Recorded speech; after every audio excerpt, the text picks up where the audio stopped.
do I need to monitor that previous screen too? No, Okay, because there's a 45-second delay in that. okay. So, I just want to make sure that you're keeping track of that. I'm not going to touch anything, I'm going to keep my hands off the, yeah, that's except for the switch to digital audio. I'm going to mess with it yeah, all. and just scan them. Yeah, yeah. I'll do that.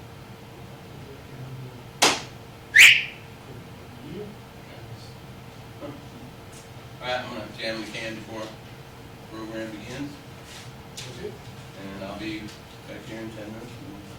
sounds good. Anything. Okay. Thank you very much, Steve. Sure, thank you. Just go.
Hey.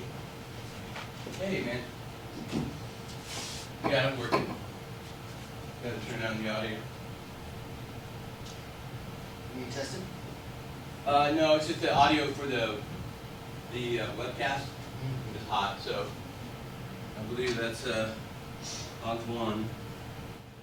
Let me turn it to news. That's done. Yeah, it looks like it's. Well, I can go talk now. Okay, yeah, do that. That might help. Okay.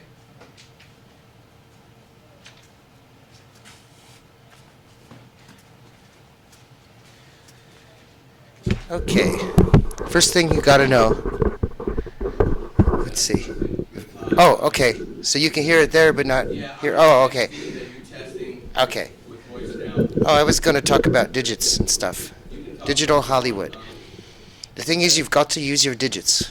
Hello, everybody. 1, 2, 3, 4, 5, 6, 7. This is only a test. Checking the microphone. Can you hear me up there? Control. This is chaos. This is Maxwell Smart. Hello, everybody. 1, 2, 3, 4, 5, 6, 7, 8. So are you just floating between rooms? Yeah. I know you're kicking off now, so I thought No. thought I'd come say hi. Yeah, no, he said that the webcast was getting too hot of a feed. Oh yeah. And it seems like it's still getting pretty hot feed, so I've asked him to log online Mm-hmm. and monitor while you're speaking. Yeah. It's going to give us the best. I mean, me clapping in the back is only going to help so much. Yeah, So I I don't get found the out- subtleties of the. I found out my bank issues, so. Oh, you got your money. No, I didn't get it. No. The person wrote me the check dated in 2015. I've got it. You want me to go find him and punch him? I'd love for you to. This person. I mean, you gotta. It's a chain reaction. You gotta cancel all those auto pays you set up. Yeah. Good morning. So that's life. Let's go back to.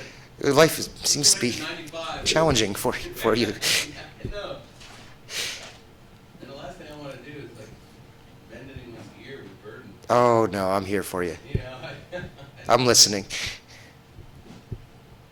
I'm sure my family is just. Well, I know. That's why I came up here. Yeah, my family's like probably exhausted from it. Oh yeah.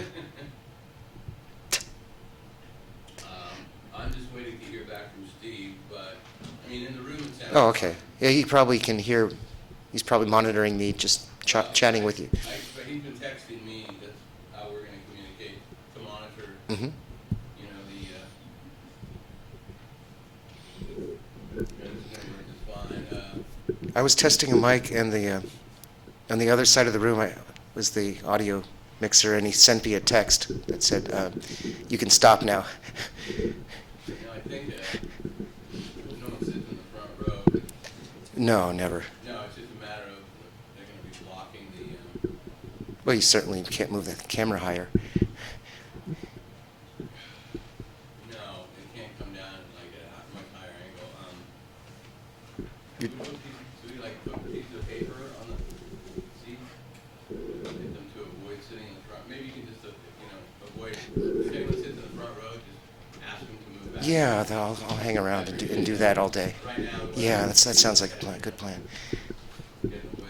I'll be your personal. Well, only while you're here. Sorry. And why don't you test it with me? Camera angle, that is. Okay. We're still working on the digital part of the Hollywood thing here. Yeah. Hello, everybody. So much of the audience, in front. 'Cause, Oh, I'm leaning forward too. Because the head table's not elevated at all. Hello.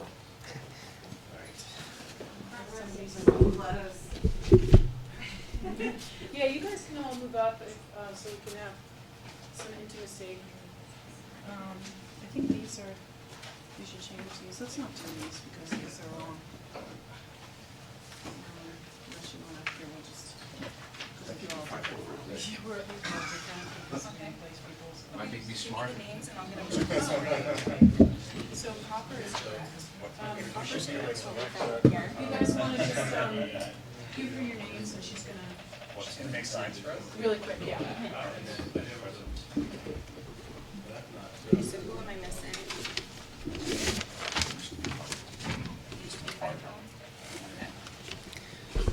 Ooh, hello. Everyone, feel free to move forward a little bit, and you could still sit at the edge to get out. That's my strategy as well. I always sit at the edge for freedom purposes. Yeah. Yeah, we're starting at 5. Anywhere you want to sit is great. I always like to keep you close. Yeah, closer together is better, especially Your if you enemies guys are close. webcasting. Yeah, Oh, yeah. Yes, exactly. yeah. Is there any water for everybody just up there? Yeah, there's Okay. one of the trees over All there. right, I'll That give you would be guys nice. some water. I'll be back with you guys. All right, so make yourselves comfortable. We'll start in 5 minutes. Hi. More institute.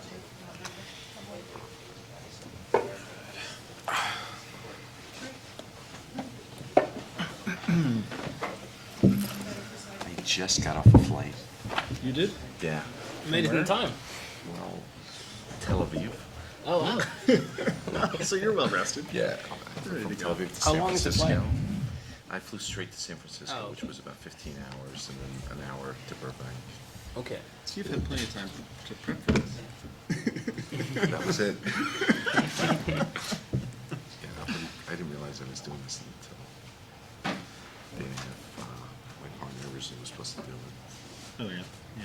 but I was due to come in Saturday, so this makes life interesting. Thanks, Larry. Thanks, Larry. All right, and it's chief content officer, right? Is that how you Yeah, call it? sure. Okay. Anything you can make up anything. All right, great.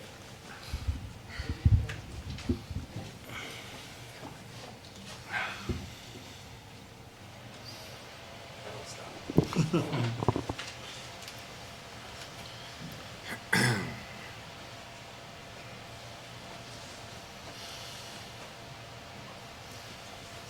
let's see, another 2 minutes away. This is my Mickey Mouse purse, so I'll just put that down. Cool. Does anyone have a pen? Oh, great. Okay.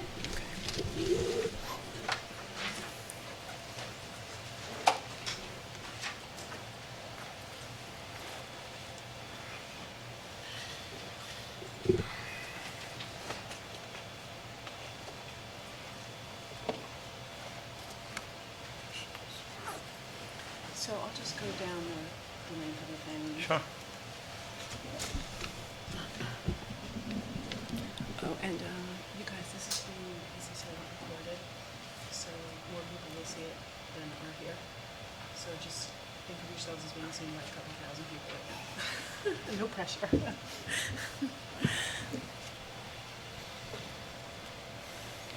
All right, we're going to get started in 1 minute just to be formal.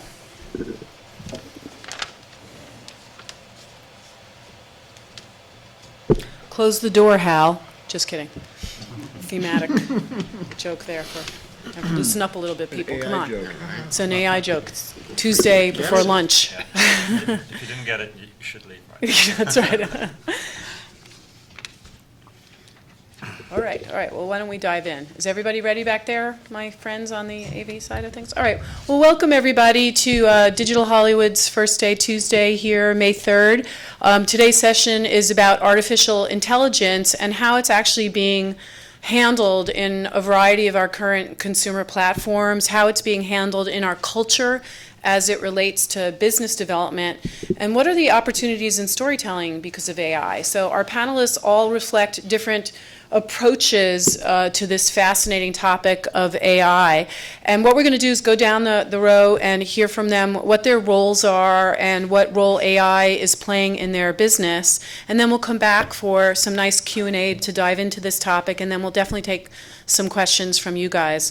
And what we want to really do is look at the opportunities in this space and really a positive spin from this, because we all were discussing how AI sometimes has, a sort of dystopian approach, and we'll talk about that as well. And is everyone clear about the concept of artificial intelligence? Just raise your hand, like really what it means. Okay, great.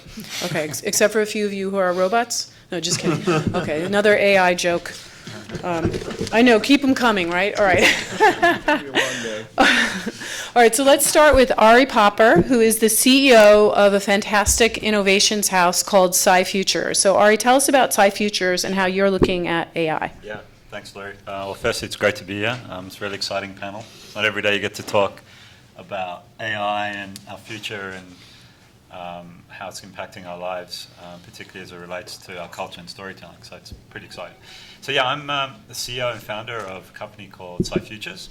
We're an innovation company, and what we do is we help our clients use science fiction to come up with really big, bold innovation, and then we build it for them as well.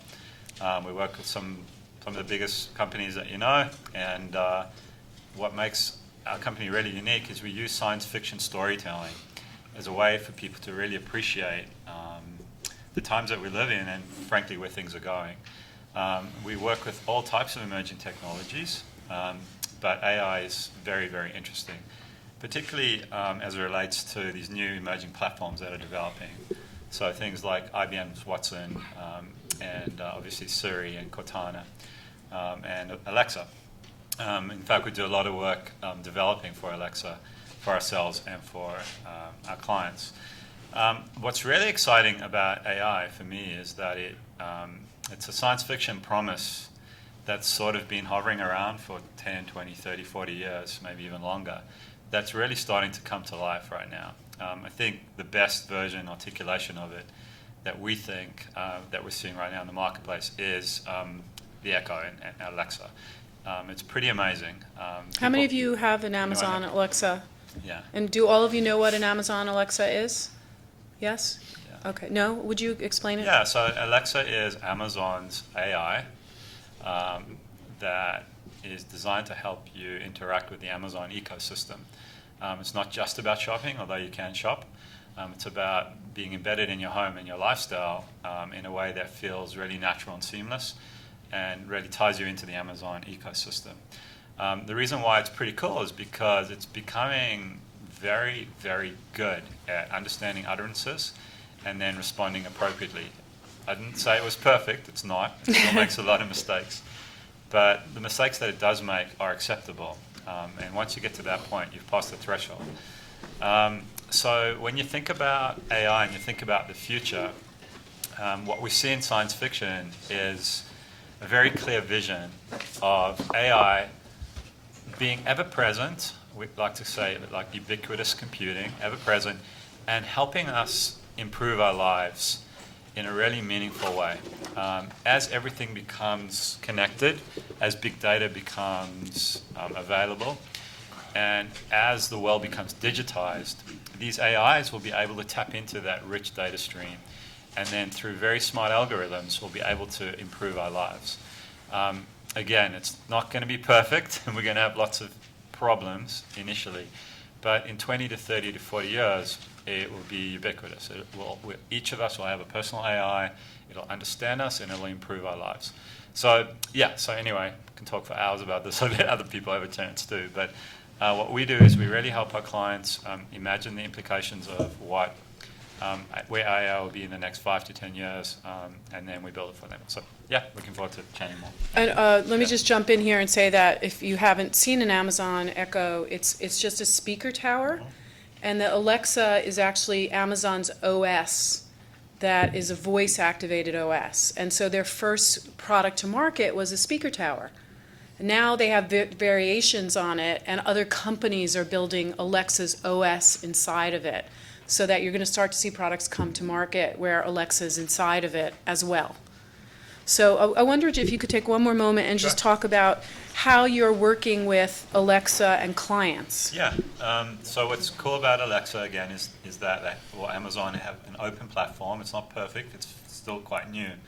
But you can develop for it. Anyone can develop for it. So what we're doing for some of our clients and for ourselves is we're developing skills. So one of the issues that we're seeing with Alexa is how children interact with it. There was a great article on LinkedIn the other day, which is the heading was, "Alexa is great, but it's turning my kid into an arsehole." And basically, that's because the way you talk and interact with Alexa, you don't use please, She responds to any utterance. And for young kids, it's reinforcing negative behaviors. So what we've done is we've developed a skill for Alexa where if you have kids in your house, some of you might have, your star charts, where if the kid cleans out the room or helps with the garbage, they get a star. Alexa can control that environment for you now. So the kid can say, "Hey Alexa, I took out the garbage," and then Alexa will say, "Very good, Jimmy, you got a star." And then mom can say at the end of the week, how does Jimmy looking on all his stars? And Alexa can say, "Jimmy has 5 stars. Would you like me to reward him with X, Y, and Z?" So it's still rudimentary, but it's very interesting. And what's interesting about it is you've got this assistant in the home that's now becoming intelligent enough to respond to the dynamics in the home and to improve our lives. Again, it's early days, but we all know through the pace of technology that the world is changing exponentially, so that in the next 5, 10, 15, 20 years, these skills and this ability, this amazing AI ability to improve our lives is going to be ubiquitous and it's going to be invaluable. We can talk about dystopia a bit later, but I'll leave it utopian for now. So let's go over, thank you, Ari. So Okay, let's sure. go over to Seth Greenfield, who's the Chief Content Officer at a really fascinating startup, we say, called In Person out of Israel. And how many of you have read the articles about Facebook Messenger and Zuckerberg making all those announcements about having bots inside of Messenger? All right, well, In Person plays hard in that space and is one of the first companies to develop bots for Messenger, but they're doing a lot more than that. So Seth, tell us about what you're doing at In Person. So, In Person was founded based on the idea of giving personalities to AI. Having a computer that people could actually speak to. This is the foundation of the company. Our first target was Hollywood, actually. We came out of stealth last year, and we did a couple of projects for Universal. One being we created a virtual Doc Brown for the 30th anniversary of Back to the Future, where fans got to actually speak with Doc Brown through Facebook Messenger. That was one of the early adaptations of using a bot on Messenger. We also did something with Disney recently, where you were able to speak to Miss Piggy through Facebook Messenger, a full conversation. It was about authentic conversations between a computer simulating a character. The implications going forward opened up tremendously in the last couple of months. Both Facebook and Kik, Slack, many of the other platforms started opening up to having bots in there. And the question is what do you do with it there? A lot of stores started looking to put things on there.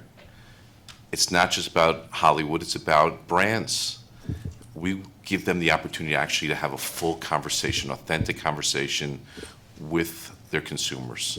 And that's where we're headed right now is, it's something that we're actually creating conversational bots. We call them chat personas, but it will give the opportunity for any company to speak to the public just like the way the public speaks to their friends in the place where they are. We started with the messaging service. We actually are working on some projects on Alexa also. Agencies love it. There's something there that people really can't put their finger on yet. It's a voice-activated system that the potential is huge, and it lives in the home. It's not the phone. It's not the same as when the phone came in with Siri. There's something very different with this. And Seth, could you also talk about how the bot is going to help with commerce as well? Because I think that's fascinating. Yeah, so we started seeing a few projects in the last couple of months that, especially on Facebook Messenger, once they announced it, there were some stores that went on there right away. And one of the problems that they came in with right away is that they tried to basically take their website and put it in Messenger. And it's not native for it. What's native for Messenger is people. So you need to actually put a salesperson there. So you need to design a conversational bot that can be authentic, like a salesperson. It's not about offering everything. It's about offering a customized, great experience. Now, is this better than when I was on a shopping site and it would just give me a generic web link because it picked up keywords? I mean, is this, because that would just irritate me. Did you guys ever get irritated by those kind of So this is like much more than that, right? This is about finding out about you, so it can personalize what it offers you. And it will learn over time as I'm chatting with it? Like any other human relationship, there's memory here. So if you go shopping today and you go back in a month from now, it's going to remember what you liked and what you didn't like, and not repeat things, and actually maybe make offerings based on what your history is. Yeah, and what I love about that is there's a lot of discussion about consumer experience being sort of the new pretty girl at the party for most brands right now, and so being able to create personalization for consumers that come into the door. And so bots are going to be that way of doing that. Now, on the ad tech, martech side, we've heard a lot of negative chatter about bots as they fake the number of interactions that a brand's ad receives. So people are getting false reports on how many people have seen their ads. Does everybody know about that? So bots are being used in that way, but this is a different kind of... These are conversations that's actually very easy to track, because we see the amount of time that people speak to the bot. So you can actually quantify it either based on the exchanges or just the time spent with it. So will it be like, I'm just curious, will it say something like, don't buy that, you'll look fat in that? I mean, will it be like... So, again, it depends. Because that's helpful. You want your friend to tell you the truth. So it depends on the brand. Yeah. The one big deal is with this is that with a conversational bot like this, Yeah. every brand will have their unique voice. So certain brands might have that attitude. Okay. But it's very important that if they're made authentically, that every brand's voice actually does come through. And that's also echoes again what Ari was saying about building an Alexa recipe for a brand. Again, it's that IP, that brand attribute, now being translated in these different engines. So, That's great. So is it disclosed that it's a bot, or is it meant to replicate like a genuine, authentic conversation? So we've actually played around with this concept with some virtual characters that we built. It's always, if you lie to someone, Yeah. they get very mad. You don't want to come right out and say it. There's actually a world in between there. But I liken it to going to a movie. When you go to a movie and you see someone flying on the screen, no one in the movie theater stands up and says that's impossible. So I think as long as you don't show the strings, people are willing to go along with the experience. But it's just a matter of giving them a great experience. Great. All right, we're going to come back to that. Next, we're going to talk to Hardy Tankersley. And Hardy, for many years, was the VP of Innovation at Fox Broadcasting, where he really looked at all sorts of new platforms for the Fox network, not only on the storytelling side, but actually more on how do consumers interact with Fox content. So that he has that perspective, and then also he's doing some consulting now for some smart learning software companies. So Hardy, tell us about what your sort of POV on this crazy world is. So in two different roles, I spent the last 8 years at Fox. I guess so I'm representing the Hollywood side of the digital Hollywood. And that's all about trying to figure out how all of this new technology affects how we consume and sell entertainment. And so what I think of when I think of AI in that role is what we always wanted, like the fantasy is to be able to pull this data and like, hey Alexa, tell me is this a hit show? Model out what ultimately what I want is Alexa, do my job. So we're trying to figure out what that means, but the biggest thing that Hollywood's trying to figure out is how can we take big data, now that we're harvesting it through all of the social media and everything that's available online, and make me a hit show. But a lot of people are trying to tackle that problem, but it hasn't worked yet for a variety of reasons that we can get into. And then currently I'm consulting with a company called Silverdraft Supercomputing, which makes big computers. One of which was just announced last week as a GPU-based supercomputer, which is really optimized for machine learning and these kinds of applications, because there's more and more is happening. And so I kind of want to delve into just a little bit. There's a couple of different components to AI. What you guys are talking about, which is how does a computer pretend to be human?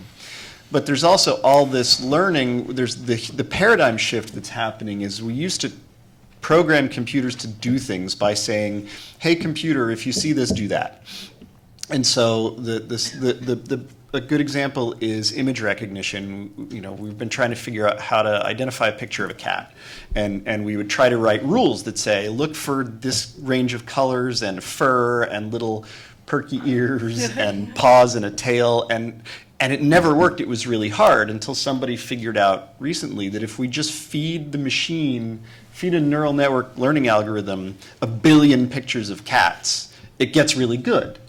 And what's fun about that is we don't know how it works, but it kind of works. So we're into this world of now what other big data sets can we feed a machine that can start to do things that we used to think of as human, that humans used to be able to beat machines at. And the landmark of this year was the Google Go computer, which is Go was one of those things we used to think of as uniquely human because computers couldn't be programmed to do it. And now all of a sudden we've got a computer that can beat everyone, and we don't know how it does it, but it works, right? So that presents a whole new world of craziness that we're about to enter. And when you're consulting with this company, are they looking at applications for education, for business? Like, what's their spin on all of this? The biggest immediate deep learning stuff going on is image recognition. So you've got all these like smart cameras, like the Security. Google Nest cameras, for example, have these algorithms that can figure out what they're looking at and alert you when they see some specific pattern. So when somebody opens the refrigerator, it can can ping you and say, "Hey, I just saw somebody open the refrigerator." The cat walked by. I can recognize that. So this Internet of Things are starting to learn patterns and be able to identify things and do what we would consider smart things that used to be human. And then the entertainment side, we really still are trying to figure out how to. The biggest voodoo in the world is how to make a hit show, and what makes it. What combination of talent and writing and marketing and branding and platforms and all these things can combine to so that we can do it again. And so that's data. Kind of a big data question, right? Now you harvesting all this audience data that we have now from all these platforms that we didn't used to have. How can we ingest that and use it in a way that we can build a business out of? So there's the B2B side of this, Yep. which is the big data piece, and then there's the B2C, which is coming up with solutions that help consumers interact with brands Exactly. and entertainment properties. So jumping over to Jay Barrage, who is the executive director for A-List, which is the publishing arm of Eisenberg Group, which is a really innovative and hot boutique agency. I don't even know if we call it boutique anymore because you're getting so big, based in Pasadena. And the A-List, if you've never been to an A-List summit, they do these fantastic events, and they have a newsletter that I depend on to be able to be called a trendmeister. So I'm really just reading what Jay tells me to say. But Jay just came from an A-List event in Seattle, which is home to Amazon and Microsoft, which are creating two of the largest AI engines. So Jay, give us your spin on what is Eisenberg and A-List thinking about in this world? Sure. So Microsoft and Amazon happen to be Eisenberg clients too. So we have some insight into this, and we have NDAs up our behinds on what we can talk about really. But one of the things that we brought out at the summit 2 weeks ago was that we had one of the creative directors from the Halo franchise come in and talk about Cortana, and how that was really developed as something fictional that's now actually turning into a real AI. And so, What do you mean it was built fictionally? It was just an idea and a story, and then someone Cortana, said... yes, she's a character in the Halo video game. Okay, got it. So she is an AI in there. So I think I'm a journalist. That's my background, and when I look at these things too, I'm just totally fascinated about where this is going. And one of the things that we talked about at this summit as a consequence of that is, what is next and how do you apply this to media and marketing. And we actually have a data science group at Eisenberg too, called ION, which is advised by Dr. Galen Buckwalter, who's the data scientist behind eHarmony. And so he's looking at how can you mine all this data that's out there from social networks and stuff and be able to do better marketing based on that, and also how to match content creators. You know, we've identified 450,000 or so people who are influencers, in the sense that they're creating content mostly on these social networks like, you know, Vine and YouTube and so on, and match them with the brands that kind of have the same audience and the same values and so on, and in that way be able to communicate more effectively and connect emotionally as well, which is something that that is otherwise hard to do when you look at data. So and what artificial intelligence can do much better than people is they can process just so much more data and information. So that is the perspective that we're taking on this, and why we find it so interesting, because ultimately what we want to do is not to create advertising that interrupts someone's content experience, but actually be part of creating better content, and ultimately content, whether it's brought to you by a brand or not, that people actually are seeking out and identify with, both on an emotional level, but also providing information and entertainment. That's great. So I want to dig into some questions for the four of you, each coming from your... Can I ask Seth a Yes. question? Yeah, please. Yes. You see, I actually- AI takes over. It just...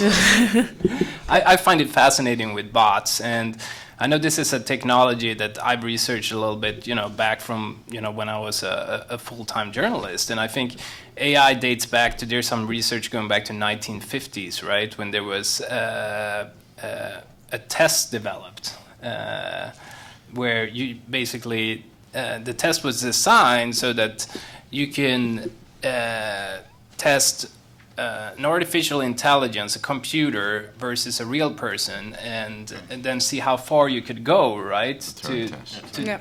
Yeah, exactly. Yes. So how far are we now from, you know, being able to have an artificial intelligence that can effectively mimic a real person? So when we formed our company, we specifically looked at the Turing test and said it has no value. Because it was measuring something and being measured by people that had different perspectives on it. So I'll give you an example. One of the years when they were testing, one of the questions that all the computers were failing on, and they were asking the bots, if I stab you with a towel, will you die? Now, who is human and who's not in the question? The person that posed the question is not a human question. So that's where the Turing test fails. I could tell you with the conversational interfaces that we've developed in the last couple of years, I pass and fail it every day. There's certain conversations that I'll have. You know, we have an intern on our website right now called Artie. Artie is powered by our technology. I have people that come in and say, if this wasn't a real person, it's great. And then I'll have other people that will come in just purely in test mode, not come in for the experience, and look to break it. And when they succeed in breaking it, they feel that they've earned a badge. So really, it comes into, again, the experience I said of going to the movie theater and seeing somebody fly. It depends on what your expectations are coming in. If you're coming in for a good experience, you'll have a good experience. So I think really that's the state of where it's at. And I'm not sure if it'll ever be able to be human. Mimicking human characteristics, I think, are what we're after. I don't know if we're actually after the other. Right.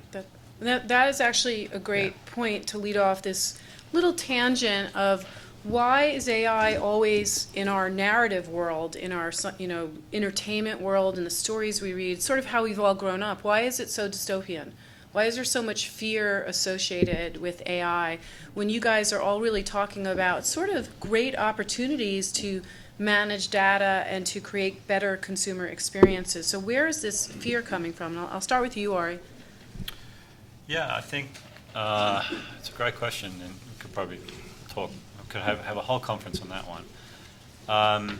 For me, I think it's the fear of the other and of losing control.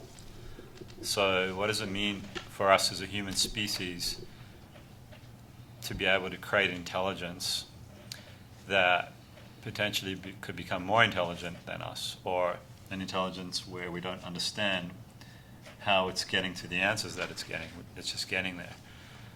There's a tremendous letting go and feeling of being out of control. And I think what science fiction, think back even, Mary Shelley's Frankenstein is a great example of an intelligence that was created that kind of went out of control. Because of the Abby Normal brain? Yeah, exactly.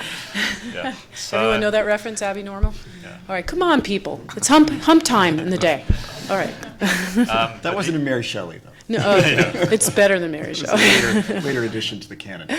So we should be wrestling with these issues. Science fiction is a fantastic way to do that, and it's fun. It's entertaining when AI's, if you've seen Ex Machina and Her, which Matrix. is really interesting. But yeah, we should be. But that doesn't mean there isn't going to be tremendous utility in AI, and it doesn't mean that it's going to change our lives in really profound ways, and it will, and it really is. And make for a more boring story too, if she's just helping you plan your calendar. Yeah. Right, if Skynet wasn't taking over, would we all have watched like all 5 of those movies? Yes. If all Skynet was doing was organizing your calendar. Right. What do you guys think? I mean, Hardy, you sat right at the center of Fox's programming. Did they talk a lot about AI as a narrative point? Yeah, we did Minority Report as a series. We did a bunch of things. It comes up all the time because it's a very interesting dramatic and narrative device.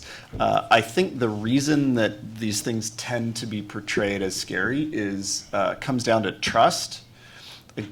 You don't know how you can trust these things. If you think about the way you develop trust with humans, it's a really complex process. You kind of get to know, how do you decide who you can trust, right? Who is your friend and who has other motivations? Mm-hmm. And the thing about these AIs is we don't know what their motivations are. Like, do they even have motivations? They've been programmed to solve a problem, but it's a very interesting dramatic device of about if you trust this thing because it has somehow earned your trust.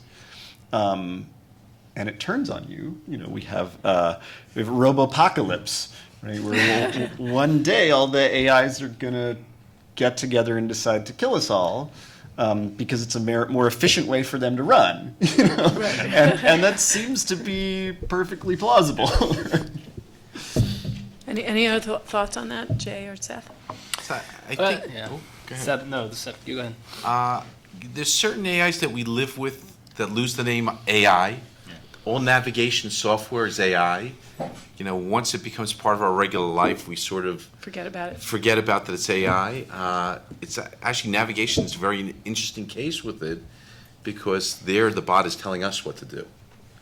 It's a complete role reversal at that point. Right. It says make a right, and we're act like robots and turn the car right. Yeah, I mean, do you guys remember the Thomas Guide? I mean, holy crap. And I mean, you had to actually pull over to the side and figure out what you were doing, There are also examples like one of the interesting things about, like airplanes all fly themselves now, right? But a few years ago, so airplanes fly on roads in the sky, right? And those roads are loosely described as like a tangent, and humans can fly along that line, and they see somebody else, or they know somebody else is coming, and they know not to hit them. But computers, as they got really good, started to follow that line extremely precisely.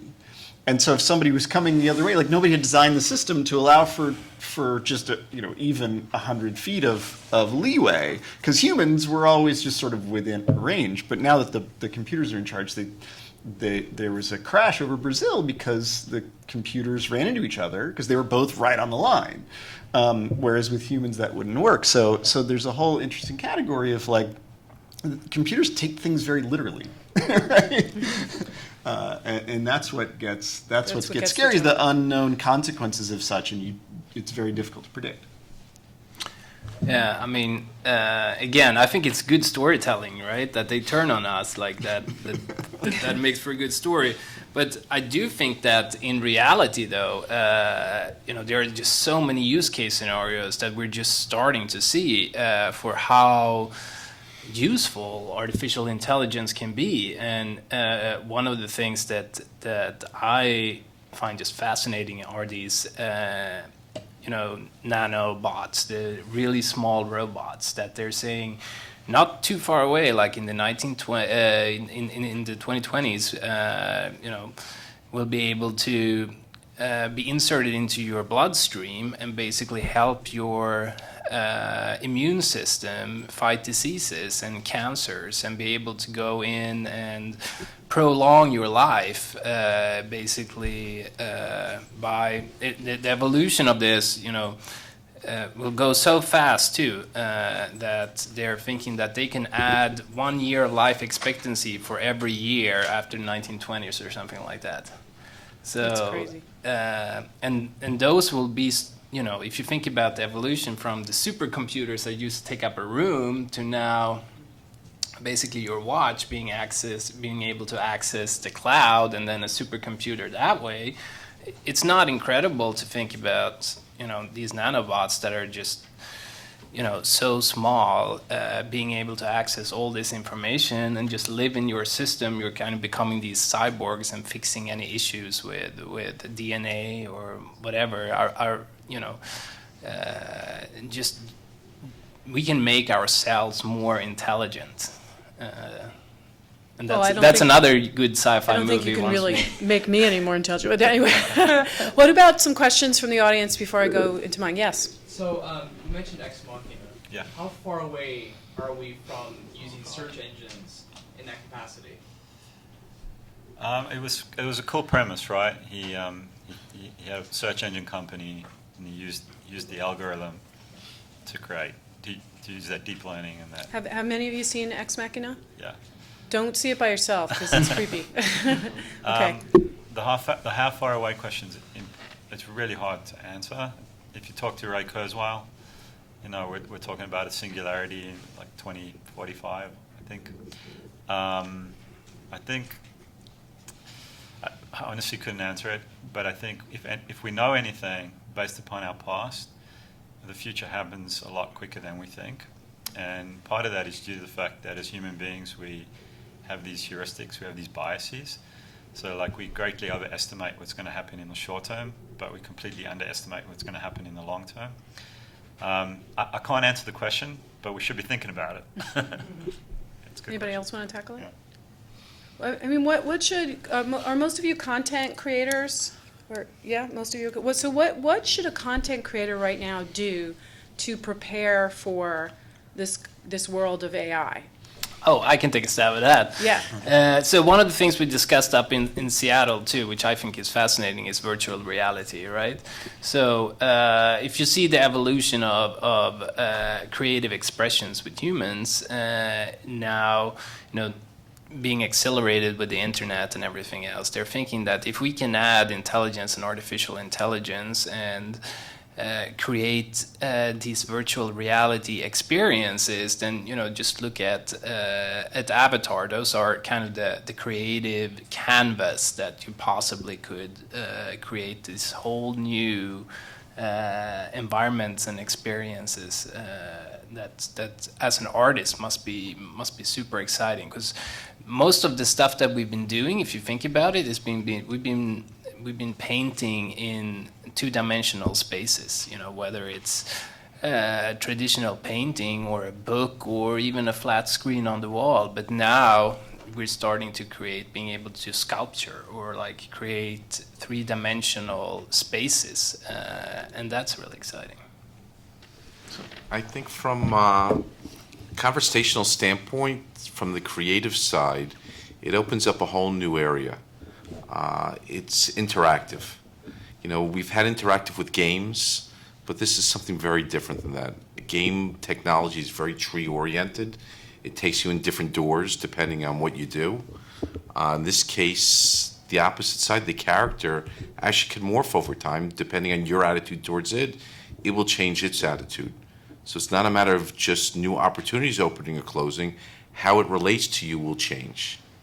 So I think from a creative standpoint, this is what I design. As head of creative at the company, I'm more like a producer. I have 7 writers that work for me, and they actually work with the tools to create this creative content. And then you put it all together into a living organism. So I think as more creative writers especially get their hands on this and start understanding what it is, I think we'll actually learn what we can do with it. So you have to have a content strategy for AI, basically. Yeah. Yeah, I think if you saw there's some case studies recently about Mattel developing a smart Barbie that could talk to the kids and listen to them and respond. And I mean, that gets really weird really fast. Yeah, it didn't meet with a lot of positive. Yeah, well, it had a bunch of issues because it's not very tolerant, kind of like kids with Alexa. Like, the bot will take abuse that a human would push back on. Right. And the kids don't kind of understand that. It's very difficult to have Barbie and her AI brain very eloquently navigate the politics of A 7-year-old. A 7-year-old like slave master. Right? Yeah. It gets Even weird. a parent has trouble understanding the politics of 7-year-olds. It's hard enough for us. Yeah. So I think that's an interesting challenge as content creators try to create an intellectual property, which is a character, which is a computer. How to navigate the politics of that. I mean, even within the studio, it's almost impossible for us to do because the writers who own a character do not want a computer to take their jobs. Right? Oh, so have they all pushed back any time there was? Oh yeah, because there was Twitter applications. A good friend of ours had Social Samba, which was a Twitter engine that actually talked to you in the character's voice. So they would have, Social Samba's taken over by, was it Walking Dead or one of those shows? Yeah, it's very difficult to get the writers to allow because it's their IP. Creation. Yeah. To be, in a sense, it's having them automated out of a job. So, in the end, though, it is dependent on the writers. The AI will not create the content. It just needs a different type of writer. Right, it's very different kind of writing. And even the abuse, all that is just things that it's very easily recognized as long as you build it in. I mean, for example, if you try that with Miss Piggy, she hangs up on you. There's a Miss Piggy bot, in case you guys haven't come across it, and we'll get to you right away, sir. Ari, did you want to add to that? I think in terms of content, one of the ideas that I'm really excited about is this idea of the brand as an algorithm. So as the world becomes digitized and as these big data sources become available, whether it's social data or biometrics, and as the Internet of Things becomes more viable and becomes online, every device that's connected is going to give off data. So for brands to be relevant in the future, they need to behave more as algorithms, and they need to be able to take this data, like what you're doing, and convert it into a brand lens or brand experience, particularly if Siri or Alexa are going to become these ubiquitous portals to the marketplace.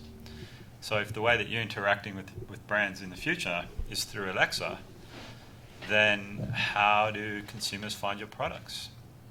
The way they find them is through you understanding the data and being able to be there for them in a brand relevant way.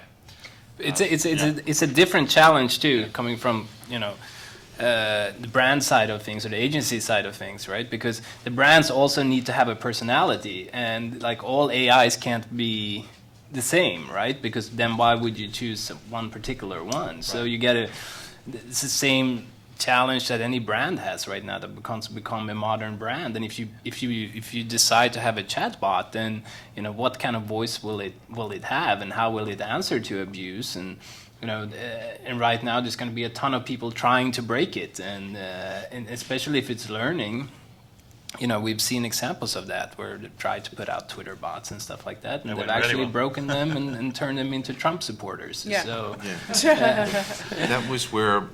That was Tay a month and a half ago. Right. Which is the danger of putting a bot out there that learns, that doesn't have a vetting process. And where was Tay? Was that on Snapchat or where was it? Tay was... It's on Twitter. Twitter, That's yeah. Microsoft. because you have to be very careful as a brand too. You should not take political stand. There's some topics that you should Stay perhaps away stay away from. And if you do take any stand in certain values or issues and so on, then you got to make that very clear. And especially as AIs are learning too, then they will take in feedback from customers and so on. And that's a human process too. Like, what do you listen to and what don't you listen to? Right. And It still needs us to do it. We had a question back there, sir?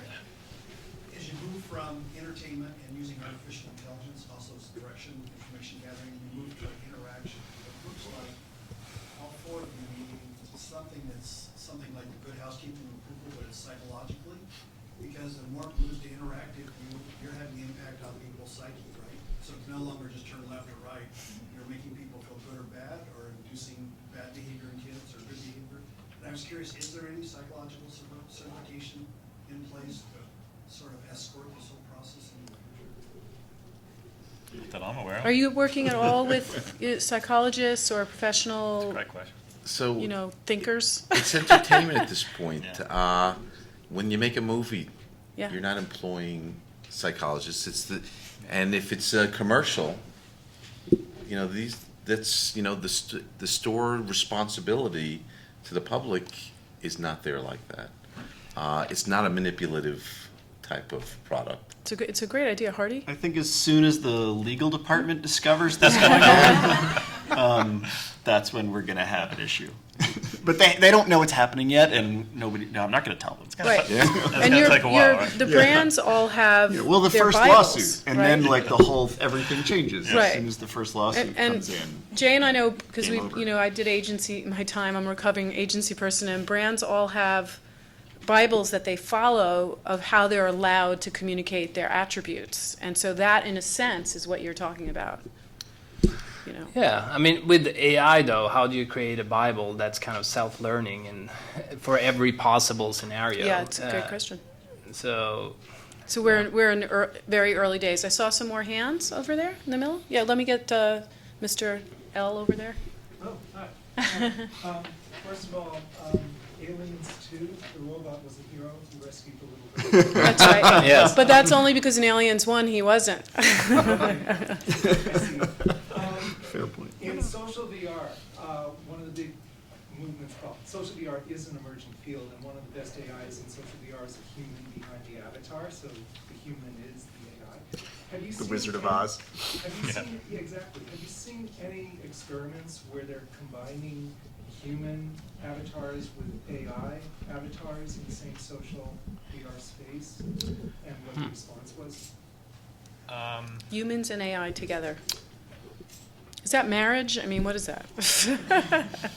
There's the counseling bots at USC. You know those ones, Phil? No.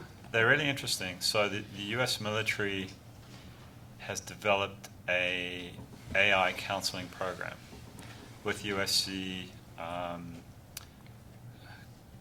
think their emerging media lab or Their gaming lab. Yeah. It's pretty- Yeah.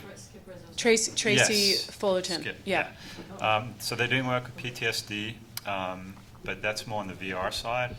But they also have counseling bots that have structured therapy sessions that are basically just complex decision trees, and that a human, I think, monitors them. That's the closest that I can think of, and it's pretty effective from what they tell us.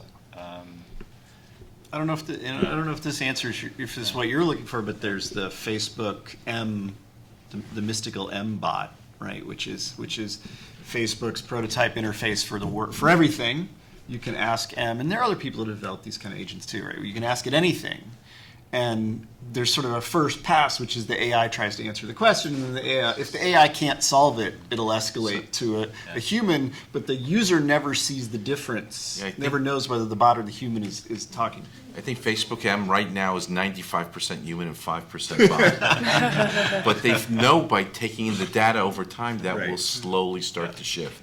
That could be a good Yeah. barometer of Yeah. Of how where we are. singularity. how But fast again, it- I think that's an example of like the boring side of AI, Yeah. that it will take over a lot of these tasks. Like the IT department, the first question that they have is like, well, have you restarted the computer? You know, and like they could have that on Well, almost And all AI customer service is bots anyway, Right, right? right. It's just a human reading off a script anyway. right. So it'll make our lives more interesting because we don't have to deal with those kind of issues. But I think if you're looking for a good like fictional account of human and AI, The Diamond Age by Stevenson, or A Young Lady's Illustrated Primer, that's the full title.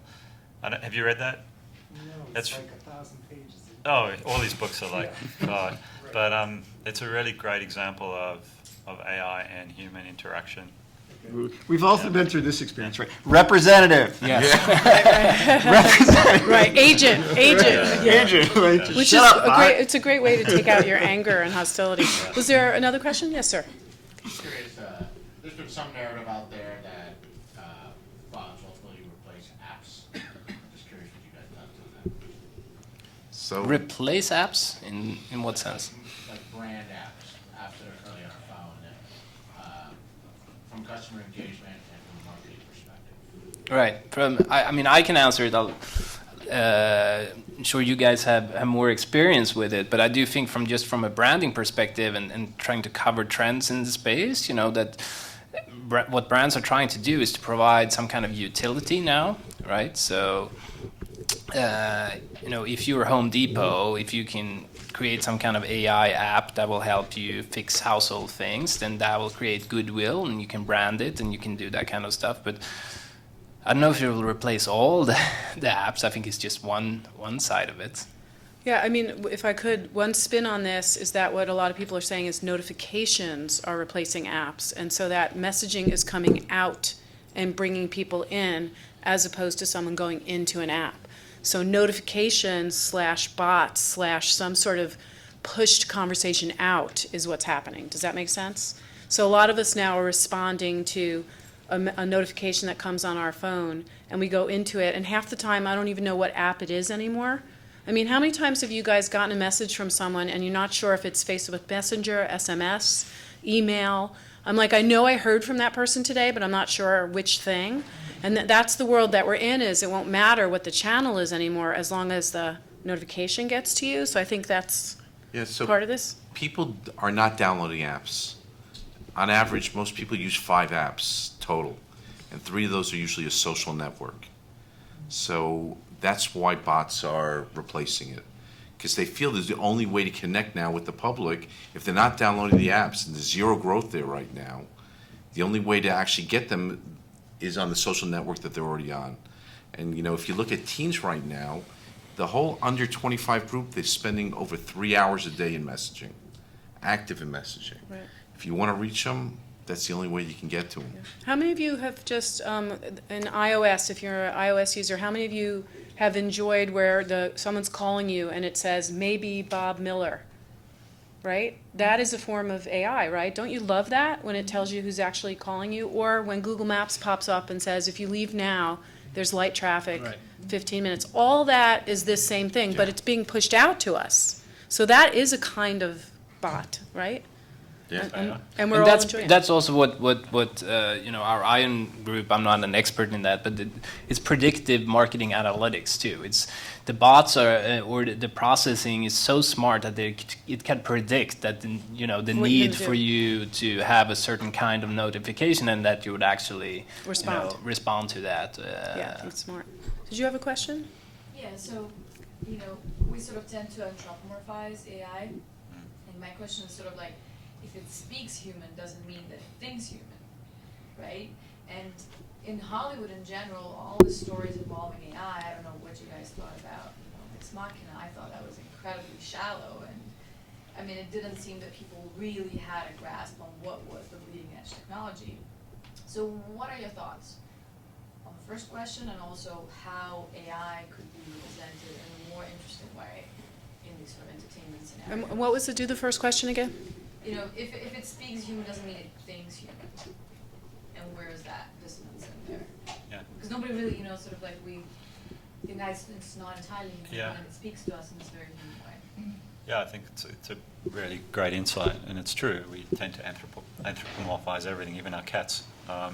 It's just humans do that. I haven't seen really great examples of it in film or television, but some sci-fi that I've read treats, I'm going to call it AI, but it's really aliens, really in a really clever way.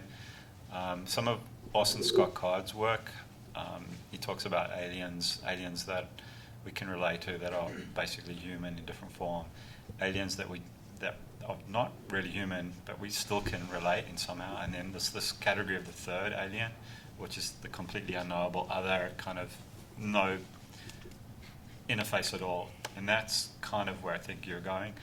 I think that's really interesting. You don't see a lot of it, but at least I haven't seen a lot of it. But it's really fascinating. What's more interesting in the treatment of AI for you in Hollywood? In Hollywood, treatment of AI. What could be the more interesting stories that aren't being told today? Yeah, I'll have to get back to you on that one. Well, you're gonna have to I pay I him for can that. I can take a stab at it. Yeah. Some people talked about this up in Seattle on the summit too. So they talked about artificial intelligence and all the data, and that Facebook and all these places. You can now import all this data, and a person in that sense could live forever, because the bots can learn about their behavior, their likes, whatever.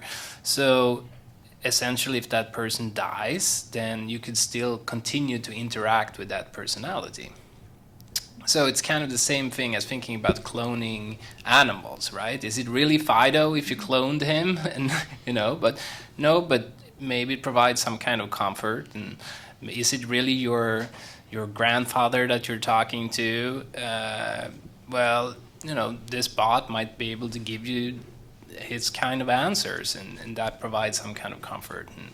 But again, you can see the dystopia element in this too. Yeah. But it is kind of an interesting answer to, like, is it human or not, or just because it speaks human? Well, it's absorbed all this information about the character, so it can essentially, with the processing power, become that person. So I think we need it to be human-like. It's not a matter of human. We have a need for it to be human-like. And that's what we're going to end up building. It's not a matter of creating a new species. We're going to want, we're playing God here. We're creating a species in our image. And that's probably the best way to look at this. Well, that's my point, is that we're trying to humanize it, except the way it works, the way its brain works is not human at all. Yeah, No, that's right. No, but there's find two people that think the same way.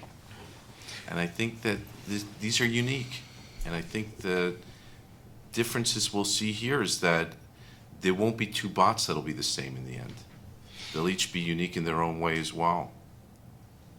I agree that humans anthropomorphize everything, right? But it reminds me of like Siegfried and Roy, right? They were friends with their tigers. Until. And then you realize that the tiger's a whole different thing that you can't actually relate to, And I think of every AI I can think of in fiction sort of starts as it's written as a human, but it has either nefarious motives or superpowers and/or quirks. Right. But they're really written from a dramatic standpoint as humans with weird things about them. I think when you actually start developing AIs, they're nothing like humans. They're more like aliens, and we don't know how they work, right? Which is the really interesting part. They're unpredictable. But to relate to it is a bizarre, as a fellow human, because that's what we do as humans. We relate to, we're like social animals, right? It's very difficult you certainly can't replicate that. You can fake it for a while. I think one of the reasons that you created Sci Futures was to look at how science fiction is predicting how these things will be used, right? I mean, it's... Yeah, not so much predicting, but more, because if we take this topic of AI, the potential is profound, and we've spoken about it on the panel.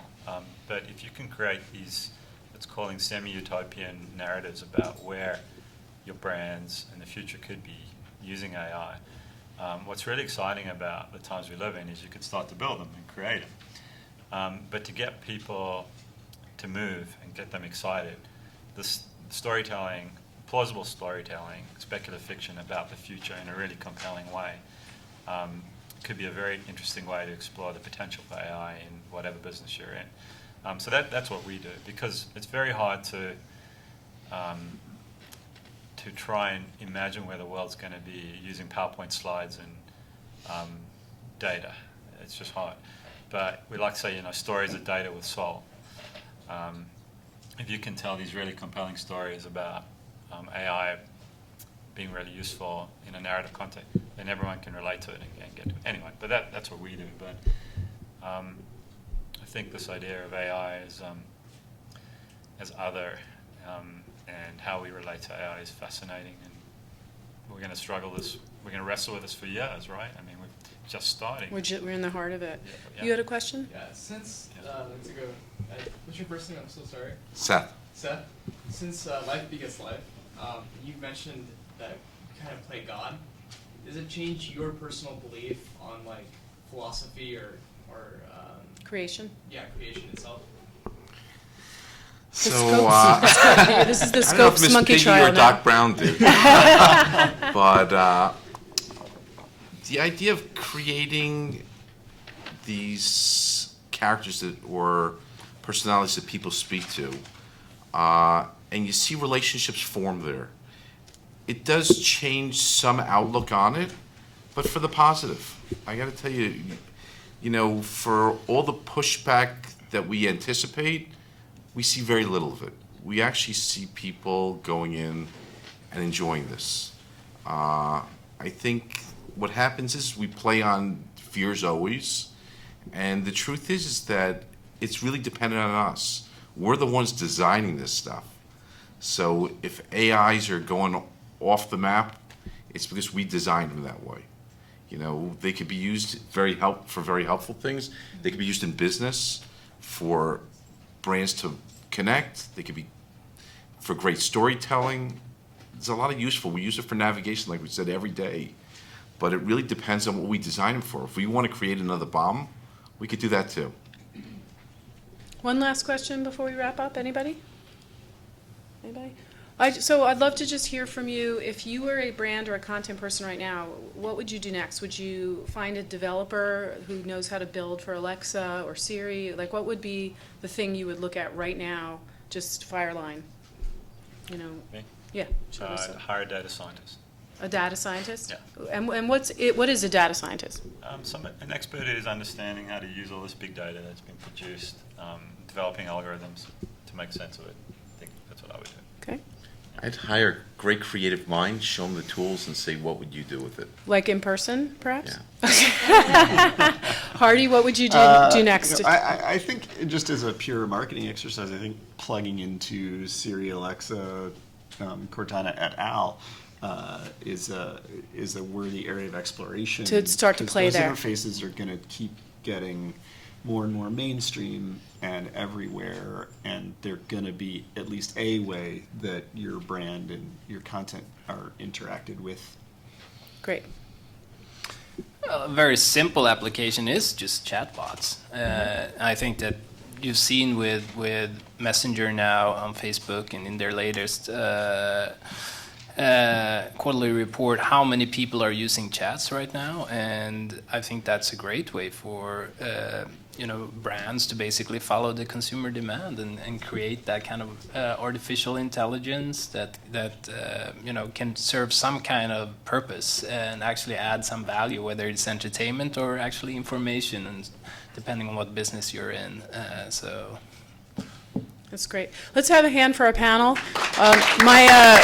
My name is Lori Schwartz, and I always forget to introduce myself, but I'm with a company called Storytech, and we help brands and technology companies understand these emerging trends. And check out my my podcast, The Tech Cat Show, on techcat.tv. And thanks for coming out. We'll see you all week here at Digital Hollywood. Let's have another big hand for our fabulous panel. Thanks, Lori. Elizabeth, I guess on behalf of Victor. Oh. Only exchange I need your business.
thanks everybody for coming.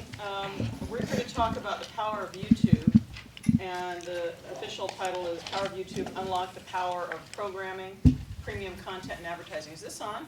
Yes, it is. Thank you. Doesn't sound like it. Is it? You can hear me okay? No? I don't think you're on. I don't think so either. How about now? No? You can tap it. This is, check the switch. Is it on? No? That one's on. This is on. I gotta check the switch. While we're waiting, are you guys all live? Yeah, I think Yes. Why don't we start with, I believe so. Yes. Oh. Introductions? start with introductions. Let's do and I'll that. give myself Yeah. last. Go ahead, guys. Do we want to start here? Yeah, start down there. Okay. Take it off. I am Alex Lewis. I'm a YouTube personality. I have my own channel, I Eat a Thumbtack, and I also freelance on companies like BuzzFeed and All Def Digital and Disney Interactive. John Fitzpatrick. I'm a manager and a producer at Studio 71, where we represent some of the biggest YouTube creators on the platform. I'm Mike Gaston. I'm the CEO of Cut.com. We have a YouTube channel called youtube.com/cut. I'm known for making videos with grandma smoking weed, and that's so if you're curious.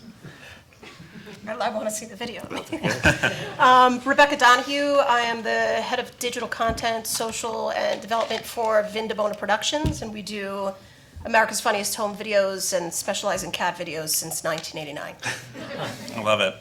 James Creech, co-founder, CEO of Paladin Software. We build technology for MCNs and other next-generation media companies. So work with a lot of major players in the digital video space and on YouTube especially, helping them with network management and rights management solutions. I'm Juan Bruce, co-founder and CEO of Epoxy. We build software for online video creators to operate across platforms like YouTube, Facebook, Twitter, Instagram, and Vine. We also work with over 65 different multi-channel networks, providing tools for their creators. Excellent. Guys, we're going to have to do something creative here. Would you two mind sharing? We can your share. mic? Yeah, It's we not can DOA. This one's pretty powerful too, if you let me. Fantastic. And I am your host, Kelly Richards. I run a company out of Silicon Valley called the All Access Group. I basically have been bridging Hollywood and Silicon Valley for over 25 years. I was Apple's original head of music and entertainment. Work with a lot of pretty interesting companies and talent. So, let's dive in. Why has YouTube become such a powerful platform for programming, content, and advertising, guys? And what does it do well and where does it fall short?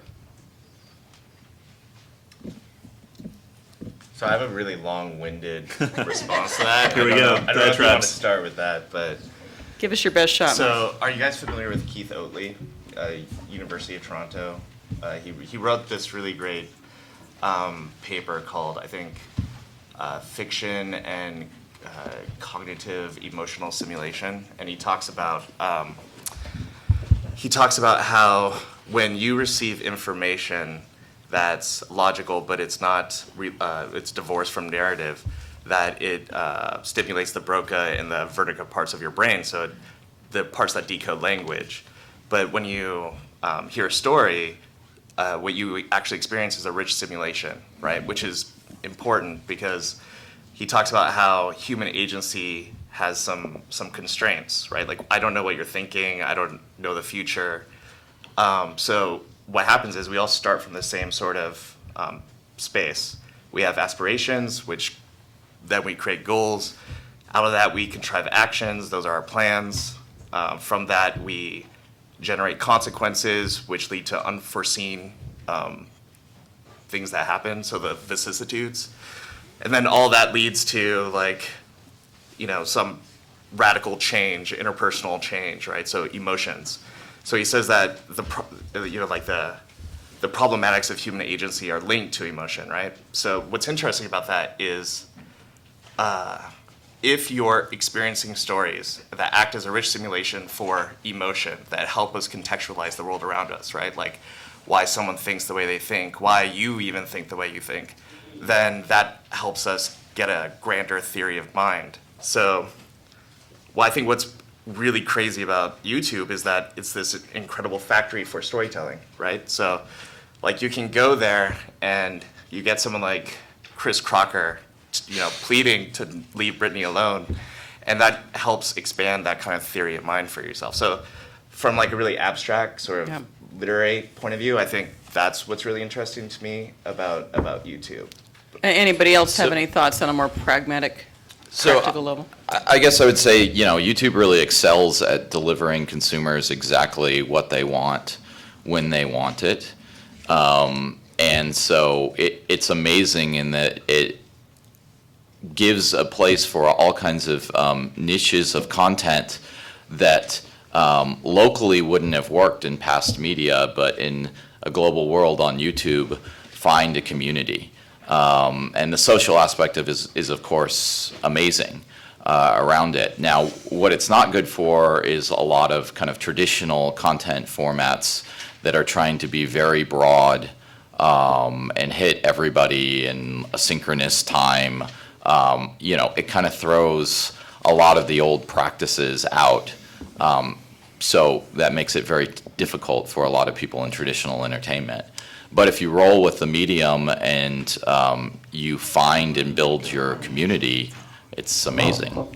Yeah, on top of that also, I think what YouTube has done over time has forced the market of basically what people want to make and see, and like it's created a place where almost anybody can make things, and that makes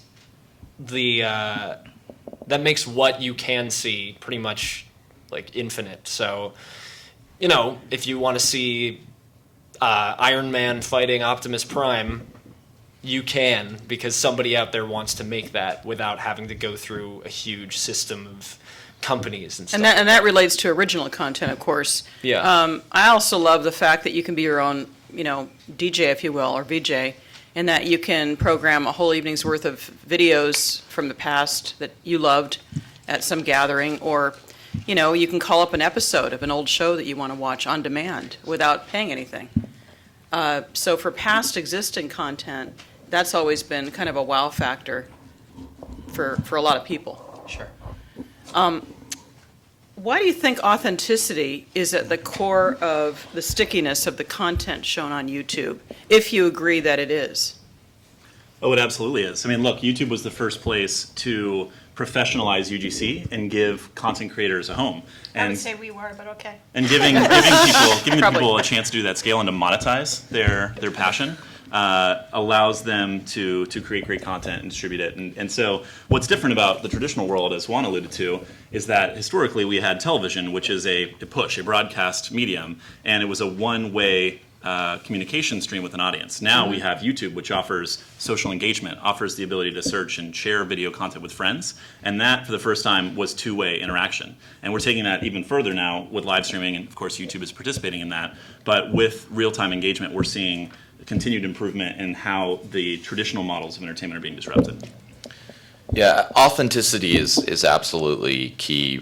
Prior to Epoxy, I was running a design studio where we did a bunch of research, and we did a very large project trying to define premium for a big entertainment entity. And they didn't really like the results because it had very little to do with traditional definitions of how it was lit and filmed and edited and things like that. But authenticity and connection with the creators or people on the video came up as one of the highest things in defining what premium was for teenagers through 20-somethings. And so, and part of the reason for that is you have to realize that you're looking at it in a medium and context where these people are also interacting with their peers and their friends, right? So it starts to get to be a much blurrier world where you're, following a creator on Facebook or Instagram and interacting with the comments on YouTube, and in some of the same dynamics that you would be interacting with content that your friends put out, right? So it's a very different context, and authenticity is absolutely key. Obviously, in that way, it goes without saying, but it broadens your community from your friends and close inner circle to a global audience. Yeah, yeah, and one of the things that a lot of people don't realize is that there's a lot more similarity in the research that we've done in kind of the personalities and behaviors of big YouTubers and star bloggers from the early 2000s than there would be in traditional Hollywood on-screen talent, right? They're very much community builders in addition to, great on-screen talent, and that's a big differentiator, right? If you have to know how to build community. So, what should content programmers consider in terms of harnessing the full potential of YouTube and that global reach that it has, both in terms of actually programming things that people are going to want to watch on a broad scale in that kind of community setting, global community, and also in terms of monetizing the content? Well, I think they first have to look at it not so much as programming, but operating, which is a pretty different mindset. It's like the shift in mindset that the gaming industry went through from console games to social and mobile games, right? In the console game world, it's like you polished and perfected this game, and then you put it in a box and you shipped it, and that was what you decided to do, and it was out there. In the social and mobile gaming world, that changed to where, launch day was day one of operating this thing and evolving it, right? So I think you have to take a very different kind of mindset, and you have to get ready with operations for building community, for social, for figuring out how you're going to kind of interact with the audience, and you may not have the answer for, on day one of starting to operate what you're going to do on days, 14 through the rest of the life of whatever channel or brand you're operating. Well, we have a living example of somebody who does that here on the panel. So, Alex, maybe you could speak to this a little bit. What do you think about when you're thinking about putting stuff together for distribution? Well, it's interesting because I don't think that the format is designed in such a way that regular movie making and television series will necessarily work. I don't think that's why people go to YouTube at this point. I think a lot of it is driven by what people want to be making, and a lot of it has to do with actually getting it to just similar and like-minded people. I made a music video in 2011 called Let's Just Be Friends, and it's a song about, it's a comedic song. It's about a guy who is getting friend-zoned a lot by girls, and I inherently knew that what I should do was send it to people that would feel a similar way to me, and I did that by sending it to people that like comedy music, sending it to people that or sending it to people that are frustrated by women friend-zoning them. And I think it's very market-driven in that way. I think that what you want to do to create a successful product is know exactly who you're going to try to market it to and kind of create your product that way, along those lines. It's not always as artistic as you might want it to be, but it's, it works, and if that's what you want, that's what you kind of have to go for. Well, how about you, Rebecca, for somebody who represents content that is on more traditional medium like TV? What do you think about when you're looking to leverage YouTube? Well, I always say that we're a bit of, whereas Alex would be, an original content creator, we really are a clip factory, is the way I think of it. So we probably have less subs and tremendous views. So people are not necessarily in the YouTube environment coming to us for the channel page itself. They're finding us through elegant math, right? Through the algorithm. So the way that we program is we experiment, but we always cater towards what's working.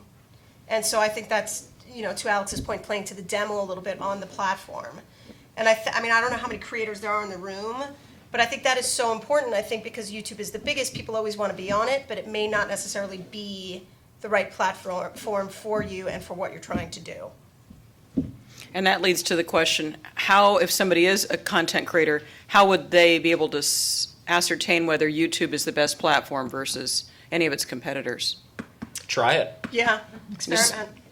Try it, put out a video and see how it does. Yeah. Because you got to find your audience on Absolutely. YouTube. you really have to experiment on all the different user-generated platforms to understand where you resonate, and it's not stationary, right? It may change over time, right? In terms of the demographics that are using different platforms and how certain content is working. So it's not a still world with rules. Yeah, there's right? no finite answer as to like what will be successful. People can tell you that there will be, but really at the end of the day, I mean, did anybody think that Rebecca Black's Friday was going to be as big as it was? Probably not, because it was pretty bad, but it did because it was really bad. So if you'd shown that video to somebody and, you know, brought it to them, they'd probably say, I'm not going to make this because it'll never do well. It's really bad. But nobody would have guessed that because it was so bad. Yeah. Found its audience. Yeah, and I think, you know, next year we'll all be on a panel, the power of unlocking, you know, Facebook video. So, you know, Facebook has aged up. It's really a place where people are putting more and more video. It's really trying to compete with YouTube. So you were just, to what everybody said on the panel, experiment with the platform. If you're doing more of like a slick filmmaking style, you might want to look at Vimeo. A lot of places that you should really investigate and not necessarily go to YouTube just because it's the biggest right now. Yeah, you know, I'd say doubt any like very simple rules of thumb that because we often see these in the press, and it would drive me crazy like around stuff where people would be like, well, photos do better on Facebook than video, so you should do this, and like we're sitting on the analytics for all these different channels, and they perform totally differently, right, depending on your audience and what you've done historically, because the algorithms are so complex that you really can't have any rules of thumb like that are true, right? So unless you get out there and you start essentially experimenting and collecting data that then we can look at and figure out what's going on for your channel and your audience, Yep. there's no way of knowing, right? But we tend to suggest to most creators that they be on most of the platforms, right? So YouTube and Facebook definitely, Twitter, maybe Vine. Well, since we are focusing on YouTube for this hour, how are content creators making money on YouTube? This is something everybody always wants to talk about, or at least wants to learn about.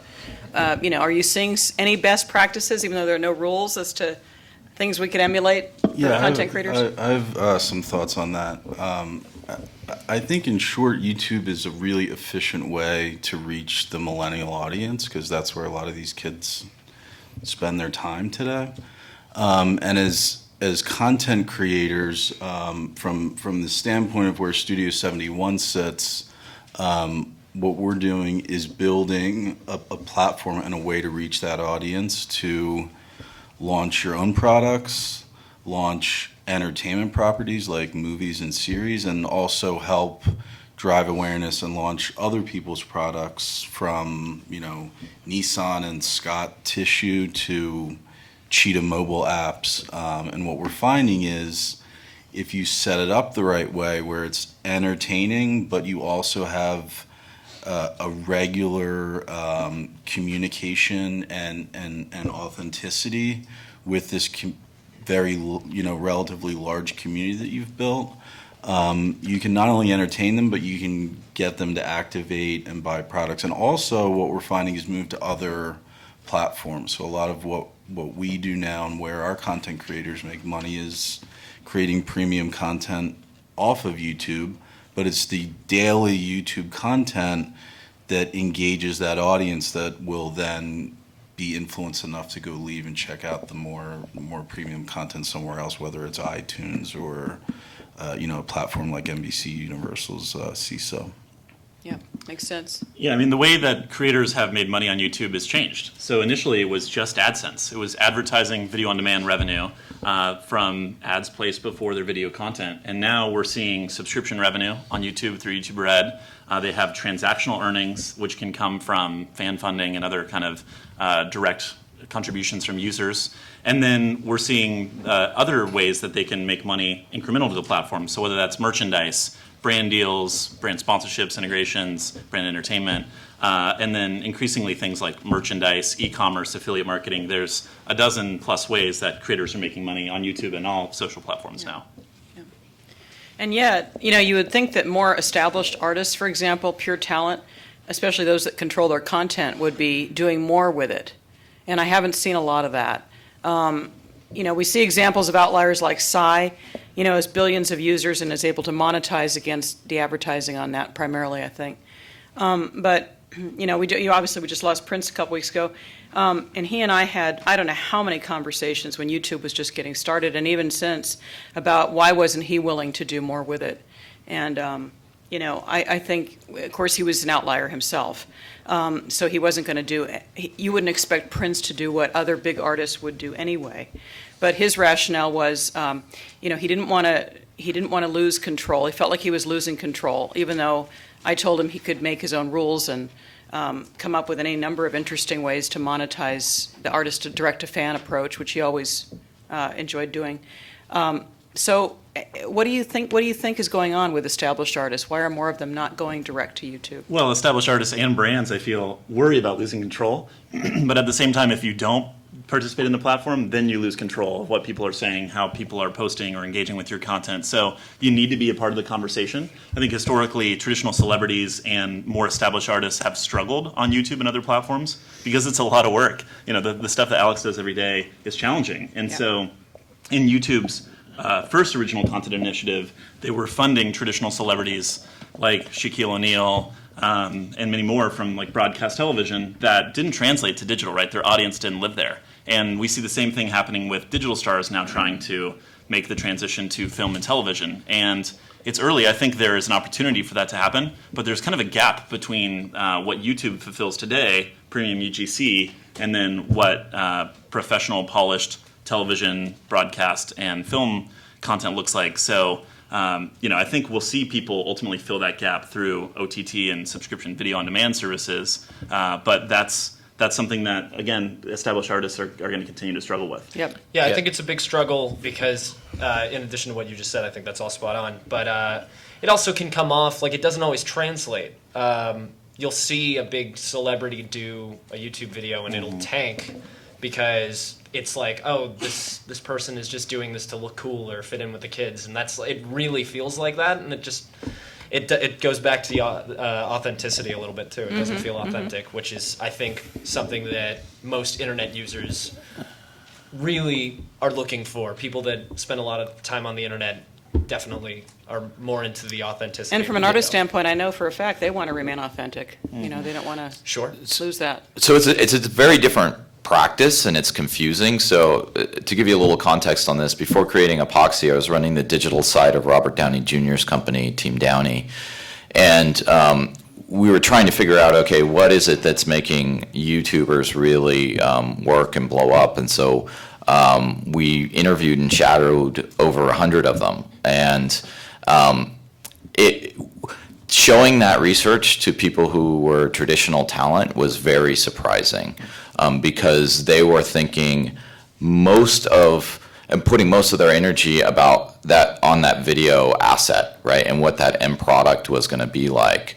And when you compared that to the life of the YouTuber, it was much more fragmented and thinking about audience and engagement and things like that, and spending a lot more time on that.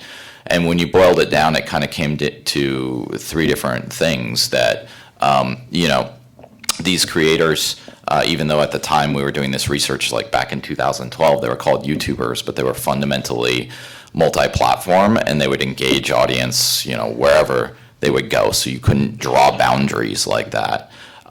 Because of that, they were also multi-format, right? So they were talented at at doing text, at deriving stills, and even things like memes and GIFs, or a 6-second Vine that was an outtake of a longer format YouTube video. And all these things were things that were part of their creative practice, not just, being on screen. And then they were social, right? Because it's fundamentally two-way. So they weren't just handing it over to somebody in marketing to hopefully engage with the social, or they weren't thinking about it as just another channel to push.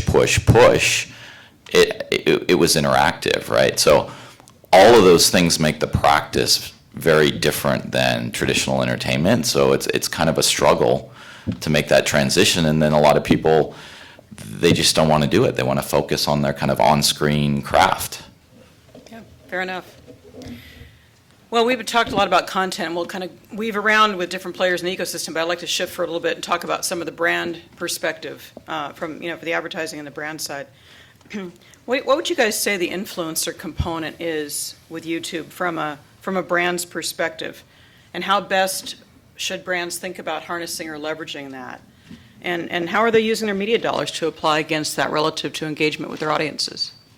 The power of influencers for brands.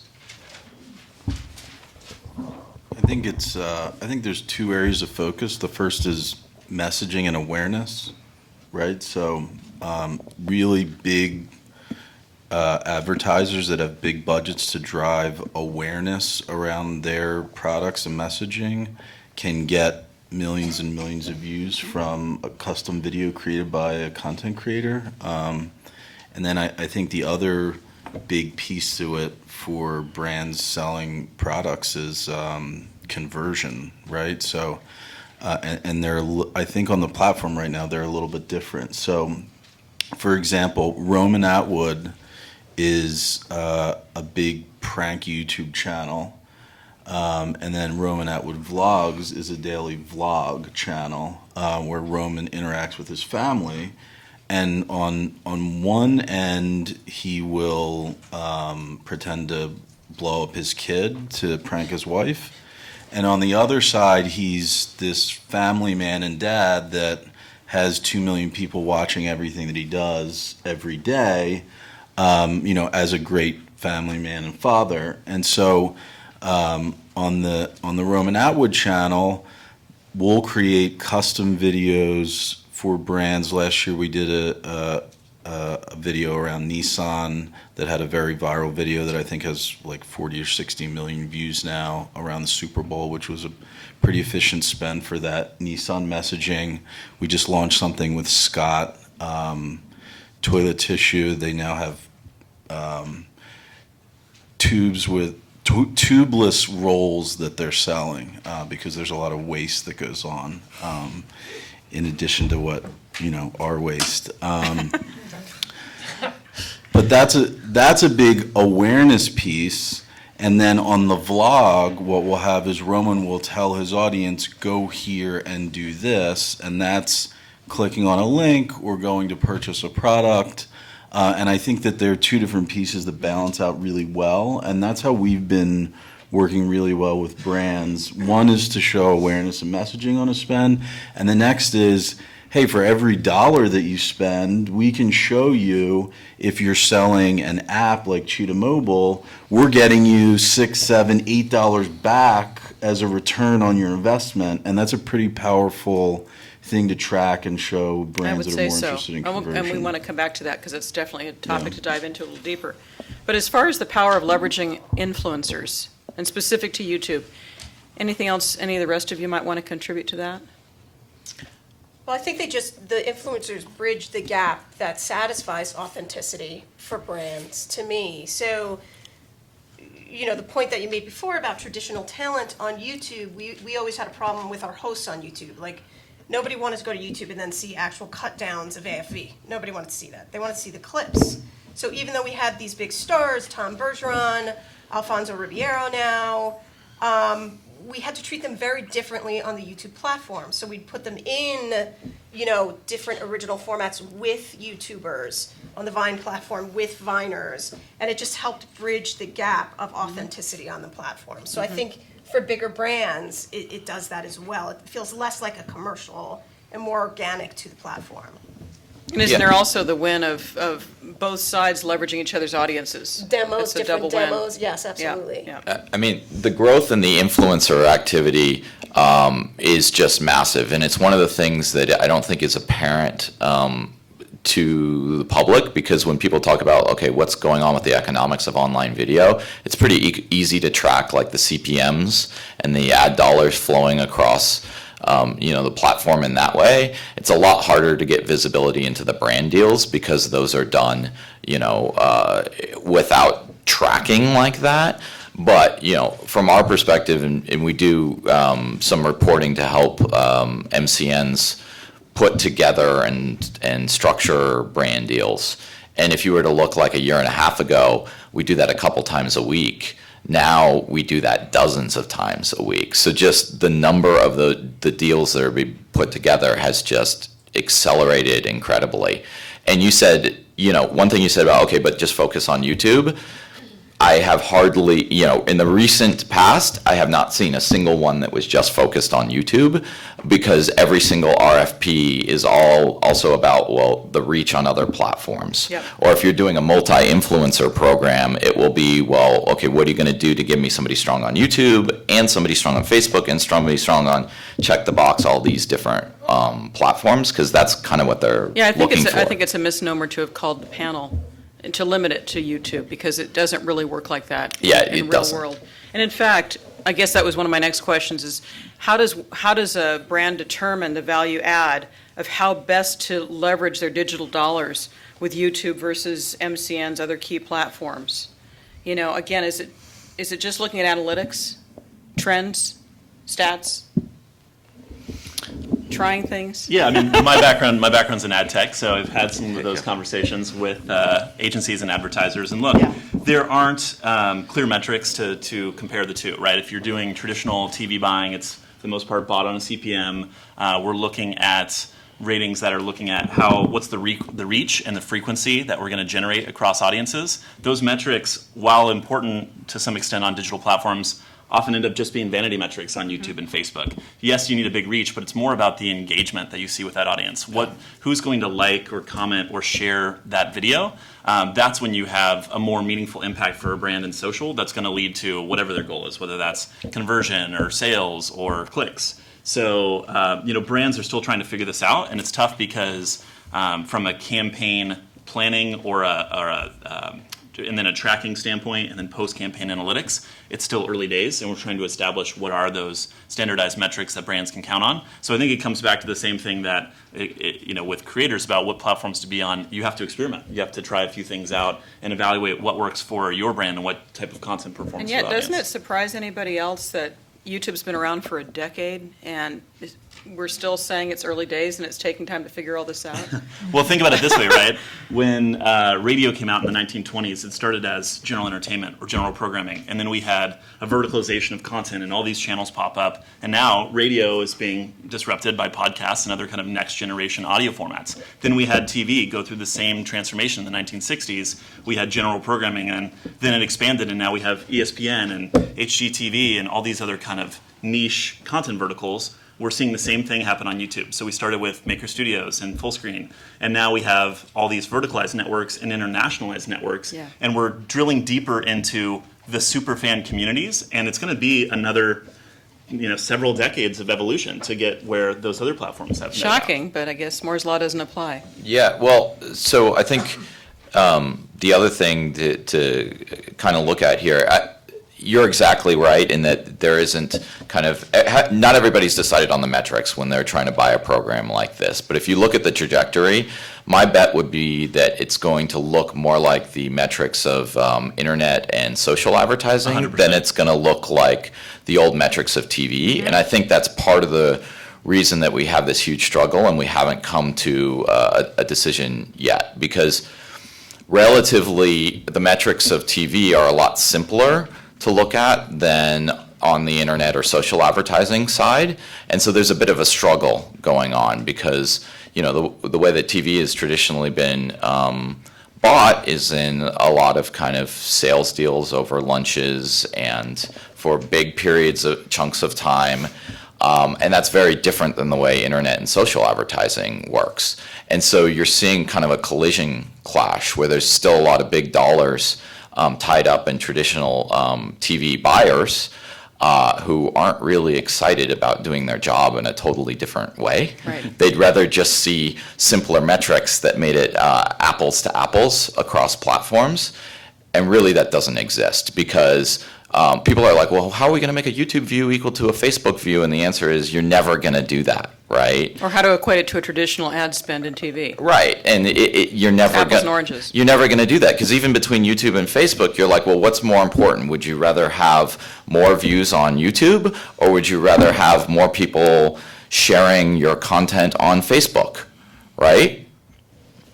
I don't know. That's something you as a brand have to be smart about and figure out your goals. One of the and- answers to that is probably go where your audience is. Yeah. You know, it's the watering hole syndrome. Yeah, and what you're trying to achieve, whether you're trying to achieve an action or you're trying to achieve general brand recognition or affiliation with some certain event or person, you start getting into very much more specific goals and conversions. So, if you're trying to figure out how to do this, go start hiring analytical growth hacker type personalities out of internet and social advertising.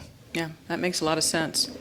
Why do you think it's important for brands to consider investing in efforts with YouTube or any of these other, now I'm going to say YouTube and anything else in the space, for the long term, to the point we just talked about, right? I think that it's foolish to not do that. I think that it's pretty obvious that the environment of entertainment is going online anyway, and YouTube is definitely not going anywhere. So, I think most brands have sort of recognized the fact that that's where everything's going. You see it now. I mean, BuzzFeed puts out a new branded video every day almost. If they're consumer facing, they're left behind if they're not involved. Right. In some way, Absolutely. in my opinion. Anybody else on that one? I mean, the other way to look at it is there are a little bit more than 2 billion people connected online in the world, and 1.4 billion of them go onto YouTube every month. Yep. So if you're not engaging with the population there or with the 1.2 billion on Facebook every month, you're missing out. Yep. That's probably one of the best channels in terms of reach and also just identifying an audience that you can engage them today. How about considerations for new brands versus established brands in terms of using YouTube to achieve their objectives, either for audience awareness or an established brand seeking to reach a new, younger audience or reinvigorate an existing one? Any comments on that?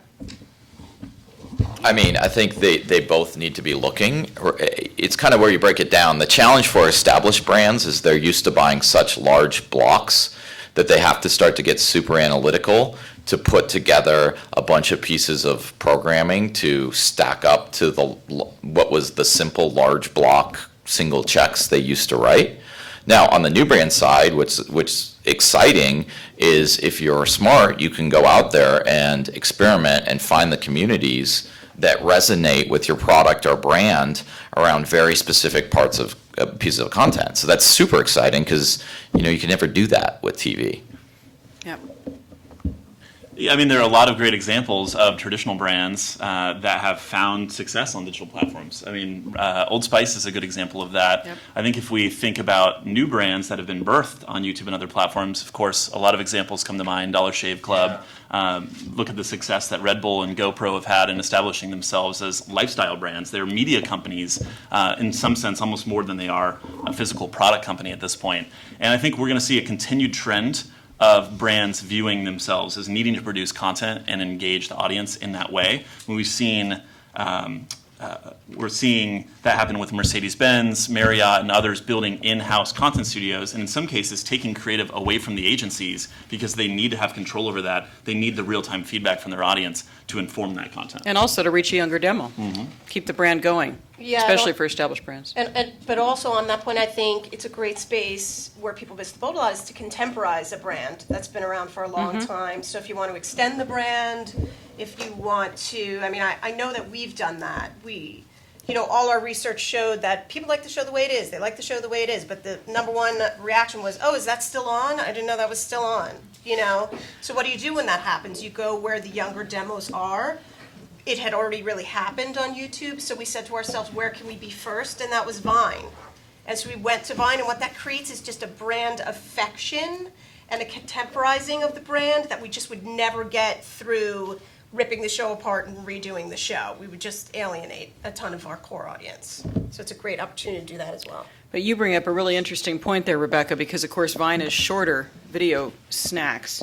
What are the factors to consider with regard to short versus long-term formats in terms of attention and retention, and knowing which platform to use in what way? Well, for us, it's UGC, so a lot of it, works on a 6-second loop. We own all our content, so we're not afraid to manipulate it and play within the confines of the platform.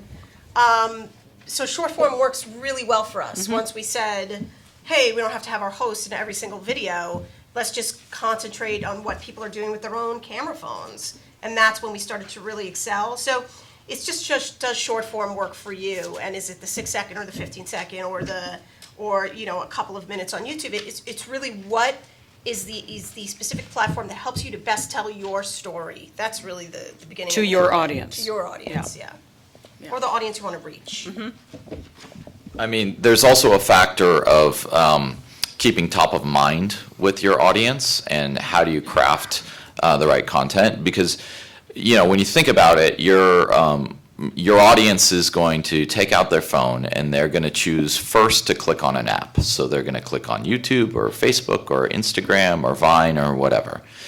Then it's your opportunity to be there and present them with something that engages them with your brand and keeps you top of mind. So even if something like an Instagram or a Vine isn't your kind of core platform, the challenge is then, can you build up the skill set to make a different edit that essentially serves as promotion for your core platform, right? And this is something that we often see creators do, either doing very tight edits or doing an outtake or a one-liner on a platform like Vine or Instagram, which then serves to remind everybody, hey, I have a new video on YouTube. But that's an interesting twist too. It's you guys seeing any great examples for the panelists or the audience of great creativity that you're seeing on YouTube in the form of that's really hitting the mark, that might be a series or something that's unique and compelling that people come back to consistently? There's a variation on a theme. Anything that you're excited about? I mean, and if not, why not? There's thousands, Yeah, there's a lot. right? It's hard to think of like what isn't, right? So if anybody's confused, most of what's hitting on YouTube is not just one-hit wonder cat videos. Right. Most of what's working on YouTube is a repeat format with a creator that people are following, right? Would you say is that a fair statement, that most of it is like that? I think he's correct. Yeah, we're talking about the content that, yes, absolutely. The content that is driving the majority of views on YouTube is like that. Yeah, I'm in a series over at BuzzFeed called The Weirdest Misheard Lyrics, and it's a really simple concept. It's basically me and two other people. We sing a bunch of commonly misheard lyrics and songs, and it's, I think, one of the things, it gets millions and millions of views every time we put one out. I think one of the things that really drives people to it is its simplicity, but also the fact that, I mean, there's just an infinite number of ways we could take that series. Yeah. You could do different genres, different decades, and people are interested in seeing where we're going to take it next. From Absolutely. That respect. Well, that's a real series, yeah. It's like epic rap battles is like Sure. that. Yeah. And Bad lip Yeah. readings, Yeah, bad lip unboxing reading. videos, Like everything all on- videos. Everything on our channel, actually, when we designed our channel, we didn't, we actually made a very conscious decision not to start off with a personality, like not to begin with vlogging at all. And instead, it was a question of, can we create formats? Can we become a format factory? And so we started with things like, grandma smoking weed for the first time. And then there was like 100 Years of Beauty, which then led to Truth or Drink, which led to Sexy Charades. So each of these things were a series. And then they started getting shopped around, so that was the whole idea, was like, let's use YouTube as a pilot factory for ideas and then see where we could take it. And are those series that are actively created as series making money? Yeah, Definitely. And is there a theme around how they are, or does it, again, varies on the different models we talked about earlier, from ad-driven to subscription-based to what have you? Yeah, I mean, so the way I view success is I have a very simple Venn diagram, right? It's does it raise brand awareness? Does it get me subscribers? Does it make me money? And so something like 100 Years of Beauty, for example, hits on all those. Every time we launch one of them, it goes everywhere. It gets tons of views. It drives a lot of subscribers. And because of that, it more than pays for itself just in terms of the AdSense. But then we also are looking at opportunities to merchandise it and spread it to other things like 100 Years of Beauty book, and then you have potential of selling like a TV show and et cetera. The brand sponsor opportunities for something like that are endless. Oh, yeah, it's too. huge. Yeah. And you can't forget then all the new OTT and VOD platforms that are jumping into the mix, right? So we see Verizon spending major dollars acquiring programming. Same with Comcast. AT&T's jumping into the fray with a couple new platforms about a month and a half ago. And then you look globally around the world, every major telecom and cable infrastructure company, they're either like 1 to 3 years behind what's going on in the United States, but they're all trying to start an IP delivery video service, and they need short form content.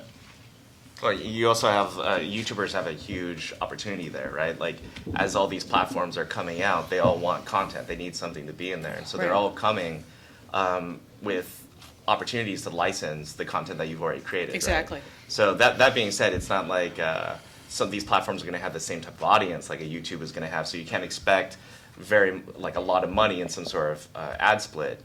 But the idea that you can now take it, I hate to use the word upstream or downstream because it implies this waterfall that just doesn't exist anymore. The internet is rhizomatic, so that Right. means if you can make money in one spot, you can make money in another spot. So it's just a question of where you move it. And better yet, if you can recontextualize the content you've Exactly. already created, and Yeah. monetize it. I would even say that I think television production companies are going to start having more and more digital departments, much like you see the rise of the MCNs, because if you don't know how to make short form content, then you cannot sell short form content. And there is money in both places, in long form and short form. So I think we were one of the first because we have an extensive video library that we own, but I think you're going to start you're seeing with Fremantle, you're seeing it with more and more traditional television production companies are going to start making oodles of short form content. Yep. You want to say something more about that one? No. I thought you were leaning towards the mic. No, just looking down. What categories of content are trending from your perspective, if you can even say that with YouTube, because there are so many niches? I mean, what's hot? Do you see anything heading in a certain direction for a certain audience? For a long time, we joked. Oh, go ahead. I would say kids right now. Big time. Kids under what age? Young kids. So Under I 13. think parents. Kids that shouldn't be watching. There's 5 to that, 13. but even more so now, I think globally, we worked with the Annoying Orange years ago, and that was like 7 to 13-year-olds. Now we're working with brands like Family Fun Pack and others that have big global audiences that are 2 to, it's hard to measure on YouTube because it doesn't really, a 3-year-old can't sign up or a 4-year-old doesn't sign up. It's under their parents' Yes. account. But when you look at the strollers or the car seats, their kids are holding their phones, and I click on the trains and I hand it to my nephew and he watches it for 10 minutes. And so, I mean, that's a big trend I'm seeing now, I think, from where And we partly sit. because kids have such, they get really focused if there's something entertaining, right? So it can get pretty sticky. Yeah. We're seeing a lot of long-form content programming for kids, which is performing well. I was going to say, for a long time, we joked that YouTube was half gaming and half music. And for the most part, that still kind of holds up. But perhaps a more interesting question is, what are some categories that are really kind of untapped on YouTube Yeah, today? that was They're my next question, in fact, So underserved. thinking about, I think there's a lot of open space for automotive content, for food, and that's something that can span cultural boundaries and geographic constraints. I think we're going to see more female lifestyle programming. That's something that advertisers have expressed a lot of interest in, and a lot of, as Juan said, kind of bloggers coming onto the YouTube platform and other social environments. So those are 3 that we were kind of keeping an eye on. I think food makes a lot of sense. And I was working on a sort of a smell-o-vision concept with a startup at Silicon Valley, where you could actually get scent through the internet. And when that's finally here, then the Food Network has a whole new revolution for the Food Network and celebrity chefs. Go ahead, Juan. So I was going to say, I think one of the more interesting questions around genres is what Facebook is unlocking. And so we're seeing things like you were mentioning with opportunities, older demographics, older female, automotive, sports, all that weren't huge categories on YouTube, but doing really well on Facebook. And it's kind of not surprising, again, to draw another parallel to games, you know, the world of gaming prior to Facebook was very much targeted at male and younger, and then Facebook came along in that whole Zynga era and enabled these. They actually kind of took the soap opera demographic and they converted them in a big way into social gaming. That demographic is very strong on Facebook, older female, and so you're seeing a lot of content that now with Facebook video is doing really well, kind of in that area. I also think you're seeing a lot of content around these new content creation apps like face swapping and things like that, or just any original use of that is becoming very viral. Are there, I wonder if I wanted to expand on that niches that are underserved piece, because it seems like, why would there be any niche that doesn't have enough fresh content for it at this point? So on YouTube, I think the thing is YouTube skews really young, right? So I would say that the largest underserved niche are older millennials, right? Like YouTube started 10 years ago, right? So if you're 15, you're 25 now, like the stuff that's coming out on YouTube isn't necessarily the type of thing that resonates with you. Yeah. So we actually actively targeted people who are more like our age, you know, in the sense of like late 20s and early 30s. And what we found is like crazy fans for that type. It's huge. It's gigantic. And it's because they're all hungry for content and they're not getting it right now. So if you want a big niche, go for older millennials. Yeah. I think another one that you mentioned that's automotive. I think that's a little bit of a challenge because of the cost of production, which is unlike many other things. So you saw some channels like Chris Harris on cars that was just killing it, but he was lucky to have a lot of access from previously being an automotive journalist and just frankly being related to a lot of wealthy people. So he got access to all these supercars in the UK and Europe and Middle East. If you didn't have something like that, you can't just get in and start being an automotive guy reviewing supercars, right? And so that's an interesting niche that has some challenges around it, but yet we all know automotive advertising is huge. Big time. Right? Interesting tangent on that one. There's a woman that I've been talking to who's a young, beautiful female photographer for racing. And the whole racing niche from a photographer's perspective, with her as the host, the narrator, and the person capturing the shoot, is extremely unique. And I think it's a huge niche that she could really excel at. Yeah. We see more people going after it, right? So from an MCN perspective, Donut Media, Garage Monkey, GT Channel, the Enthusiast Network, a lot are taking stabs at producing original content, aggregating creators who are producing content around automotive. But there are a lot of challenges, right? How do you classify that? Is it racing? Is it how-to videos about how to work on your car and change your oil? Is it doing reviews of autos that are coming out soon? And so it's a pretty broad category, and finding what the audience will respond to on YouTube is still the challenge that they're facing.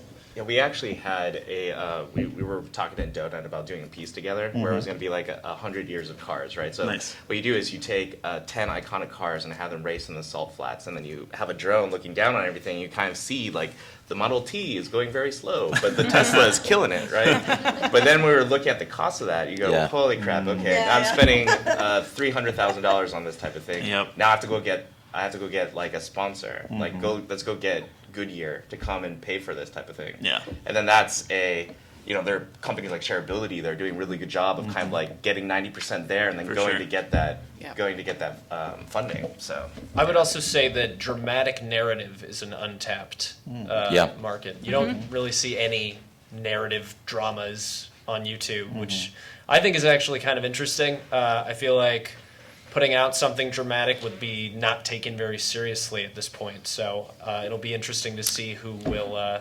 Maybe on YouTube Red.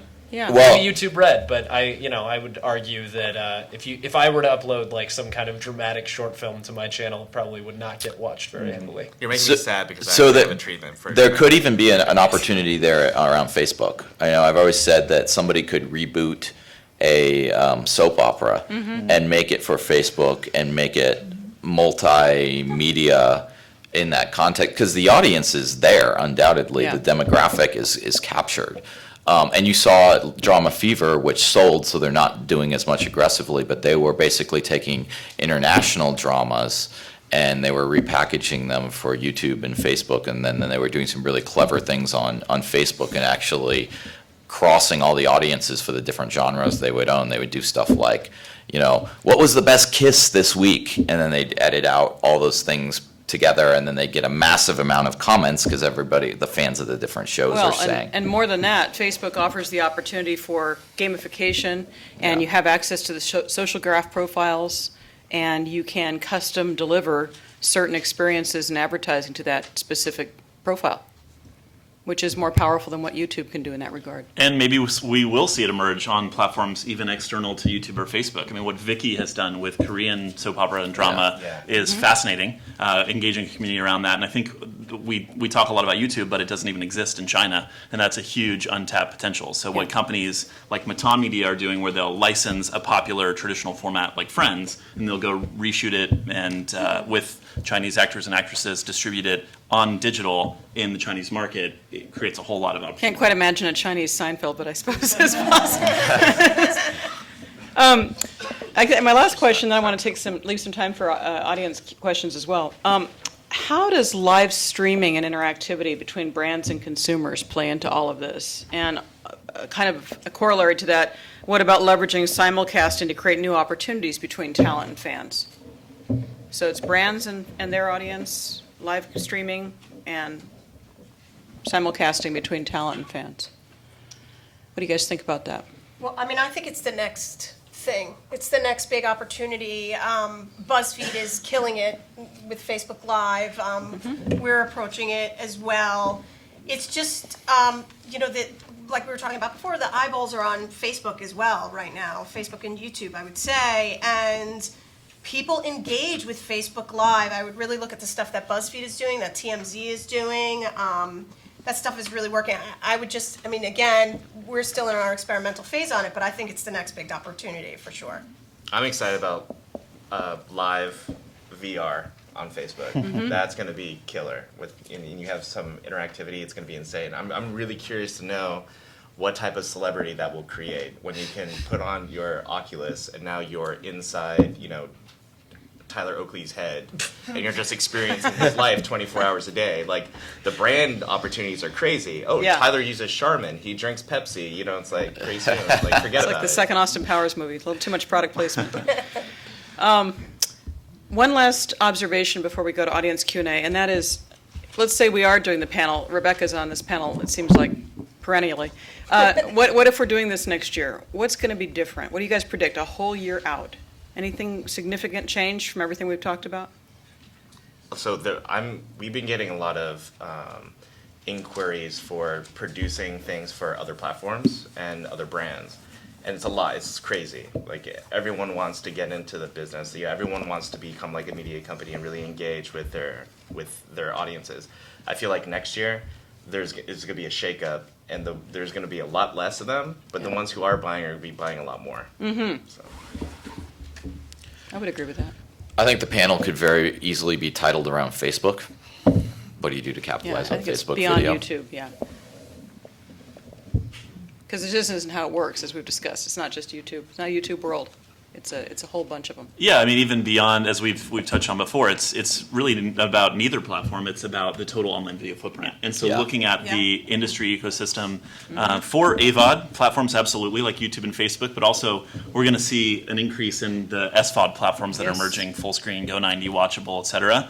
And it's early days. We're going to see a lot of ships washed up against those rocks in much the same way I think we'll see that play out in the live streaming world. A lot of people are chasing the opportunity. It takes a big reach and audience to get there. So I think YouTube and Facebook and Twitch actually continue to stand the best chance for success in live streaming. But I think we'll start talking about the industry as a digital video footprint rather than just social video or just AVOD video. Or any one channel. Yeah, digital platform agnostic, more or less, I would say.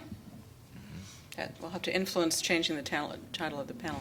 Yeah. Okay, so let's go to questions. Please go ahead. And if you could stand up and speak up so the folks in the back can hear you. Or I'll try to paraphrase if they can't. Anuj Kamarati from the latest. You talked about YouTube and Facebook a lot. I was just wondering what role you think Snapchat will play in the next couple of years in this space specifically. Did y'all hear that back there? Role of Snapchat? I think that Snapchat is already becoming one of the next major video platforms. And I mean, you know, we've seen like with Dab Daniel and things like that. It's just as viral as a YouTube or a Facebook.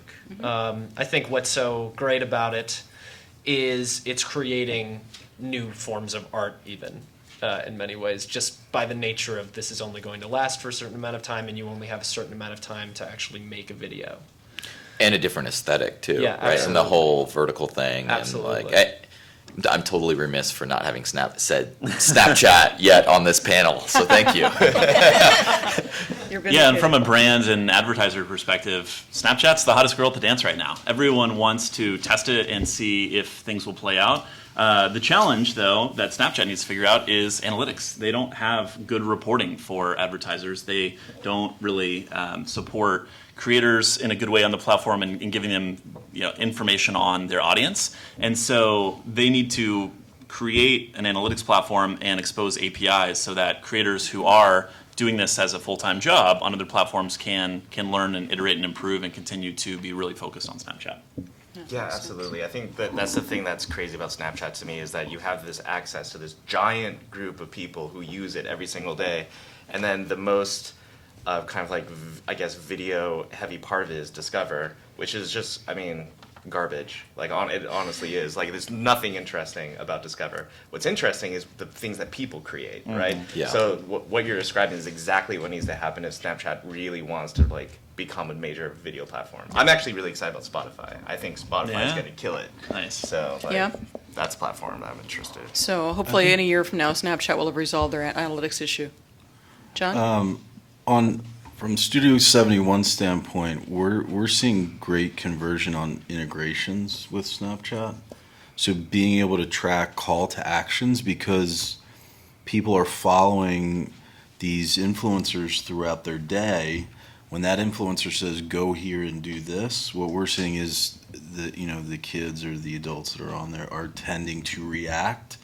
And as a studio and network, we figured out ways to measure that and show advertisers how we can, drive conversion. Despite the lack of Snapchat's officials. Exactly. tracking mechanisms, yeah, okay. Other questions? You guys must have some questions, come on. Yeah, go ahead. What do you think about the measurability of influencers and integrations? For example, a return on investment from a brand perspective. Is it about trying to get direct sales working, or is it like you guys were saying earlier about awareness plays and just views? What do brands expect when they pay sometimes exorbitant amounts for influencers?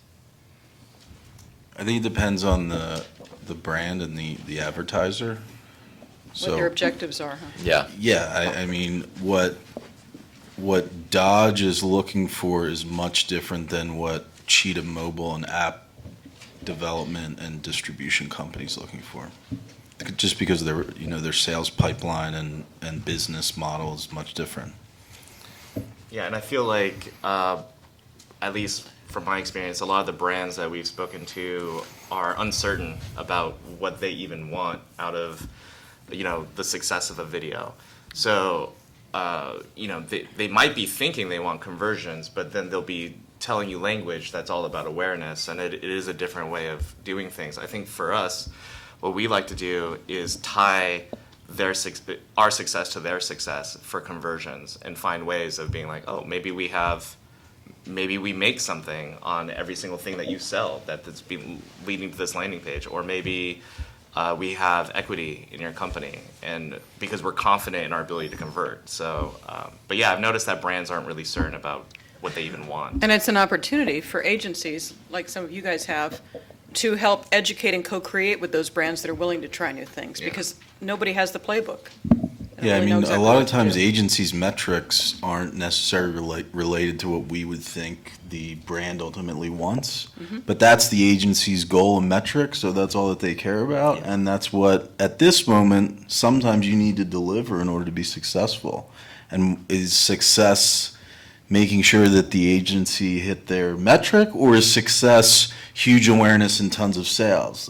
I don't know. It's important to manage those depends. expectations. Yeah. Yeah, and it's evolving. Like, I think the thing you were seeing for a while is, for example, like hashtag metrics, right? Which drove a lot of people crazy because they're one of the worst like metrics for video impact ever, right? Like, you expect somebody to watch a video and then use the hashtag that you wanted them to use to share it out.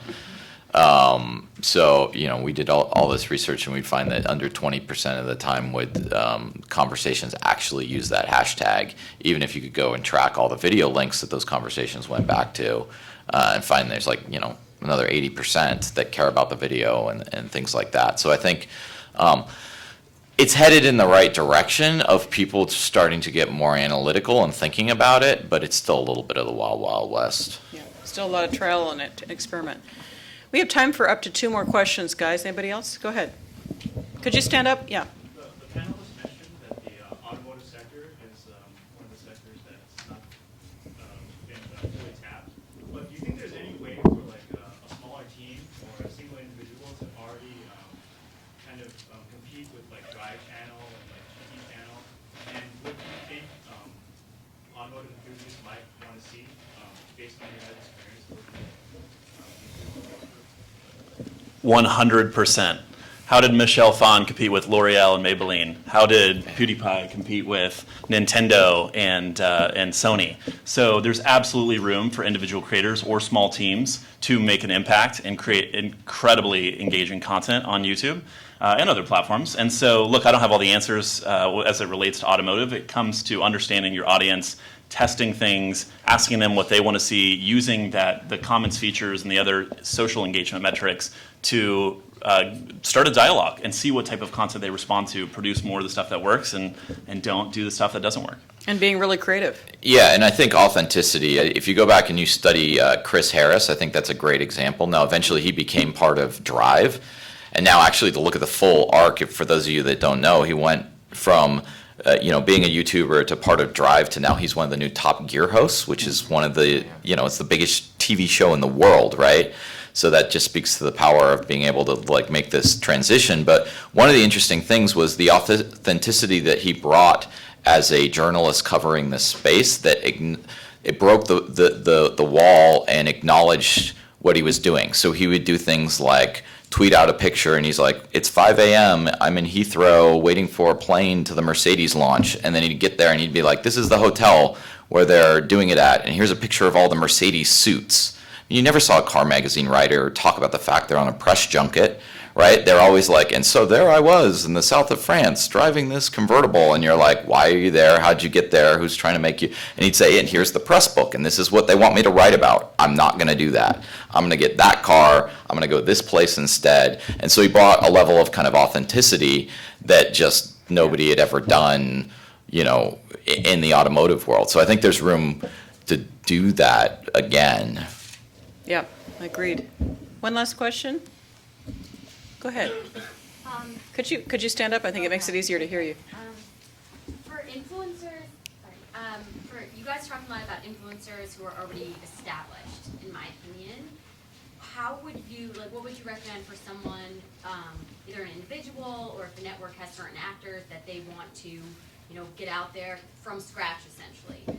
Where would you start with that? Would you start more with the blogging and getting to know that person or that character, or would you start with creating, little vines or webisodes or something that's scripted? Did you guys hear that in the back? Did that make sense? Yeah. Creating influencers essentially and promoting people that might not be top tier. That isn't yet established. This is probably Alex. Work with other influencers to start.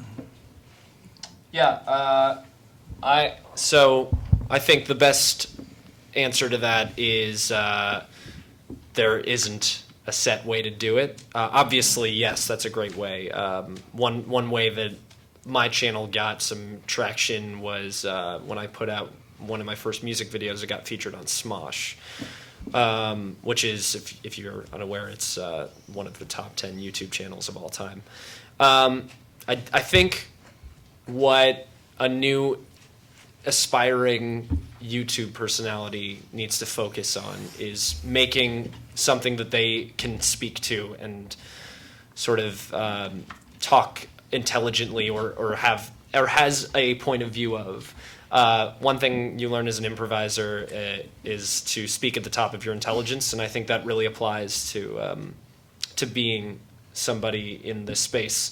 It's not like the traditional route where you can just audition for something and become an actor that way. You need to sort of make your own content, and the best way to make your own content is to make something that's true to you. So that's what I would say. And let the audience find you. I mean, correct. Yeah. I think there are some. This is what people will say, like the real basic ABCs that you should maybe ignore, but you could start with it. Pick a vertical, publish every single day. Have them get to know you. I kind of look at it like something by 2020 there are going to be 4 billion people watching video online. You don't need 4 billion people to be your audience or to be successful, right? You just need a small portion of that. So if you are constantly presenting content on a regular basis and doing exactly what he said, like leveraging other talent to create communities of participation, then you're definitely going to gain some traction. I mean, on top of that, you're going to have to find ways of seeding your content. I mean, obviously, a few breakout hits is totally going to help.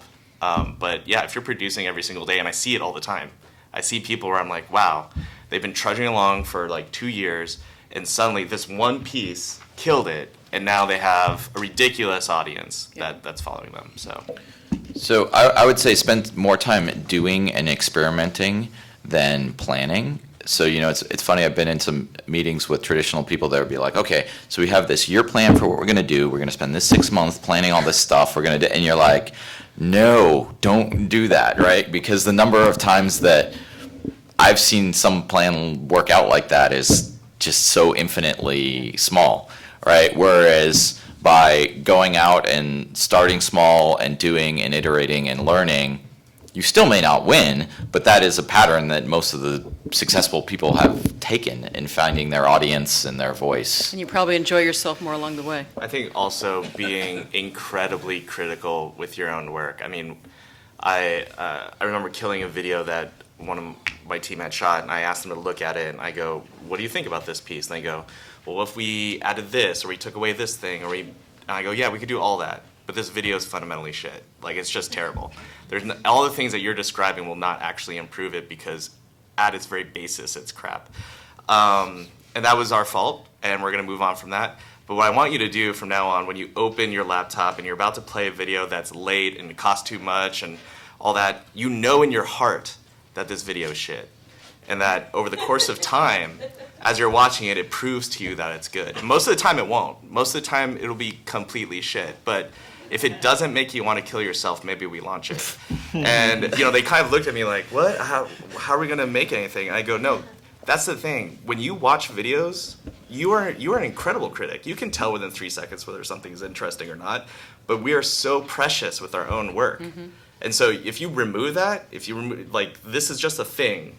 Yeah, I made it, sure I made it, but it's a thing that lives on its own, and you don't attach your ego to it, and you can be super critical with it, then your work is already going to be more interesting than the vast majority of people. And on top of that, when it's 80% ready, launch it. Don't wait for it to be 100%. You'll never let go of it. Yeah.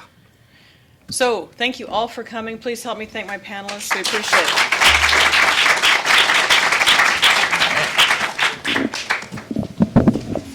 It's fun, you guys.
advertising with the content? Yeah, it's all in-stream advertising. You know, right now we have we use LiveRail as our ad spending solution. I like it. When they focus really on Facebook, Okay, cool. I like it. I like it. develop our It's own fun. SSP solution.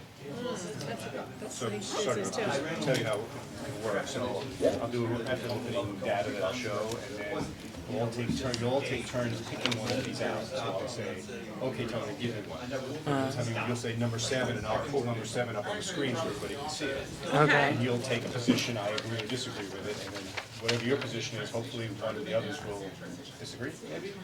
Makes it interesting.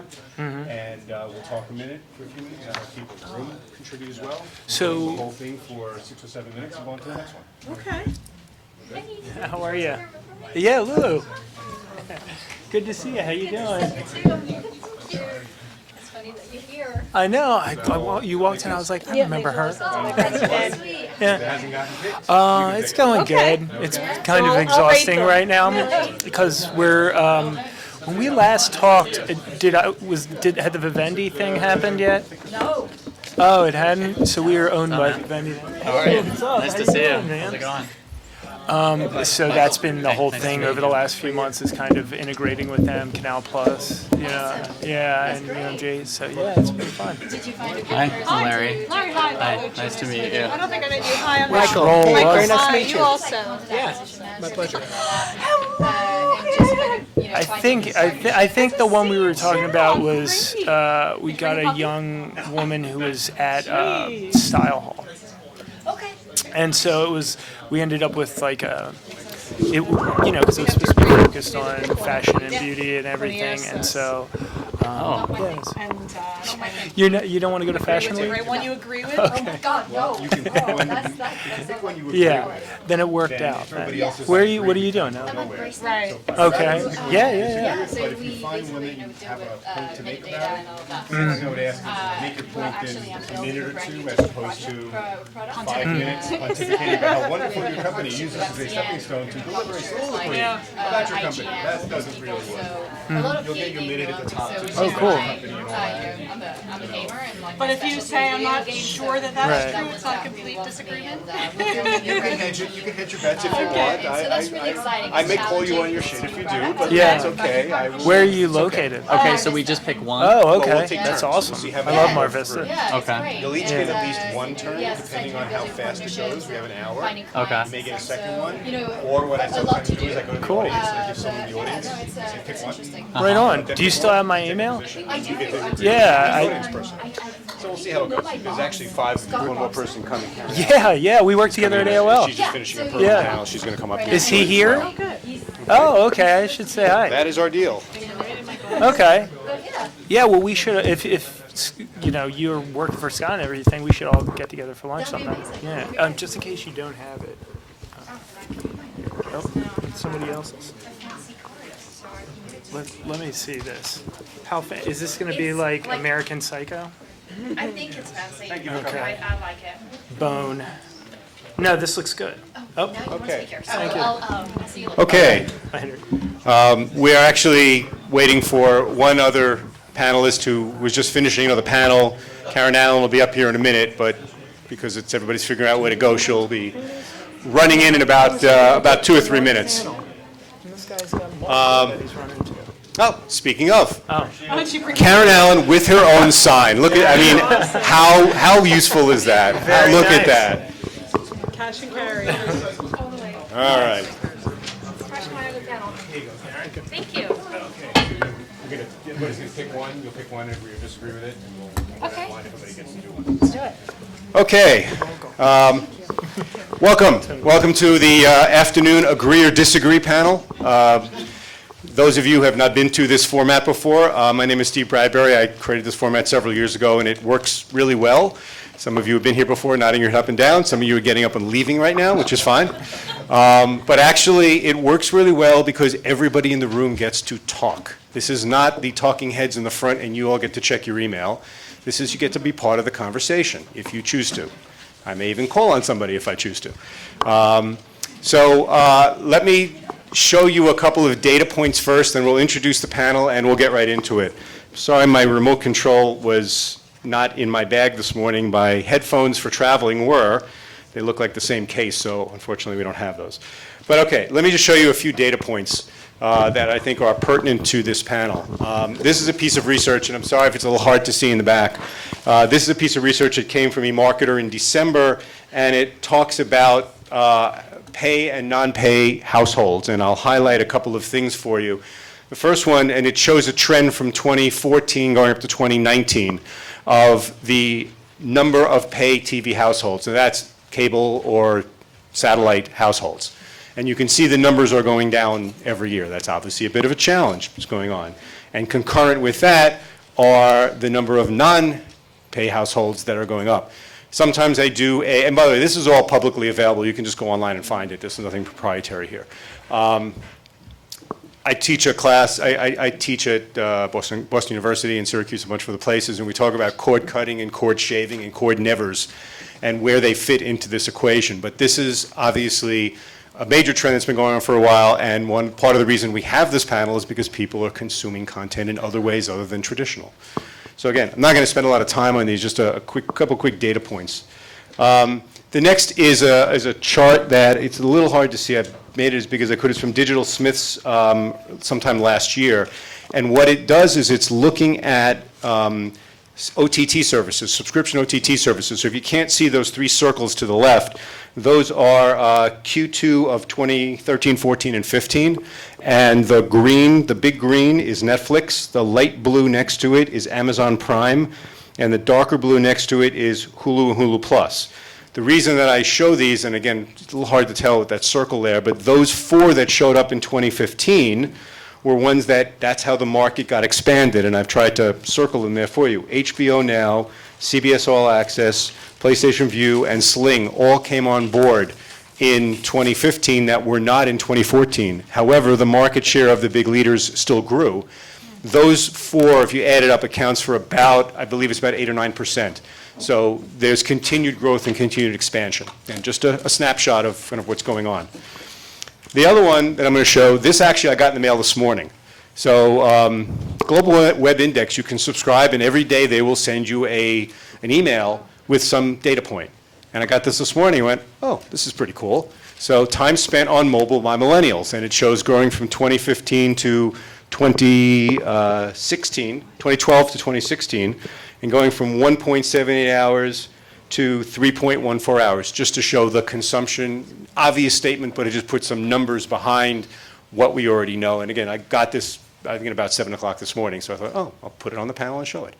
So again, just a few data points to just kind of set the conversation. We've got a really good panel here. I'm going to ask them all to introduce themselves. They're not sitting in the order that it's set up on the screen, but we'll just start here, Michael, and ask you to spend about a minute introducing yourself so we can get a sense of who you are. Sure. My name is Michael Kernan. I head up a company called New Media Studios and Management. It's like it says, it's a studio and management company. The management side is all digital.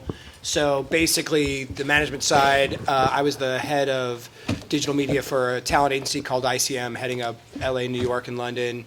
Left, took a bunch of the clients with me to do in the digital space.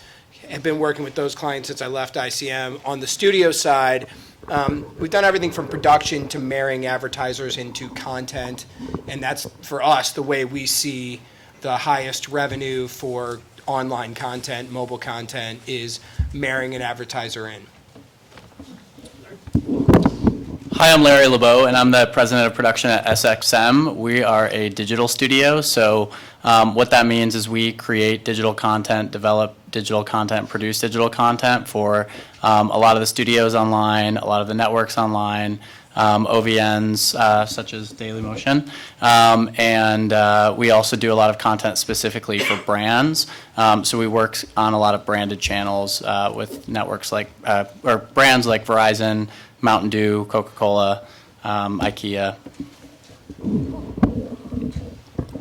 I'm the shortest one. Hi, I'm Val Voci. I head up marketing for OwnZone's Media Network.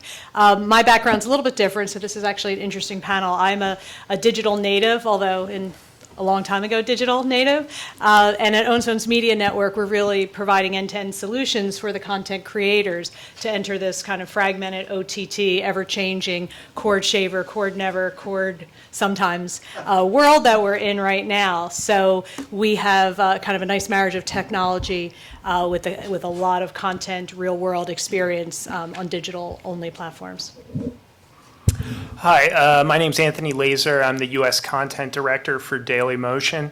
Dailymotion is the second largest video platform in terms of scale in the world.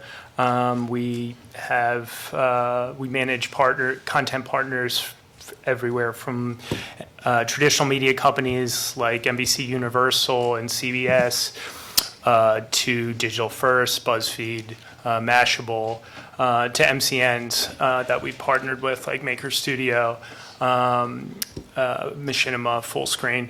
And my team does two things. It's acquire new partners and develop those partners' audiences on our platform. I'm Karen Allen. I do strategy and business development for digital entertainment companies. I have a big background in digital music, so a lot of my client base comes from there. But it really does span all general entertainment technology. I have a client right now in advertising, for example. My other project I work on is a show called Riffing With. We launched it late last year in October on Hulu. It's a music interview show, and I don't do the interviews. We have I have a partner who is an amazing interviewer and writes for Billboard and Rolling Stone and a bunch of other people. But the first season went really well. We have 10 episodes up right now on Hulu. Everyone from Brian Wilson, Annie Lennox, Perry Farrell, Travis Barker from Blink, and Def Leppard. We just did Heart. So it's on Hulu. It's on Amazon Prime. It's also on Virgin In-Flight Entertainment. And I'm shopping season 2 right now. So I'm talking to brands, talking to networks, and trying to find what our next move is. I'll say I've watched several of the episodes. They are very well done, so I'd encourage you to go check them out. Riffing With. Yes, Riffing With. Yes, thank you. And I'm Steve Bradbury. I have a consultancy called Velocity Digital. Up until several months ago, I was the chief operating officer of a company called Zoom Media Group out of New York. Obviously, I'm here, they're in New York. At some point, you grow too big, and that becomes a little bit of a challenge. But the company's doing really well. I'm very proud of what they've done, and hopefully they continue to do it. I've been doing a lot of teaching. I mentioned at BU in Syracuse. I'm developing a digital media program for them this summer, do some advising. And then I have a little passion project on the side. So if anybody is a sports fan, okay, you can go on Twitter and follow Deep Sports TV, or on Facebook you can follow Deep Sports. It's just a hobby, it's a passion project, but it's kind of fun. I post every day some cool things, and just check it out and see if you like it. Okay, so we're here to use a format called Agree or Disagree. This is how it works. About 10 minutes ago, I handed to each of the panelists this list. They have not seen this until 5 or 10 minutes ago, so there's no canned responses. There are 13 statements that are related to this session. And they looked at it for the first time, and we're going to go down and mix it up a little bit, and each panelist is going to select a statement. I will put it up on the screen, and they'll take a position on that statement. Do they agree with it or disagree with it? And hopefully maybe somebody else in the panel doesn't agree. We'll have a little discussion, include the audience for 6, 7, 8 minutes. We'll see how long it goes, how much interest there is, and then we'll move on to the next one. We'll go through at least 5 of them. I have 13 on here. Maybe if somebody's interested, maybe I'll hand the list to someone in the audience and they can play panelist if they like. We'll see how many we can get through. I encourage you to share, to participate. Just raise your hand. Make one request, the same request I made of the panel, I make of you, which is, don't get up and make a speech about your company, okay? Just get up and say what you have to say. Keep it to about 30 seconds. Don't give a long-winded diatribe about who you are and what you're doing and all that. You can do that later on, one-on-one with people, okay? The format works really well, so I encourage you to have fun with it.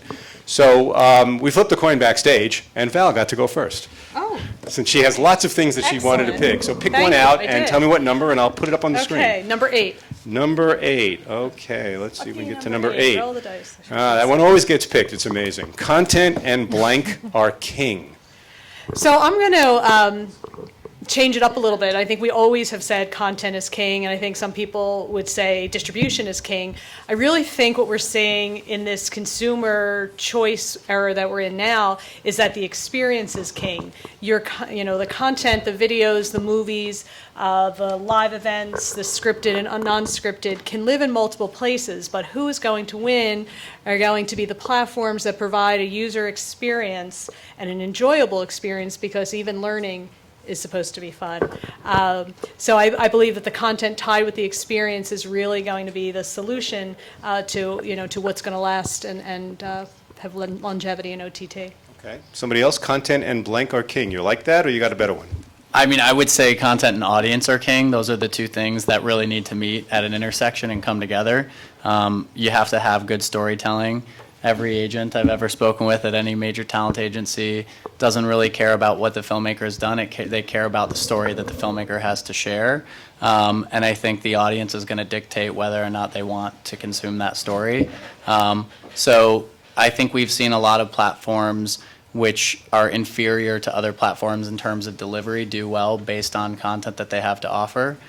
So I would say, not that I don't agree that a platform can't definitely give an experience that is unique to viewers, but I would say for me it's content and audience. I actually think there's a hybrid, a middle ground that I agree with both of you, and I would say content, and because I like to alliterate, content and community are king. And I think community is two things. It's that audience, like Larry was talking about, but it's also the experience. It's the tools that a platform can provide that allows for engagement. And really the kind of the new media stars, the YouTube stars out there, what they've been able to do is create a conversation more than creating a passive viewing experience. And using the environment, the experience on YouTube and on other UGC platforms where you can engage with. They've started a conversation and built a community around that, and that's not only an engaged audience, but it's also people who are then going and building their own communities. And then you take someone like PewDiePie. I mean, I think if you've watched PewDiePie, I mean, it's not everybody's cup of tea, but he's created a massive community of people who have then gone and created their own content, and he started a conversation that's been very successful. So it's been a mix of content and that community that have helped to really grow a massive audience. Okay, let's get from everybody in the panel. Karen, what do you think? Karen, content and blank are king. I totally agree with the last two statements. I think understanding the audience that's around your content, some content doesn't really necessitate interactivity or community in any way. It's a very lean back experience, and some content that's 100% what it's about. So I think really understanding what your audience is and how the content relates to that should guide all decisions from there. It should guide what platform you're on and what brands you bring in or not. So yeah, I totally agree that the other half is audience. Okay, Michael, you want to give us a different one? I would agree, and so I don't want to reiterate, but the one thing I would add is at this, and for the long run, I totally agree with what you guys are saying. I think for right now, though, is a business and trying to make a living at this, I would say the content and the advertisers are king, because all the money right now is coming from advertisers for the most part. Online's following a television model, so the advertisers have a tremendous amount of say, at least at this point in time. Okay, let's see if we can get a couple others from the audience. Anybody have a different idea? What do you think? Content and discovery. Content and why? Because there's so much content out there right now that if you can't find it, it's just going to fall by the wayside. Okay, good argument. Anybody else want to come up with one? Anybody else have a thought of content and something else? Yes. I would say the love of what you're creating, because if you don't have the love and passion behind it, then it's not going to So content and passion are king? Yeah. Okay, content and passion are king. See if we can get one more, then we're going to take a vote. One more. He touched on it, but I'd say content and monetization. Monetization. Okay, another way of saying it, but that's fine. Okay, so we've got, I'm going to read them off to you. This is how we do this particular one. I actually have done this as part of a class I used to teach at UCLA and did this a 3-hour exercise. We're doing it in about 7 minutes. We've got 7 of them. So we'll have 2 votes. The first vote, you're going to get to pick 2. So you can't make up your mind, you get to pick 2. Then we'll take the top couple and we'll vote it off and we'll see what the final answer is. So content, here are choices. Content and experience, and you guys get to vote as well. Okay. Content and experience, content and audience, content and community, content and advertisers, content and discovery, content and passion, content and monetization. Okay, got it?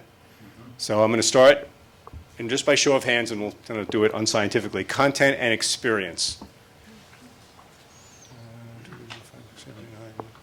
10, okay. Content and audience. 2, 3, 4, 5, 6, 7, 8. Okay. You only vote for 2, right? You can't vote for Content, and you get 2 votes, don't forget. Content, you get to vote twice. You want to put, okay. That's pretty close to. I'm going to go for audience then, too. That's all right. Close. I'm going to go for audience. Really close. Okay, okay, I added a couple more to audience, that's fine. No, we're parsing words. Admittedly, we're parsing words, but these words do all have somewhat different meanings. Okay. Content and community.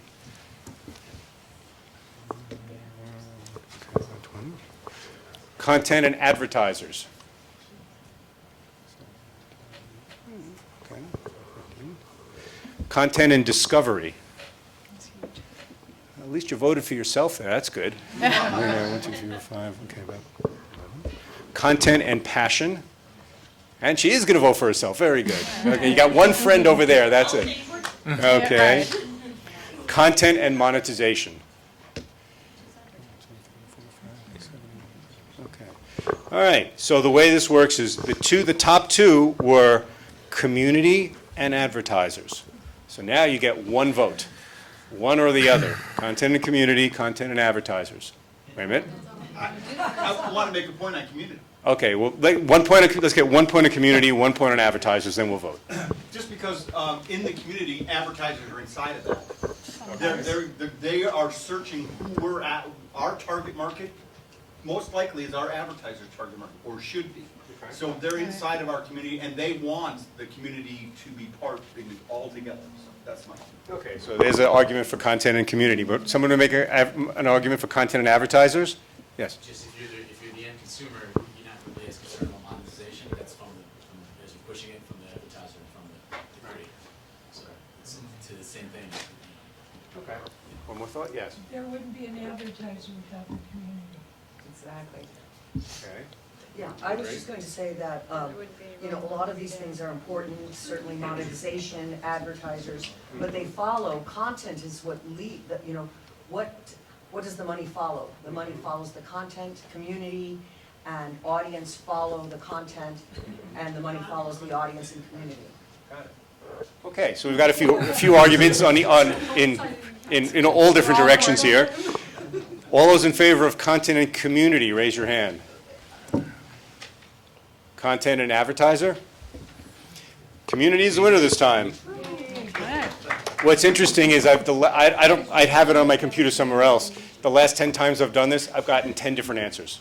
Every single time it's different. That's what's fascinating about this. What was the one last time? The last time I did it was content and context. Yeah. Yeah, that's what Okay, it is. and then there was content and distribution one, content and revenue one time. There's been a bunch of different ones. I've done it at Digital Hollywood, I've done it in other places as well. It's a really interesting exercise, and we can do it a lot more in depth at some other time. Nobody has any idea, really. That's the answer. Exactly. Well, we're all making it up as we In other go. words, just keep all these things in mind. Everything. Doing your Everything. All right, let's move on to the next one. Tony, why don't you give us one? Give me a number. Okay. What goes around comes around. What number, so I can put Oh, it? sorry. Number 11. Number 11.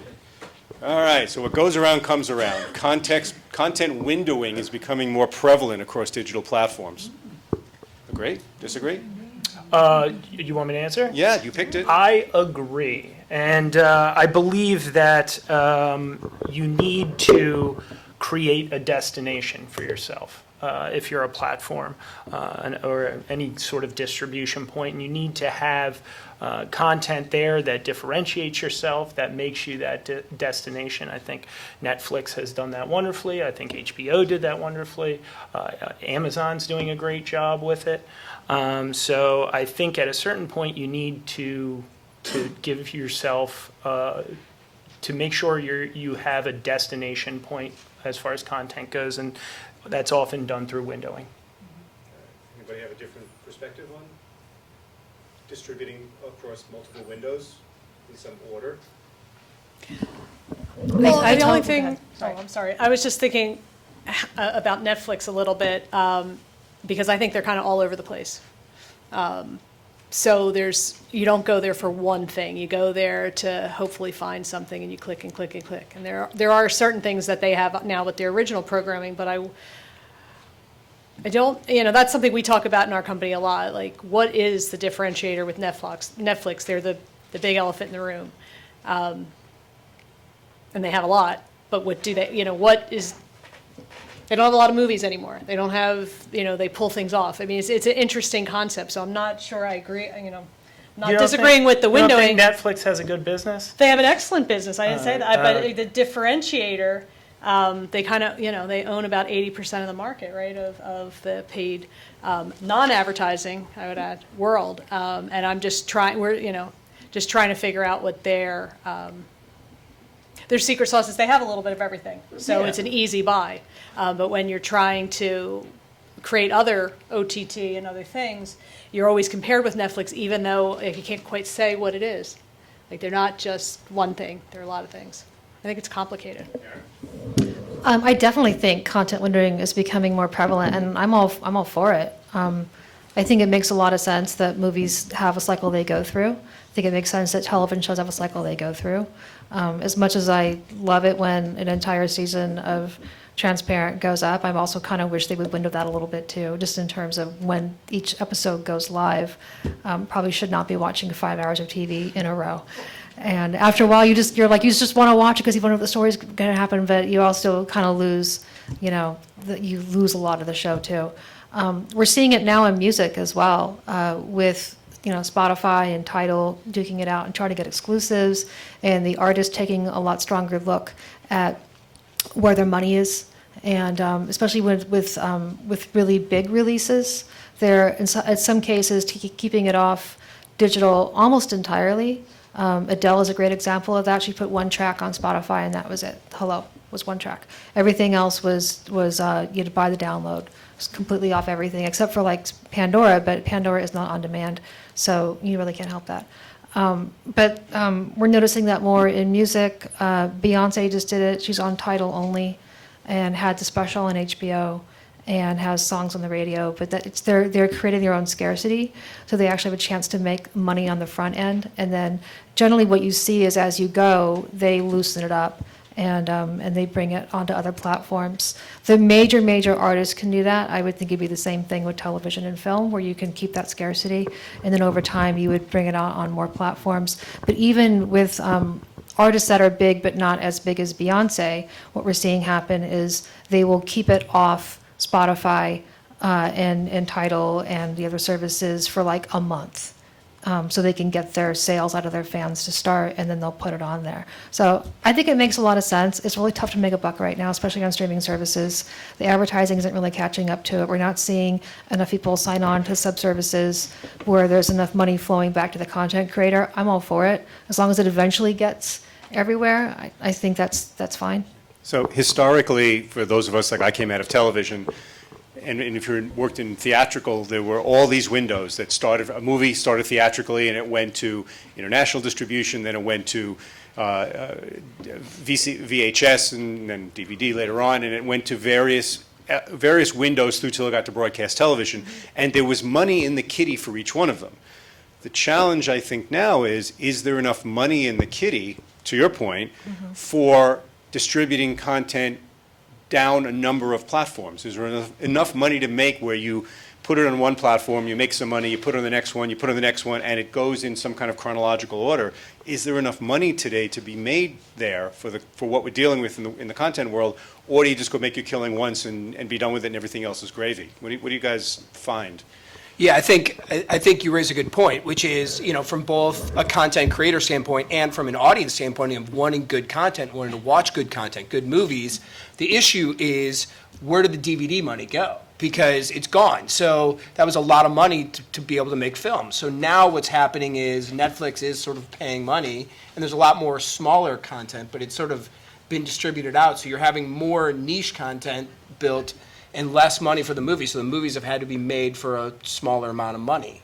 But yes, the windowing is extremely important, because that's still the way that you can make money from your film, for an example, and make a film on, a larger budget. Where do these online video networks play into that equation? Are they at the beginning? You're, Daily Motion's in some cases at the beginning, or maybe you're later on. We were talking before, and you were talking about content that you've acquired from various major networks and all that have seen other plays, and then they come to you. Do you want them earlier? Are you okay with taking them later? Is the value proposition? Yeah, I mean, there's a lot of different models for distribution that we have. It can be everything like you just mentioned, from a network, using our platform as more of a marketing piece. If they have a series, they can have interview clips, they can have ancillary content to that. So that we're flexible, really. But then there's a completely other end of the spectrum, is like when we work with Larry's company, it was, an exclusive windowed series that we were trying to get off the ground exclusively on our platform. So that's the other end of the spectrum. So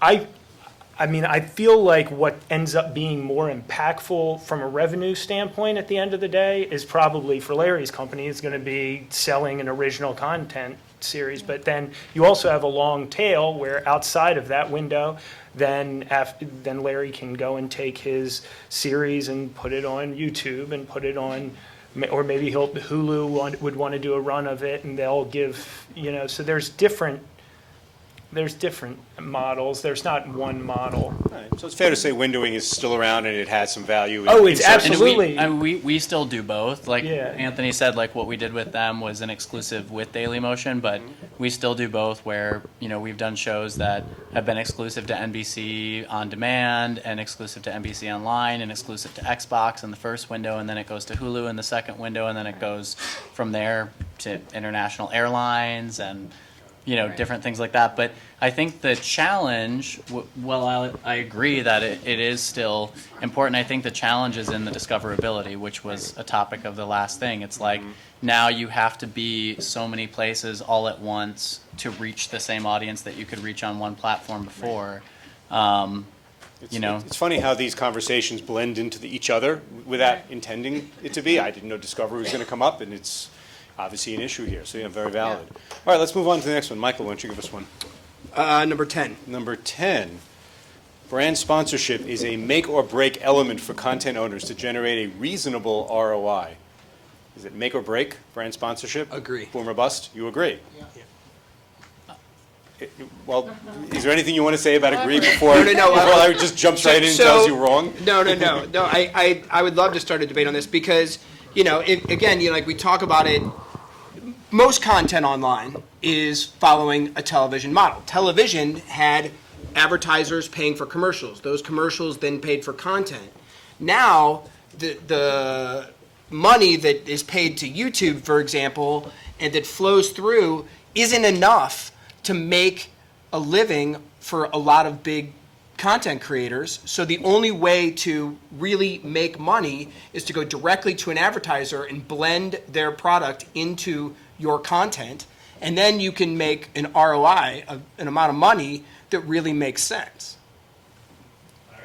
For us, I agree. For our company, yes, absolutely. We cannot make a return on investment unless we have a brand sponsor 90% of the time. But I wouldn't say the answer to that question is yes, because it really depends on what the kind of content that you're creating is, how often you're releasing the content, what are the resources that go into creating that content. Is it something that you make alone in your bedroom and get millions and millions and millions of people to view every single week that costs you very little to produce and you're earning a lot of ad revenue based around it on YouTube? Or is it a big scripted series with, a crew of 40 plus people? It's really, I think it's a scale question and frequency question, and how much audience and community you can build. Really, it's kind of a community question. Can you build a community to support you making it on your own, or do you need a brand for us, the kind of content that SXM does, we don't really make money unless we have a brand partner. How many people in this room are producing content that has a brand attached to it? And, okay, so for those of you that are, would you be able to produce that content without the brand? Without the brand revenue, or you would be able to? Yeah, well, we built the community first. So we started as content creators 10 years ago. We made a film, and it became kind of a cult classic with the community. So then around that, we built a distribution network to sell more films to the same audience that we aggregated. But now we're actually approaching brands because now that we have the audience, and Facebook is so massive, we can't actually feed enough content into the network because they want it 24/7 all the time. And we put everything we can shoot up there, and it's weird. It's like the tail's wagging the dog because we do sell-through on our own media, but then the Facebook has gotten so big that there's actually an advertising play on Facebook. It's become its own revenue stream. Right. It's actually its own business within our business. Anybody else have experience? Yes. Yeah, I mean, for us, we need the brand. I mean, if we don't have the brand, then our budgets go way down. I mean, our audience, for the series that we're doing, our audience engagement, we have audience paying into some kind of ancillary product around the series, but that doesn't generate enough revenue. We've got the audience to get the brand on board, but we need the brand money to actually. I mean, we can, right, we can scale way down. If we lost the brand, we would just scale down and produce the content. I feel like the real question is, can you build a large enough audience on your own to generate your own revenue, or do you need somebody to subsidize the cost of you creating your content? Right. Yeah. Well, I mean, I come from, a lot of years in paid content. So the players and the platforms are very different now, but the underlying consumer behavior is the same. So we're not looking at brands to sponsor. We're looking at, will people pay for this content, which, is rather fluid right now. But folks will, and we're all folks that pay for content, right? So people will pay for exclusive, so that windowing makes sense. That we used to call it embargoed back in the day. Release it here first and then somewhere else. So if it's exclusive, it's time sensitive, especially in the B2B space, and a lot of our providers are B2B. If you look at Bloomberg, for instance, how they made their millions, it was he put a terminal in an office, so they were the first to get the financial data. People will pay for that, and the pricing has to be reasonable. So we do a lot of experimenting right now with pricing. What will people pay for? Movies are kind of a no-brainer. If you keep your monthly subscription price, at a less than what your Friday night movie on Verizon, Comcast, or Cox would cost you to rent for 24 hours, and you constantly refresh it, new movies every Tuesday, every Wednesday, whatever it is, people get that. They will buy by the niche. It's not a pain point compared to their Netflix account. So that's what we've been finding. So then it's that audience and building scale. But we look at it very, very differently. I would love to have brand dollars, but that's just not how we play. So for everybody in the room, if you could each give one quick thought, what should they be thinking about when they're going to attract a brand? We've talked about a few different things. What's the one thing that you found in your experience that will help people in this room go, if I did that, that would help me get closer to attracting a brand? Because clearly everybody's chasing brands. Everybody's chasing the brands. Some people are still chasing agencies. They're chasing independents. You don't even know who to contact, who's got the right in. What's the one thing that you would each say to everybody in the room, this is how, if you think about this, it will move you closer to getting a brand? So Karen, what do you think? What's the one thing, what's the one lesson you've learned? Well, we're just kind of starting our process, but what I hear from brands sometimes is that they want to know what the metrics are and what the reach is and all of that. And then I also hear from other brands that they don't really care about that. They're not so concerned with that. They just want to put their name on something cool. I'm kind of doing a hybrid with my show. Where we do have reach, we are on networks, so that's great for them. But I'm also, our objective in season 2 is to create content for the brands while we are creating our show. So we're not going to shoot a show and then smack a brand on it. We're going to have a brand involved from the very beginning, so we could be creating content for their social content networks and for their verticals. And in that way, I am one hell of a deal, because I can get them a lot more name artists within their world than they could ever get on their own by doing one-off deals with each one of those artists. So that's sort of where I'm coming at it from. I really hope that brands don't have to be behind every single production. It certainly helps me in my cost for shooting, but I just, being a former artist manager, I think there's intrinsic value in content, whether it's music or film or television or whatever. There's always been an element of brand supporting content networks like radio and television and so forth. So it's always there, but I think that there's a value for the content itself, and I hope that we're able to find revenue models where we don't have to get a brand behind every single show. I don't know if we're going to have time to have everybody do, but if anybody else has got a quick thought they want to share on. Yeah, just real quick, I would just say if you're creating content and you say this, everyone could like this, it's for no one. So when you're creating, you have to have in mind who this is for. Going back to the community thing again, who is the person that will watch this? If you can't have that clearly delineated, then you're going to have trouble getting a brand on board.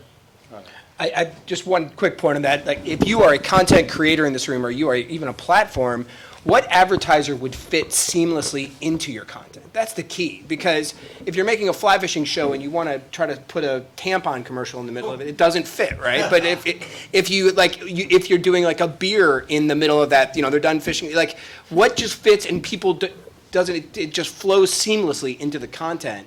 The advertisers will go to that because it'll just fit their brand, and that's what branded entertainment should be. Is just they would have used the brand name anyway. It just happens that you're going to get paid for it.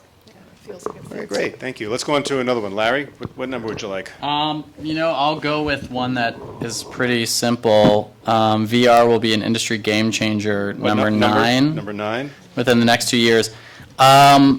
Definitely a game changer. I don't think it's going to change the types of scripted content we consume, but I think it's absolutely going to be a huge piece of like ancillary content experience, especially when you're talking about platforms or on-site opportunities for content.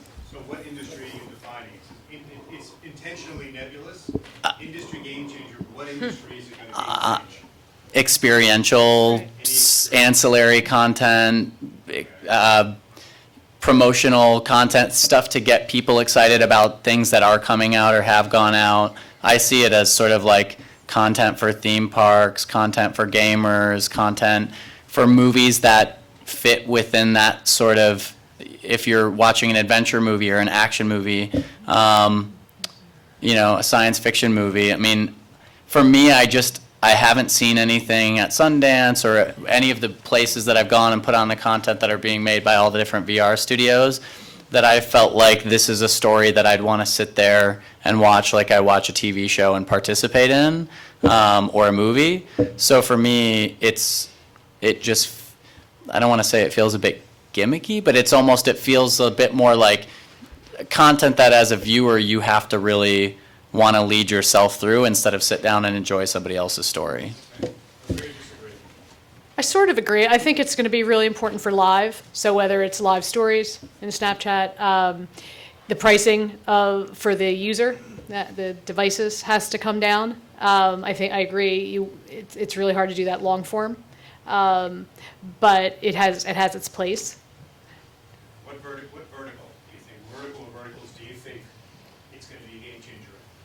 Just give me one. Mobile. Yeah, of course, mobile. I mean, in a content vertical? We're actually, talking to someone right now that's kind of like fashion. I think it'll be huge for fashion. I think the younger end of the millennials love it. I think did you say extreme sports or any kind of? Yeah, sports? I would say live, streaming content in general, live. Yeah. I really think gaming, especially esports, from my experience with VR, it's difficult to use it in a scripted format. I've tried watching a scripted show in VR, and I kept missing plot points because I didn't know where to look. So that was an issue. And even though it was good at moving you from scene to scene, I would completely lose things. But I think I think having to look all around you all the time in a video game is very complementary to VR. And as esports grows and grows, I can see everybody using VR headsets for it. Yeah, gaming, sports, music is what I'm thinking. I mean, we just released our 360 product a little while ago, and watching one of our partners is Fox Deportes, and I was watching football, soccer the other day via 360, and I think pretty much all sports is going to be, if it's not already moving that way, it will be there in the next year or two, where you're going to be able to watch from any vantage point in a stadium. I think it's going to completely change sports. I think there's going to be a lot of people, it's funny with sports, the actual live experience for sports and music is becoming so incredibly expensive. I don't know if you saw that the old Coachella that they put together that they announced today. Coachella. Yeah. October. It's already booked. Yeah. So those are like $225 a day for that ticket, for the base ticket. And the same with sports. Sports is completely getting out of control to actually go to an event. And I think what's going to happen is it's going to lead to more and more demand for that sort of 360 augmented or VR experience with live sports. I wonder about sports, because when I watch sports on television, I really appreciate the editing, and because they're watching probably 12 or 15 different views, right? And they're telling me where the action is and narrating me through that. And that's really valuable when you've got a lot going on, like with football or basketball. I don't think it's an either or. I think it's a second screen. Yeah. We did a thing for Virgin Mobile where they had all that, you could just pick whichever stage you wanted to watch, and then there was like a fan cam where it was someone going around in the crowd asking people what they were doing, and the fan cam was actually one of the more consistently popular things out of the day. So I think it'll be an option that people will want a custom interactive experience.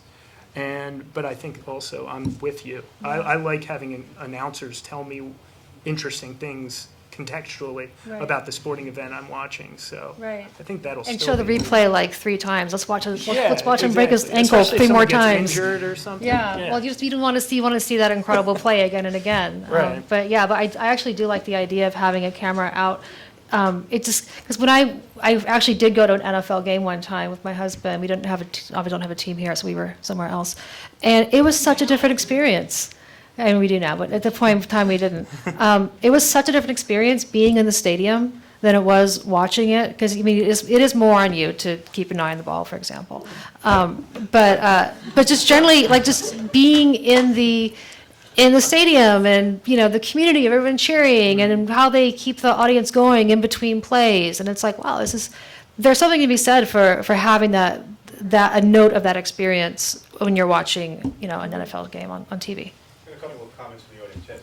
I'm in extreme sports, and I think that the POV is for someone who can never ever giant slalom or stuff that I do, crazy stuff, furniture race or underwater hockey or kayak water polo.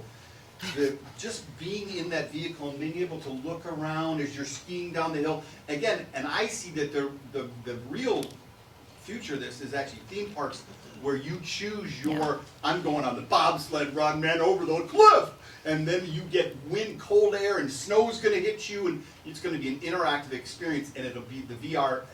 Give it 7 years, it'll be a huge. Well, there actually is a VR roller coaster now.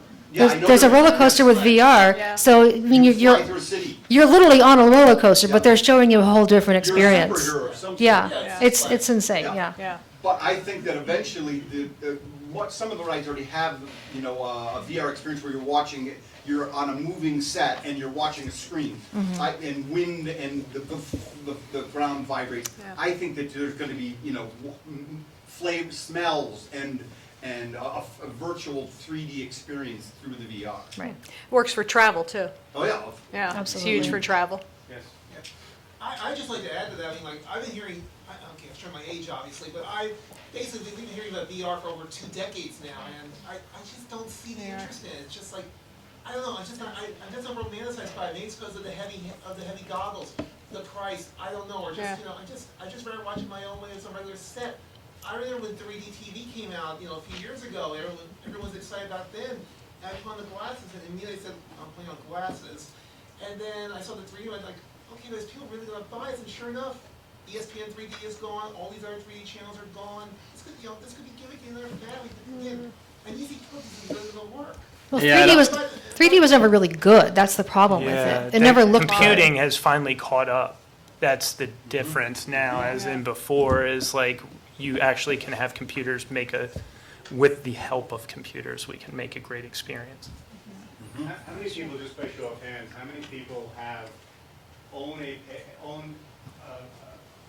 VR device other than like Google Card? That, but anybody have like a headset of some type? And how often do you use it? Once. Once. How often do you use it? You work it, okay. You don't. Wow, that's cheap. Yeah. It happens to 2 people, 3 people, you have 1, 4, okay, so, now, this is maybe not fully representative of the room, of the world, but how many people here have had a VR experience? Had at least one VR, okay, Yeah. so most people have, but most people don't have a device yet. So it's still early, it's nascent. Millennials and younger. Millennials, exactly. That's the Because key. they also, you know, of course, they've grown up digitally, but they're also into the cosplay and the personas and things that maybe we weren't. So it's not, to your point about putting on, you know, I have 2 millennial daughters, like they're playing games or doing that stuff. They don't think about putting the goggles on, putting the hand things on, and you know, I thought that was the strangest thing, but that's just part of what they do.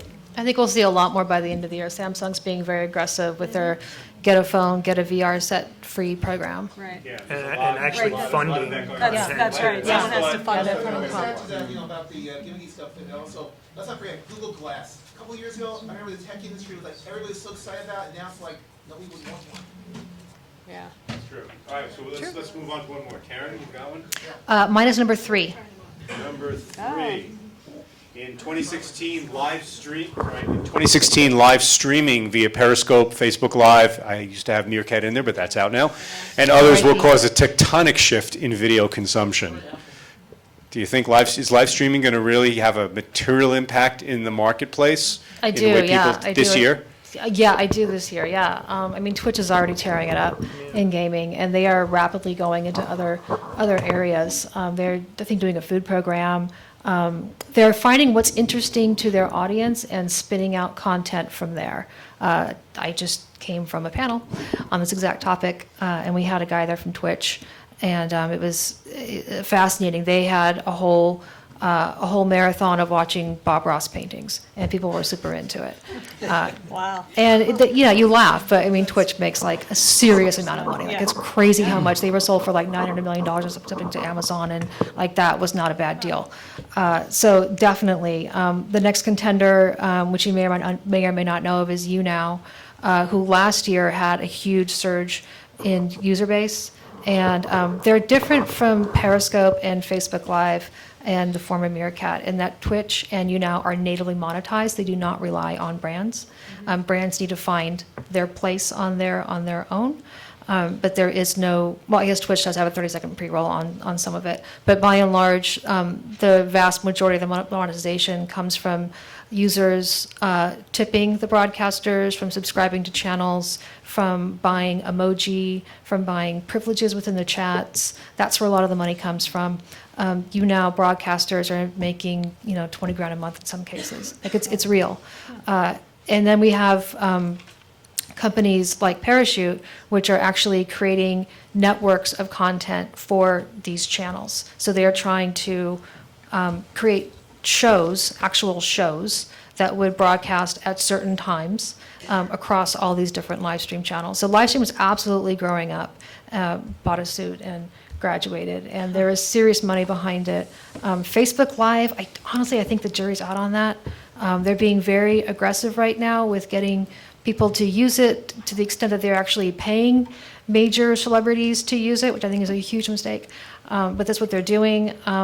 And what Facebook Live is missing is that in-screen chat feature, which is so crucial. This is what which is what makes live stream different from all other broadcast formats. It is that personal, one-on-one, talking to you, responding to the chat right now. That's why people stick around for an hour, 2 hours, 3 hours for these broadcasts, because they're a part of it, they're hanging out. It's not quick editing, it's not, here's your little snack of content, and then write your comment or not, and move on to the next one. It is basically turning everything we know about a social content network on its head, and making a lot of money with it without relying on advertisers to do that.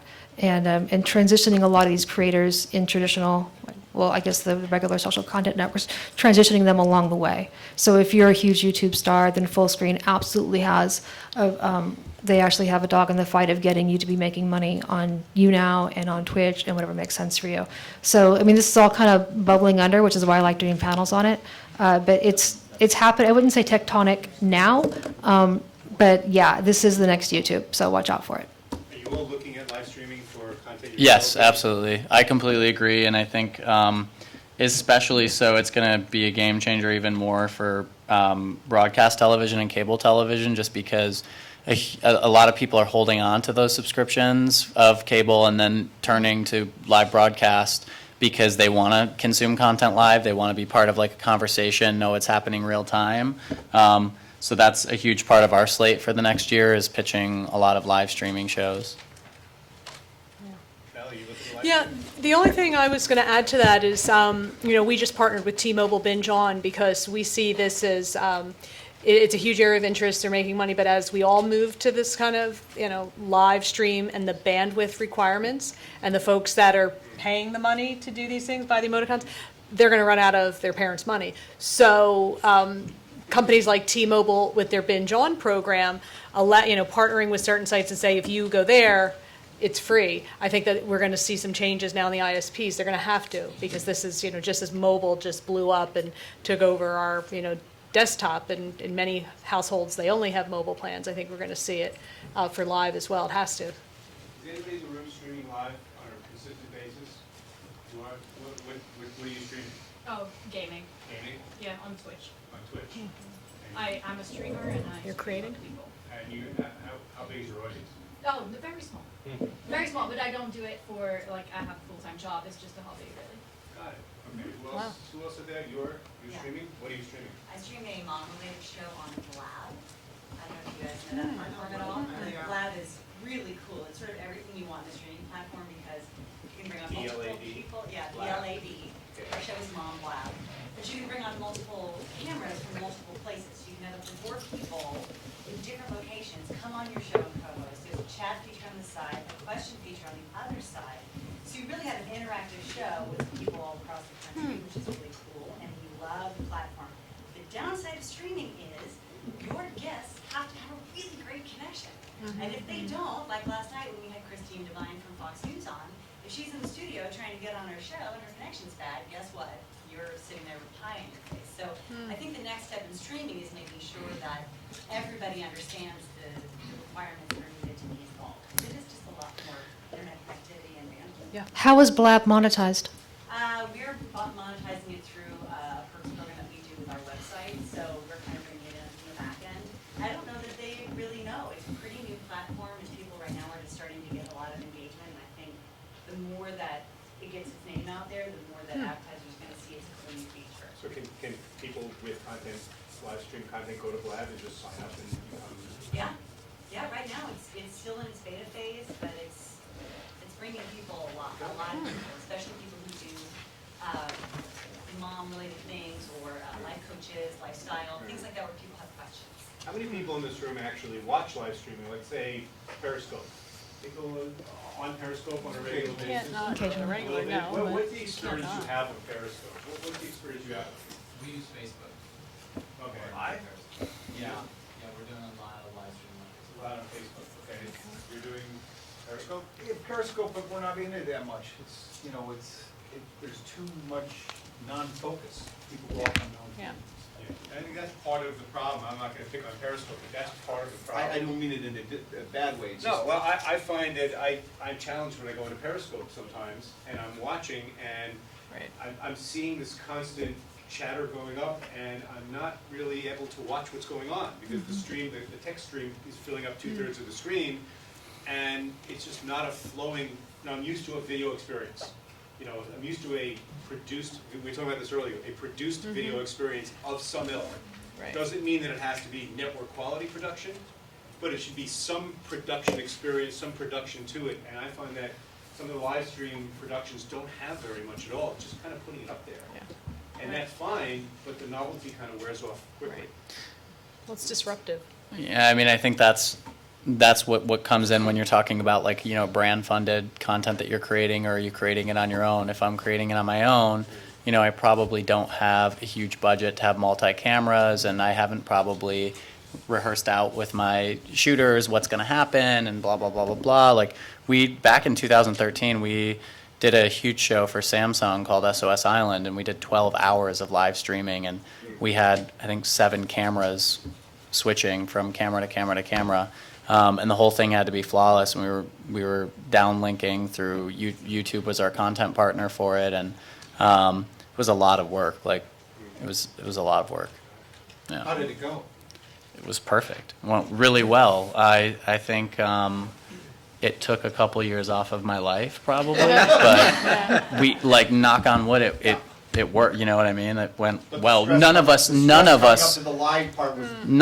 thought it was going to go well, including our reality show director, who had been directing reality shows for 25 years, who's a multiple Emmy Award winner, who won a Directors Guild Award for Best Reality Television, and he had done video switching professionally for forever between, you know, on multi-camera shows, and Did the stress? everybody was white-knuckled the whole way through the whole I mean, you're talking about 12 hours of live streaming over 2 or 3 weeks. It was nauseating every single day.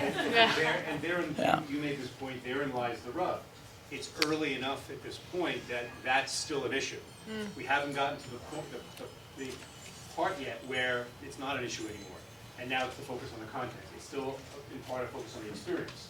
The right? experience. And if the Right. experience Okay, isn't yeah. seamless, if the person in your studio, the woman in Fox Studios is not able to connect at a good enough speed, everything goes awry. Yeah, but I think that's why, you know, the question is, will it cause a tectonic shift? I think it will, just like I think VR will. I don't think VR is going to replace any of the kinds of content that we already consume, but certainly there's a market and an audience that's going to want that kind of content, whether it's for gaming or travel or any of these things that we talked about, and it is going to take away from the content that already exists out there that people are already consuming. And I think it's the same thing for live streaming. There are going to be a lot of people who don't care about a feed. They actually are going to want a feed. They're going to want to hear what other people are saying the whole way through a video. And so, I mean, I'm not interested in it personally, but Well, it pushes the technology, too. It pushes all of the providers to get to that level as the consumers demand it. So we're going to wrap up very quick with a quick thing that I like to do. I'm going to ask you all to just tell us one thing that you're looking at over the next 3 to 6 months, because anything beyond that horizon is pure speculation. Something that you're watching, something that you're looking at, something you're curious about, something you think may explode, something you think may collapse, a deal you think may happen, something's going to acquire somebody that you think is going to be a game changer. I'll go. Okay, we'll start. Go ahead, start. Augmented reality. I am very bullish on augmented reality, more so than VR. I'm really curious to see what Magic Leap puts out. They've been leaking a few little videos here and there. I think what they're doing is extraordinary. I'm really curious to see how that shakes out in the next 6 months. I'm interested in Go90 and Verizon's platform. I think Vessel has struggled mightily, I think, from what I've read and what's kind of come out of there around how they've tried to create some exclusive content and then get people to actually pay for it and engage with it, which to my understanding hasn't occurred. So Go90, which is Verizon's big bet and big platform, they're spending a lot of money on original content. And I'm interested to see if they can actually transfer an audience from YouTube and from other platforms, you know, Vine and everything, and bring that community over to Go90. I think I'll look at it a little differently. You're saying, what are we looking at? You know, we're in a point right now where we're really, as a network, looking to help content creators figure this space out. So we do a lot of testing. So we do testing on our own site. We're really testing right now, you know, the whole pricing. What folks will pay for. Is it, we're an a la carte model. And now we're thinking a la carte by genres. And again, like I said earlier, I think the consumer is going to lead this, but the pricing is really important to us, obviously, and we don't want to be in the vessel situation. We see, continuous subscriber growth. My job is to keep churn down. So those are the kind of things I look at. For us, I mean, one of our focuses as a company is definitely live streaming, and that's only because so many of the brands that we've worked with for 8 or 9 years have so frequently over the past 2 or 3 years come to us looking for that to be a major component of shows that we make for them, even, you know, scripted series that are released over a period of time. To Anthony's point about Go 90, we actually just made a show for them, an original series, and it goes back to one of the questions on here was I think it came in with like brand sponsorship in terms of like how what is the most important thing when you go to brands with funding.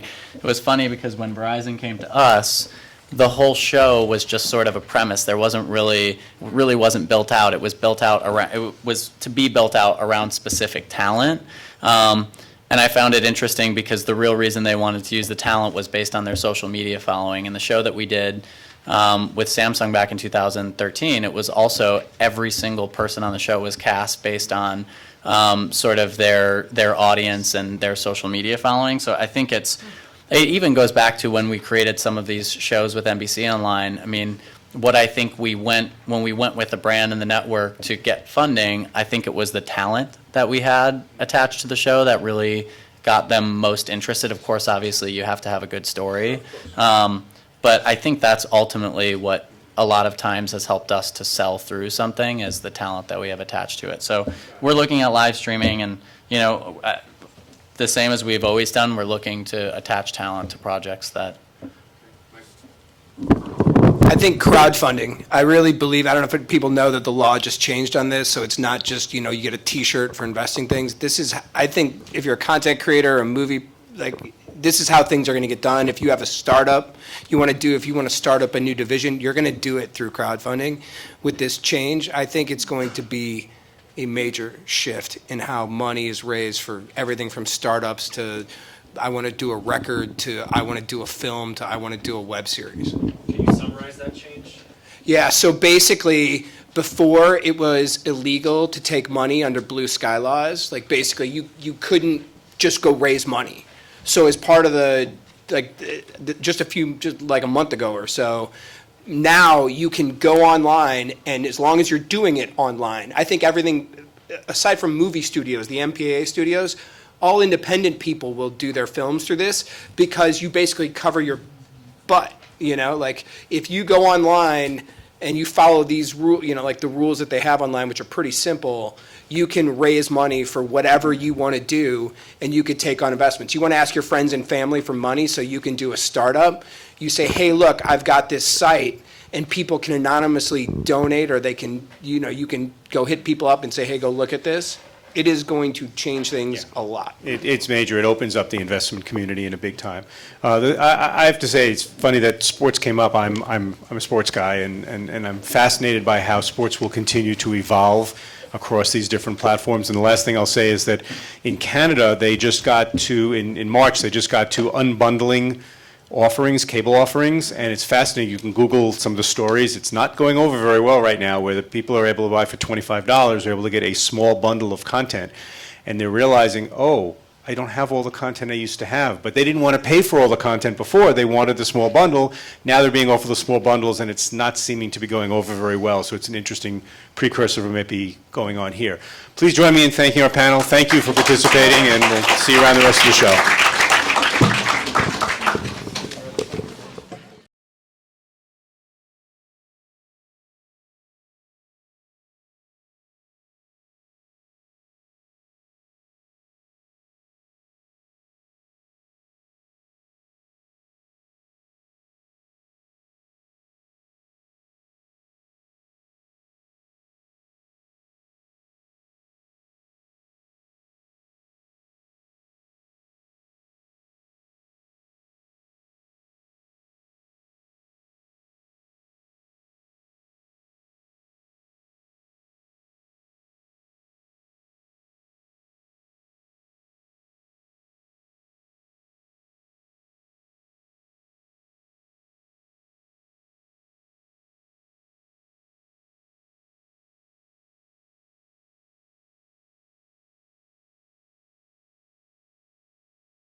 about that. And then we're also helping companies distribute throughout.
I had that post sushi, like, I think I had too much soy sauce. Like, So, So, yeah, so you can just get it on Amazon for like Very $10. thirsty. So I don't drop my phone when I'm away. I think so everyone's happy. I can do this. oh, and then I think today. Okay, so Stan, Are we ready to get started, people? I hope we are. Okay, very good.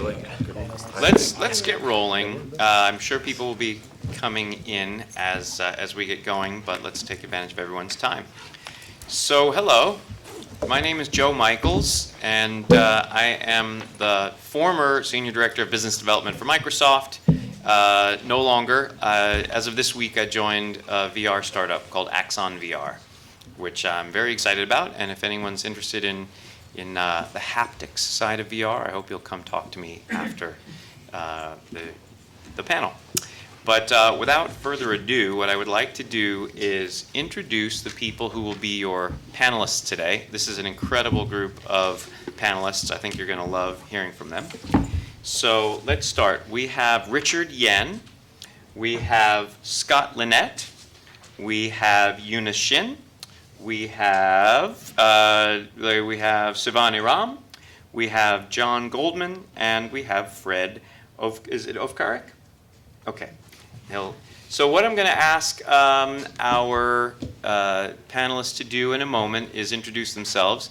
But just to set the context, I'm sure if you've been following VR and AR and MR, the Rs, the way I have, you know that now is an extraordinary time to be in this space. Deals are happening, the technology is there, the perfect storm has arrived, and that's what we're all looking for. So now the question is, how do we get it done?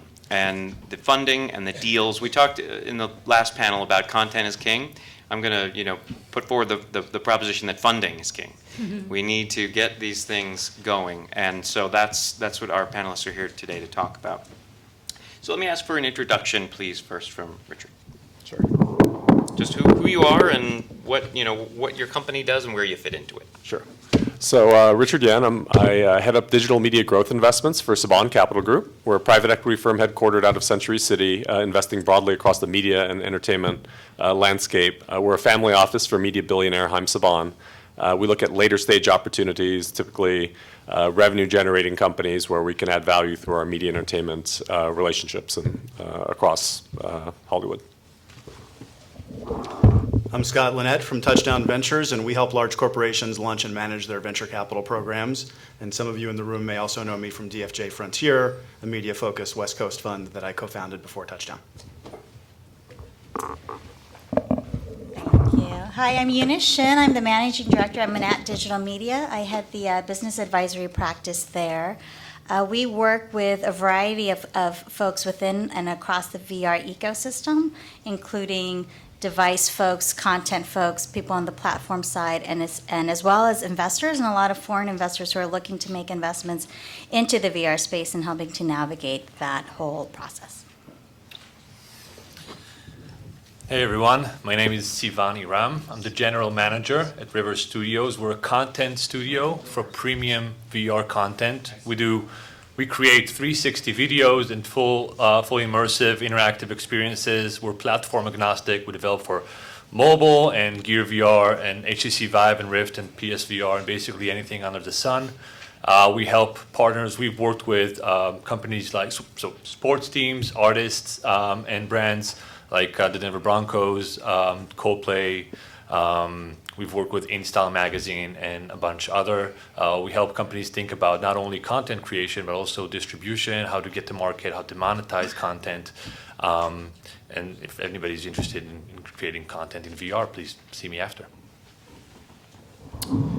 Hi, I'm John Goldman. I'm an investor at Graycroft, which is a venture capital firm in New York and Los Angeles, which now does sort of a full lifetime of investing from seed through later stage. And I focus on seed stage companies in VR, AR, video games, and esports. Hi, everybody. My name is Frederick Ovkarek. I'm with a company called 8i. I run a business development and partnerships there. 8i is focused on making virtual reality more human, meaning we enable content creators to bring real humans to their experiences that you can then walk around, interact with in VR, AR, mobile, and web. We're not really doing it, it's our software that does it. That software takes multiple video streams from recorded with off-the-shelf cameras, and in a fully automated way, it creates a three-dimensional hologram. And that we call volumetric video. Excellent, excellent. Good group, right? So I want to start with deals. What's getting funded right now and what's not getting funded? Have you seen any deals that are noteworthy? I mean, I think that the elephant in the room is always Magic Leap, which is getting funded to the tune of hundreds of millions of dollars and, you know, a valuation with a B on it. So we can certainly talk about that, but what else? What is getting funded in VR and the other Rs? Content, platform, tech, and services. What are you seeing out there? Richard? Yeah, I can start. So certainly on the VR side, from a media and entertainment standpoint, we're seeing VR as the next platform or next generation media consumption platform.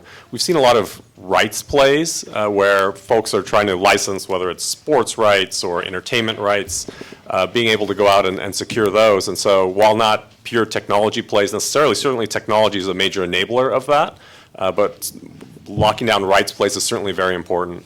We've seen a lot of, on the AR side, smaller, I don't want to call them niche, but at least targeted industry opportunities. We actually, we have an investment practice out of Israel. We funded an AR company focused specifically on bikers and triathletes. It's a company called EverySight. And the idea is that it's meant for, you know, it leverages decades of technology out of Israel, used for fighter pilots and such, to be able to look at your speed and understand what direction you want to head and what's your heart rate and what time is it without having to look at your watch while you're going 40 miles an hour down a road or going downhill. So certainly we see a lot of specific industry applications, and certainly there will be a broader opportunity, but for right now we certainly see a lot of the smaller applications taking off. I also think what's exciting about this area is that there's such a variety of companies that we're seeing lots of different types of business models being funded. You know, I think everything from content and the equivalent of mobile gaming studios to business applications, including in areas like healthcare and education. So I don't think there's one type of company that's predominantly being funded in this space. And you know, obviously we're still seeing hardware, you know, garnering a significant amount of the capital. I am focused on the content space, so I do see funding that's happening directly into content. I'm seeing happening in very interesting ways. I see it coming from U.S.-based investment companies that are investing into content, and it's scale of content, right? It's not necessarily one-offs that I'm seeing happening, as I think most VR production companies would be interested in. It's looking at it more from a scale perspective. I'm also seeing a lot of interest coming from China in location-based areas, real estate development, where they're looking for VR content, and again, a lot of scale of serial franchise type of content that's being funded, and a high interest in all of that. And how much of the content that you're seeing being funded is from traditional venture capital versus from things like marketing budgets at big studios? Well, so it's really interesting. I think from an internal studio perspective, a lot of the budgeting is being baked into marketing and promotional. I think that it's a challenge for studios to greenlight VR content internally in kind of a typical greenlighting process. So that type of content is being funded outside of the studio system and being played with other people's money. Yeah, we're saying the Yeah. exact same thing. Yeah, and I would echo Scott's comment. I think when we're seeing investments for very different use cases, starting with Matterport in real estate, Sios in healthcare, the VRC just raised from China, $22 million. That's content. That's more of an agency thing. obviously John has raised from a studio from Disney, and we see very different use cases. And I think it's a different. You ask what's the right is it whether funding is king, and we talked before when we said the right funding, and we're probably going to cover that. But I do see a very broad landscape of investment and rounds and acquisitions. Pebble Interactive from Israel by Facebook, and we see obviously hardware, so definitely a lot of movement. I think this crew's kind of covered, I can't think of other sectors, but I mean, I know from a deal flow standpoint, yeah, there's a lot going on from tools from, every sort of segment of the industry. Well, Graycroft is a venerable sort of traditional firm in a sense, right? Well, I mean, until I got involved, that sort of brought things down, but yes. So what kinds of things are you seeing when do people show up at your door like, I've got a great content idea, or do they say, I've got an amazing, sort of new platform that's going to what does the deal flow look like for Graycroft? Well, I mean, I think interestingly at Graycroft, I mean, we've done a lot of media and entertainment investments. Huffington Post was one of our early ones. Awesomeness TV, we're invested in Rocket Jump, which is a production group out in Burbank that does Video Game High School. So I think we are known to do stuff that touches consumers, but in general, there needs to be, like any venture capital firm, we need to be able to understand some sort of scalable, repeatable model in the business. So that might lend itself to tools, or there might be some enabling technology around how you make money that makes a difference. So I think to your point, there's some things that are purely content-based that, big companies, whether in China or, Samsung here in the US are investing in, and those are often good sources for that. So we talked about rights plays, we talked about scale in content. What is it that's getting sort of investors more comfortable with the idea of investing in content? For such a long time, when an investor heard about a content play, they would say, content's sort of a hits-driven business. I don't want to take that risk. We're feeling that turnaround. Is that because there's more rigor in the business thinking? Or, so I think that's in my opinion, a comfort level thing. So I spent most of my career making content, so I'm comfortable talking around content. I think every business is a hits-driven business. I think there's often one, in the early stages, there may be 5 leaders in an industry, and as it gets more mature, there may only be 1 or 2. That strikes me as fairly, hit-driven, and then the industry segments, and there can be different leaders. But I think there's a difference between something like a movie that has a day and date release, and it's got, sort of an understood monetization window, and then a, package of goods. So to give you an example, I invested recently in something that's turning into a VR play. It started out as a role-playing game type of opportunity, and the way we got comfortable with it as an investment was that there were tools and technologies that lend themselves to card-based, collectible card game, RPG style play, and a team that was committed to that genre. So we knew that that's the type of game they're going to make repeatedly. They're going to refine their expertise and do more of the same. So that becomes more of that business becomes something that we can predict and project around. Does that help? It does. And Eunice, I can see you have insight into the scale of it. Well, I think the thing that's really interesting is that there's been so much investment and advancement made on the technology side and on the device side, right? And things that we tried on 6 months ago to what we're trying on now. There's been a lot of improvement, which is great and fantastic.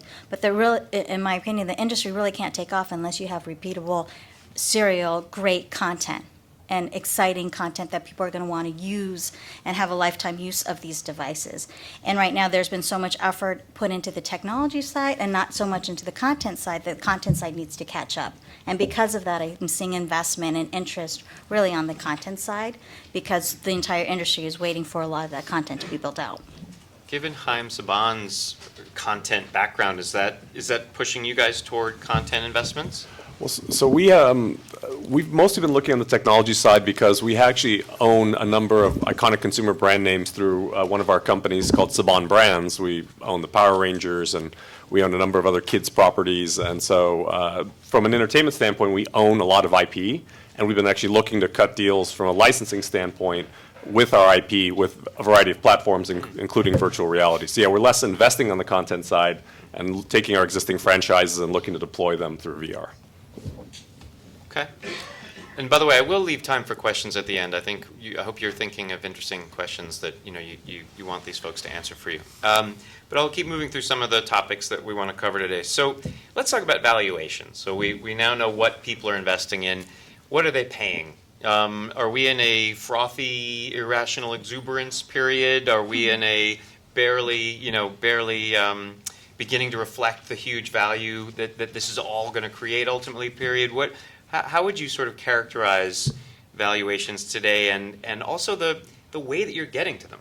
I mean, when we're talking about a field that's changing so rapidly, and investors like 3 to 5 year time horizons, and we don't really necessarily know what the next 18 months will look like for sure, how do you think about these valuations? So I actually think that the market's really misled right now by a couple of large deals. So, if you look at the first quarter of this year and you say, $1.1 billion went into this space, if you take out Magic Leap and you take out Mind Maze and you take out one or two other deals, you have probably an average of something like $3 million invested per deal.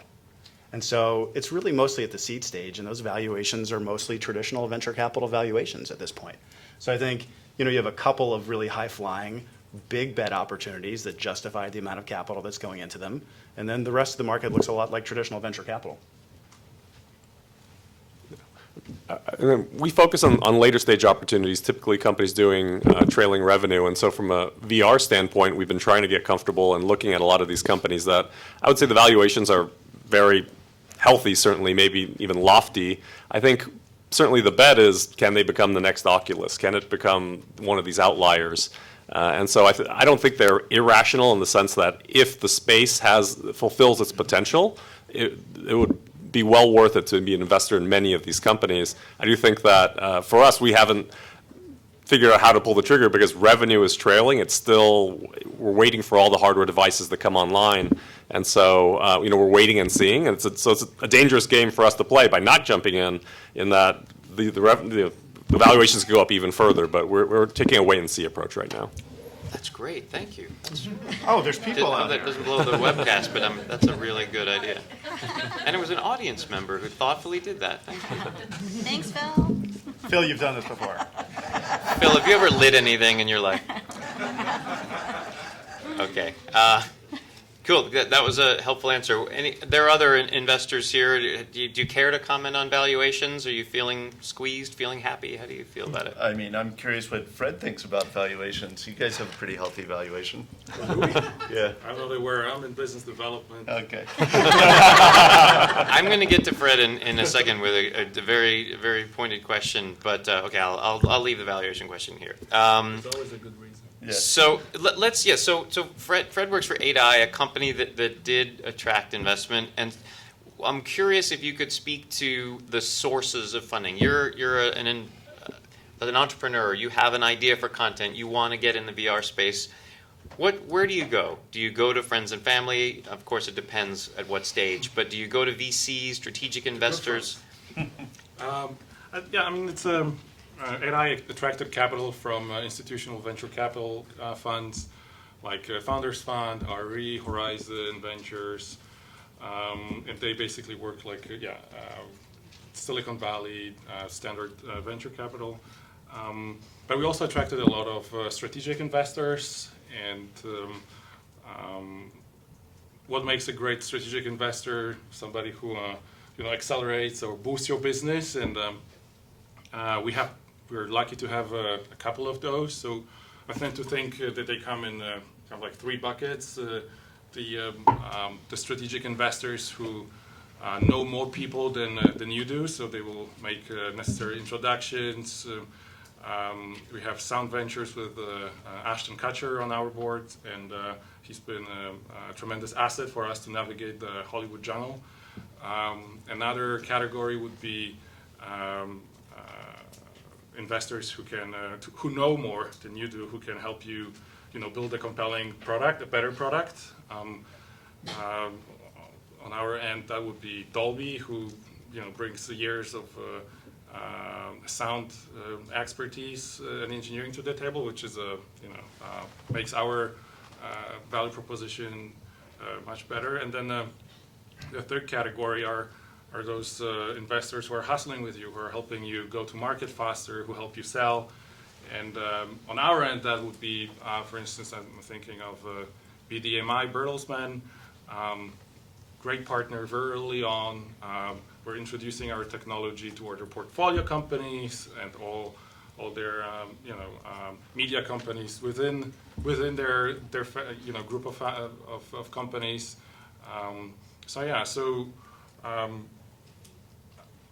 To anyone who is raising money for virtual reality or augmented reality, these strategic investors pan out to be actually very, very valuable. If you're tweeting, I think you could summarize that by saying strategic investors should know more people, and should hustle more. Hashtag Digital Hollywood 2016. That was very good. That's a good one. What else? Scott, you deal with strategic investors all the time. That's your business. What would you add to what you just heard? Yeah, no, I think, Fred, your summary is really perfect, which is that, your strategic investors, especially from the corporate side, should do everything that your traditional institutional investors should do in terms of being good fiduciaries, good financial investors, creating alignment with the other, the rest of your cap table, whether that's, sort of the entrepreneurs or the other investors in the business. And then on top of that, they should do things to help you grow your business. And so, for example, one of our partners is Edelman, the world's largest PR agency. They're interested in virtual reality and augmented reality because fundamentally these are storytelling mediums, and their business of communications is about storytelling. So they would look at how they could potentially work together with a startup and say, how does our expertise accelerate your growth? And that's what we think a great, corporate or strategic investor should do. What do people think of crowdfunding? There are crowdfunding panels here at this conference, but are you impressed when you see that an idea has gone to market before it's even really been funded? And have you seen good examples of this and bad examples of this? I'll take that one. I love it when I see stuff on crowdfunding, because that means there's typically a super fan community that's really supporting it. So it's not only great for the entrepreneur because it's non-dilutive funding, but building that audience. And again, there's using a game company example. So there's a company called In Exile Entertainment. I don't know. Do you know Brian Fargo? Mm-hmm. So Brian used to be the CEO of Acclaim, and that was a fairly sizable video game company. And after he left it, he decided he wanted to just make games himself, and he's pretty much funded it all off of Kickstarter. But and now he has something called Fig, where it's sort of specific to the video game business. But what I think was so incredible about what Brian did is he didn't just use it as a funding model; he built his entire company around it. So that fan base that helped fund his games, he would only hire from them for sound designers, and he would hire his artists out of. He really built his company around that platform and building up his audience as opposed to just using it for fundraising. The Mist guys obviously had a very successful Kickstarter campaign for their latest game. Speaking to the mic, please. Mist. Yeah. So products crowdfunded, yes. How about companies? I think that's harder. Yeah, I'm not sure. So Howard Marks is focusing on that in town, and I think that Elio Motors has raised pretty significant money. His company is called Start Engine, which is sort of a crowd-based funding opportunity for companies. But I guess I don't have a clear view on that other than it seems pretty intriguing. Do you? I think we've got other folks here in LA too. So Chance, sort of also is in that same crowdfunding space. Personally, I think it's great for entrepreneurs to have more options. I also think as a co-investor, it's potentially dangerous because we're in the early days of, crowdfunding a company. And, what happens the first time someone's grandmother, loses their money on a venture capital deal? I think the lawsuits are going to happen. So I think it's to be determined. I think it's tricky. Yeah, I saw someone on CNBC. I don't know if this was the person you mentioned, but they were literally directing you, if you're a viewer and you like their technology, to go to a website and invest in the company, which was a very unorthodox way to do it. But that's the reality of today. Okay, so let's talk about the business development. I was so glad when Victor Harwood from Digital Hollywood put out this topic, because funding is not just venture capital. There's business development deals to be done and being done. So I wonder if people could talk about the kinds of business development deals that are driving businesses forward in the VR space today. We're talking about, strategic alliances, sort of big Uber things like Next VR, getting in bed with Fox Sports for 5 years. Or are we talking about, distribution deals, IP or rights deals? What are you seeing? What kinds of deals are you seeing right now that are going to be, they're groundbreaking in a way because they're the early VR deals? I think we're seeing a lot of the strategic partnership deals happening. Again, it takes an ecosystem, right? And so if it's people who have the hardware and can provide the hardware, or there's a certain technology and another group can provide the content, I think that they're looking at providing and creating strategic partnerships. And I think one of the biggest challenges is getting some of this content funded to be made, but once made, like, how do you get enough content, good quality content out there? So I think that there's a reliance of strategic partnerships that we're seeing happening, and a lot of the business development deals happening that way. Obviously, the thing that's been probably on everyone more knows about is just the device companies are funding content because they need content for their specific devices. So that's been happening for some time. I think it'll continue to happen, but I think we're seeing a little bit more of the outliers joining forces in order to get content out. Sivan, what do you tell your companies who come to you and when they say, help us with BD, what should we work on first? So first of all, from our studio's perspective, there are many companies who want to strike sort of partnerships to have a reciprocal relationship. One company is G-Tech, who's basically, I think, a subsidiary of Western Digital. They do storage. And we're partners today, and they supply us with technology, and we supply them with insights to our production pipeline, way to optimize it, what sort of hardware would empower next-gen content creation. There's just moving data around is a big challenge in VR. We have one of our camera rigs is made out of Red Dragon cameras, 5 cameras.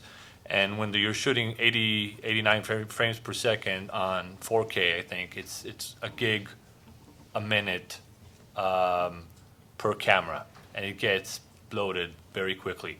So just even internally for editorial to be able to move it around, it's a challenge. And then backups and ways to work with remote teams. We have HQ is in San Francisco, and we have an office in Canada. So that's a challenge. And for us, a partner like G-Tech, that's valuable insight for the day-to-day operation of a content studio. The company that I'm with, River Studios, is basically a spin-out from Rothenberg Ventures.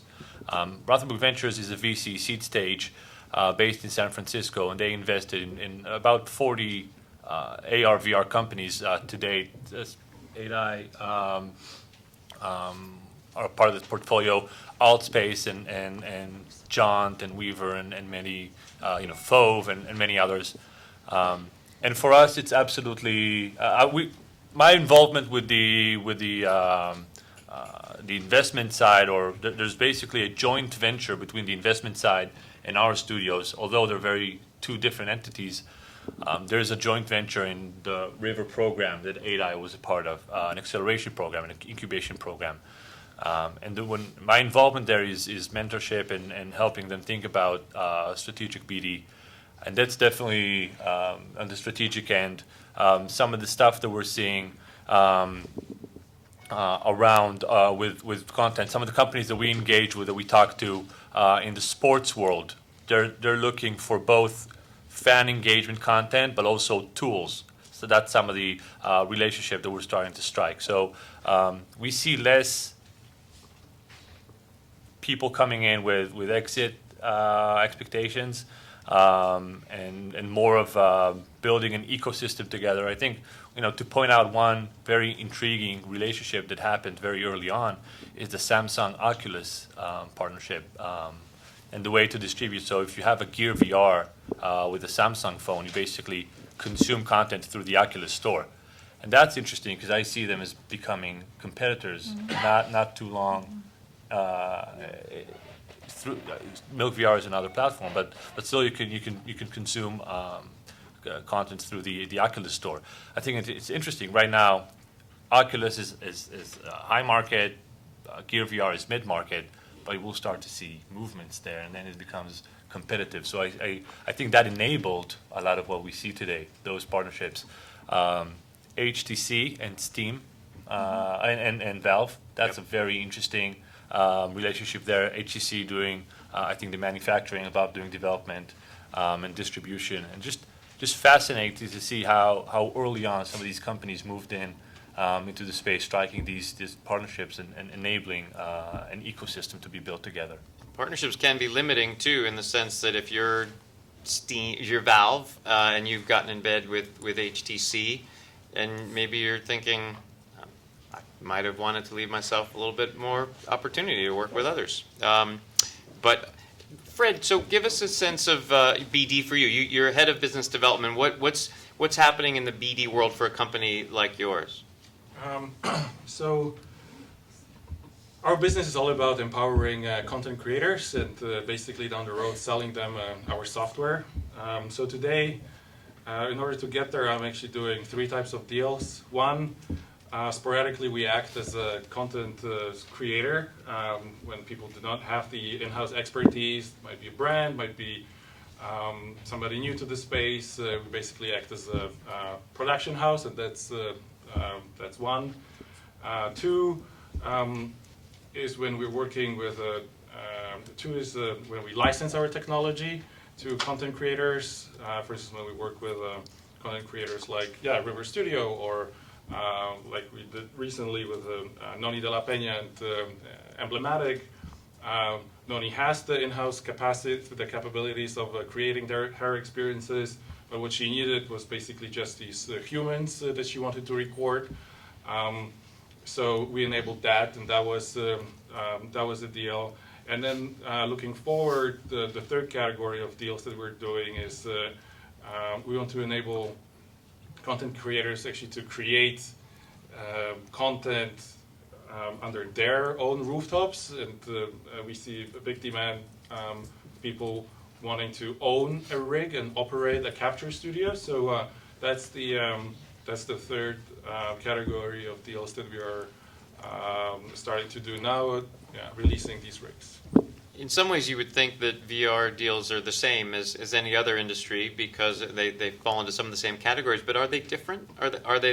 Is there anything new about VR and working and getting relationships built in VR? I mean, so we worked recently with Sivan, right? And I think we both know that it's early, and I think there was we wanted to work with River Studios, and River Studios needed our technology, and I think we allocate just the extra time to just make it happen. There are no standard agreements, so we basically had to kind of hash it out, and eventually we got there. So I think that there will be a process where these types of agreements will be eventually hashed out, and then they will become a standard. But it's still early. You can be honest. Was he tough to work with? He's not answering his emails. Impossible to work with. I think from our perspective, that kind of partnership is more about trying to position our content and really thinking about incentives and building a communication strategy together to work with each other and build a stronger message and position content, just a premium content, one that people want to consume, want to pay for premium prices. For this to be a viable industry, we need to kind of cement the notion that content is valuable, premium content, and you do that through moving quickly, iterating, working with the best creative and the best talent, the best technology out there, and ADI is definitely leading the pack. I mean, Joe, to your question of whether or not the types of business development deals that you're doing are different because they're in VR, I don't think so. I think that, sort of in each of these different business areas, it resembles something from another industry. So whether it's, mobile gaming for VR looking like mobile gaming from mobile gaming, or, we have a friend here in LA who has a business that is a pain management and anxiety management solution for pre and post surgery patients. Really cool application for VR. The human side of that's really neat. And their partnership that they struck was to do clinical trials with a hospital. And so it's innovative to apply that to VR, but the reality is that's the type of thing that you would do if you were a healthcare company or someone from the life sciences industry. So I think it's taking existing business development templates and applying them depending on what your business model is, what you're trying to accomplish in VR. I will say that kind of a little bit on the flip side, go love to ahead. challenge Scott, is that, as I'm working with some content companies where we're trying to figure out the licensing model, right? And these rights and structuring the rights around it, as well as distribution deals, and then more importantly, and we talked about this earlier too, pricing. These are really, really important factors in the industry that are driving, in my opinion, the way that this will be adopted and the potential of the industry. And we have to get it right. And these discussions are really hard discussions that are being had today in the business development realm. So for me, those are kind of the bigger areas in business development that are super intriguing and challenging. There are different things that we can leverage, right? Like, you license the rights to a TV show. Everyone gets that. But it's a different model, right? It's a different model if it's to a specific distribution platform that is for a specific use versus exclusivity to a location that's trying to have, a venue that has this type of content. And can you skin it a different way so that the content can be created and distributed and serialized or used and experienced in a different way. These are all complexities that, there's definitely, many places to learn from, but some of these discussions, they're brand new, and also the people that are participating in these business development deals aren't used to the structure of these types of deals either. So that's what's interesting. And to be clear, if you're thinking about doing one of these complicated deals and need to just help in the strategy and execution, you should definitely hire Eunice. Nice. Eunice didn't even need to do her own commercial. She had a neighbor who did her own commercial. Well, who's going to pay? Who's going to pay for these things? Is it, ultimately the consumer in a way, I suppose, always pays, but are we seeing a lot of ad and brand funded stuff, and we're seeing a lot of properties ported over from TV almost in a promotional way? What's the next big model? I don't know if it's the right ultimate model, but are consumers going to be laying out, $9.99 to watch an experience, have an experience? Are they going to pay a subscription fee if it's truly serial? Like what's the model, coming up for VR content? Well, I think it depends on the category. So I think Sivan's absolutely right that in the early days when you have a low installed base, the main model that makes sense is premium. People have to pay for content, and to Eunice's point, content has to be awesome in order to get them to pay for it. So I'm skeptical in the early days until there's sort of a large installed base about either free-to-play or ad-supported models, because those both require a lot of reach. And again, I come back to, okay, what looks obvious? I think that gamers will pay premium prices, not $9.99, but $60 and $80 for a premium experience. And how cinematic VR is commercialized is sort of a trickier proposition to my mind. Yeah, this is a topic that we're obviously spending a lot of time thinking about, and I completely agree with your point. I think that the irony here is that so far most of the content that we see is being funded through marketing efforts. That's the vertical, that's the content vertical that we're seeing. Marketing content along with user-generated content, that's more casual content, basically being distributed on free platforms such as YouTube, Facebook, and more dedicated platforms such as Viridio, Little Star, or Meta, or others. Casual users watch them on mobile devices because of the already deep market saturation of mobile phones. And it is an ad model CPM kind of dynamic, but you do need a large crowd to move the needle there. The vertical that we're not seeing and we're pushing on is the premium vertical, where it is film and sports and music content that is high quality, shown on platforms that have paywalls such as Amazon Prime or Hulu or HBO Go or any of those or Netflix or any of those streaming services that have a subscription based, a VOD or a pay-per-view model. I think that's slowly becoming. It's not where it's funded currently because there are literally nobody that has headsets yet. The number is so low that we're getting ahead of ourselves. Market adoption takes time. Technology adoption takes time. Even mobile phones, that's the quickest to rate.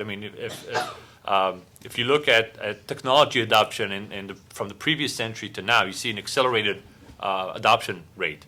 But even the most accelerated space, which is the mobile space, still took 4 years to reach 25% market saturation. And I think that even if VR will be quicker because the distribution is easier and quicker and social push, virality, and everything else, the world is better connected and more global now.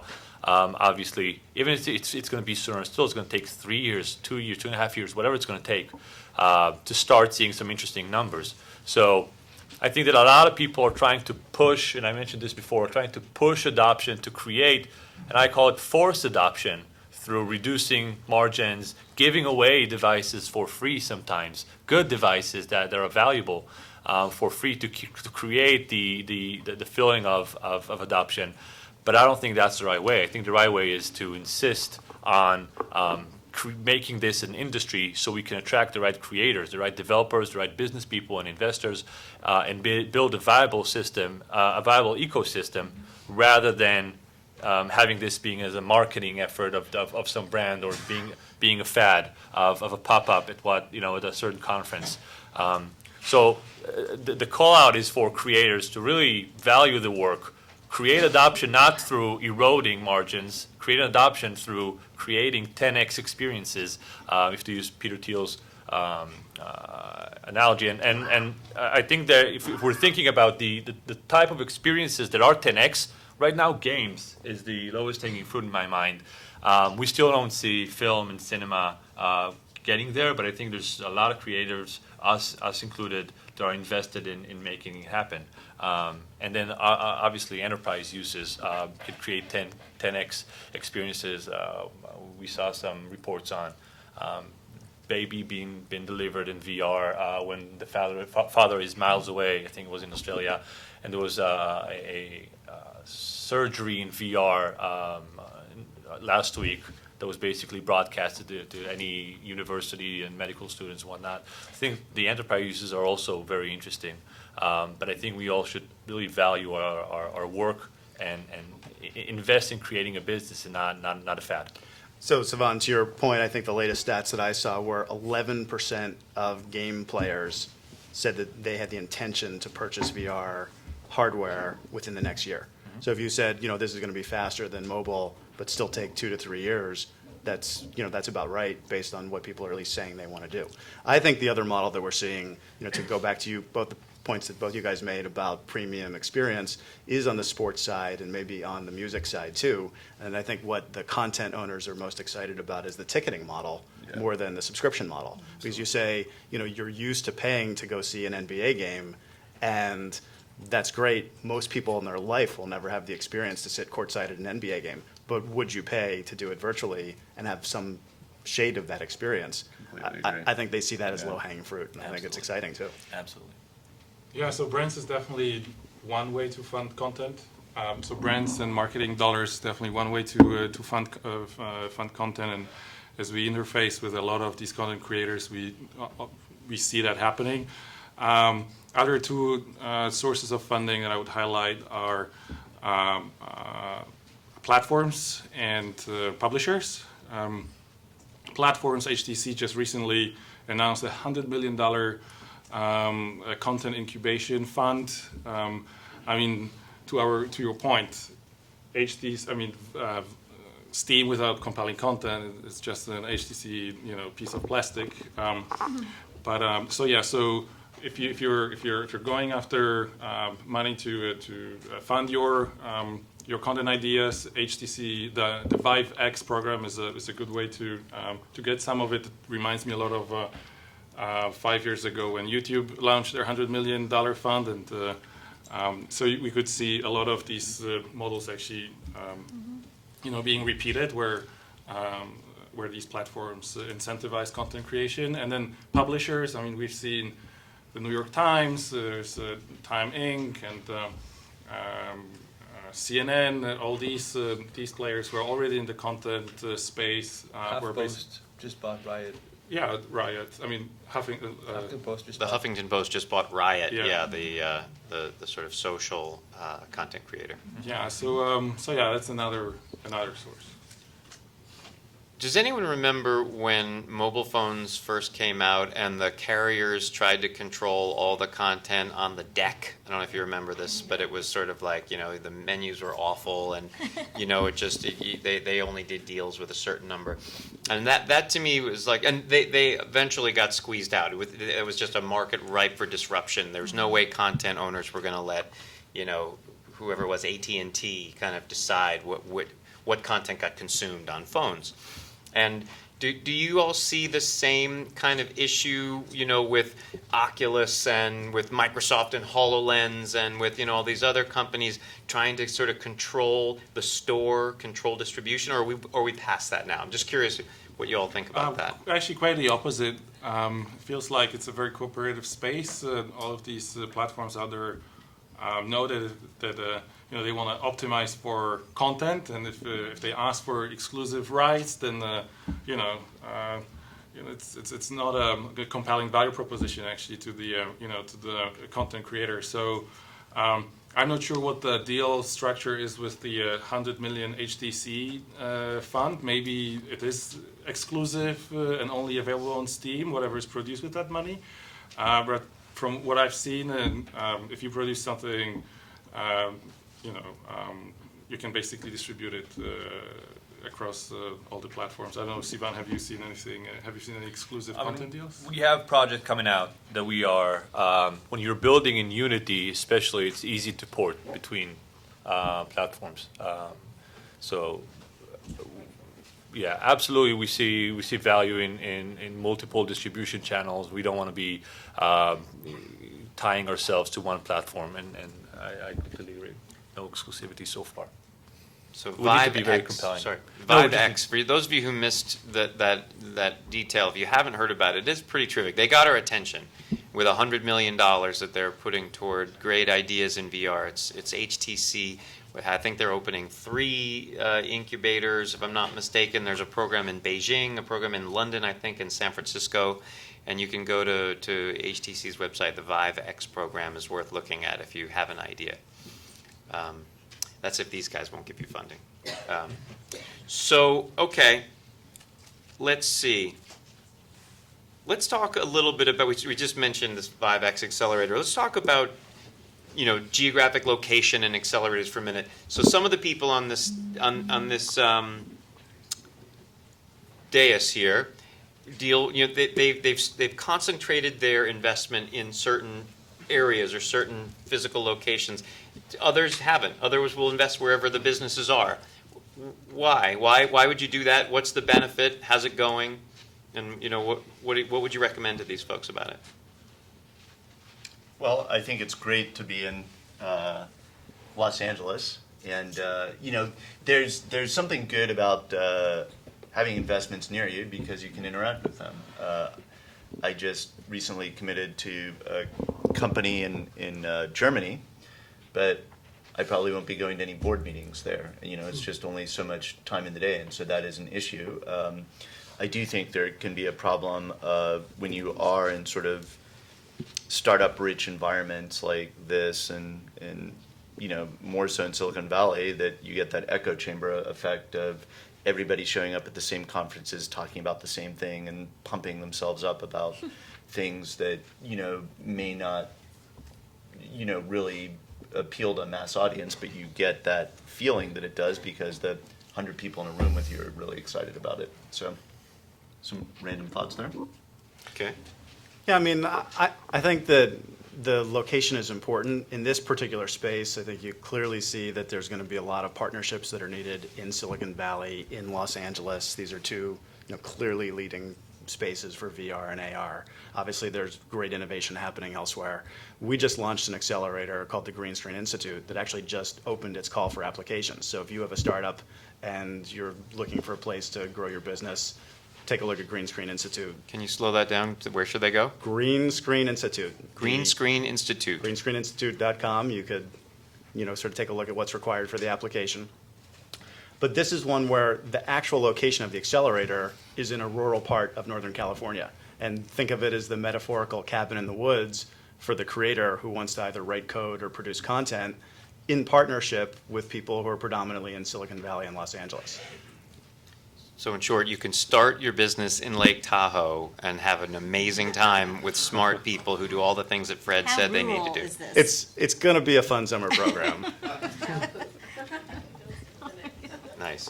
What those of you who don't care where a company's located, do you give a damn? Would you rather that you have a portfolio of China and UK and Seattle where I'm from and Israel? I mean, like how do you guys think about it? I mean, the only thing I'd add, certainly agree with everything Scott and John have said. I think having the right technical talent and capabilities is important, especially when launching a new venture. So, I'm primarily based in San Francisco. We have a number of companies in Israel. I think a cluster of capabilities in a lot of those areas are very important. And certainly Los Angeles is rich in terms of talent as well. So, but I think, not to say that one couldn't launch one in the Midwest, a successful VR company somewhere in the Midwest, but I think it's having the right team early on and the right engineers is very, very critical. So certainly clustering in those areas it's not an accident. Yeah, the company I just joined this week our business team's in Seattle and our tech team is in San Luis Obispo, so that's not a bad place to write code. Okay, very good. So just last question, I suppose. What advice have we not covered? What advice would you give this wonderful room full of people who may have great ideas, may be interested in getting investments or doing deals? What have you seen that, where people have really put their foot in it? Or, what have you seen that people have impressed you? What would you tell them?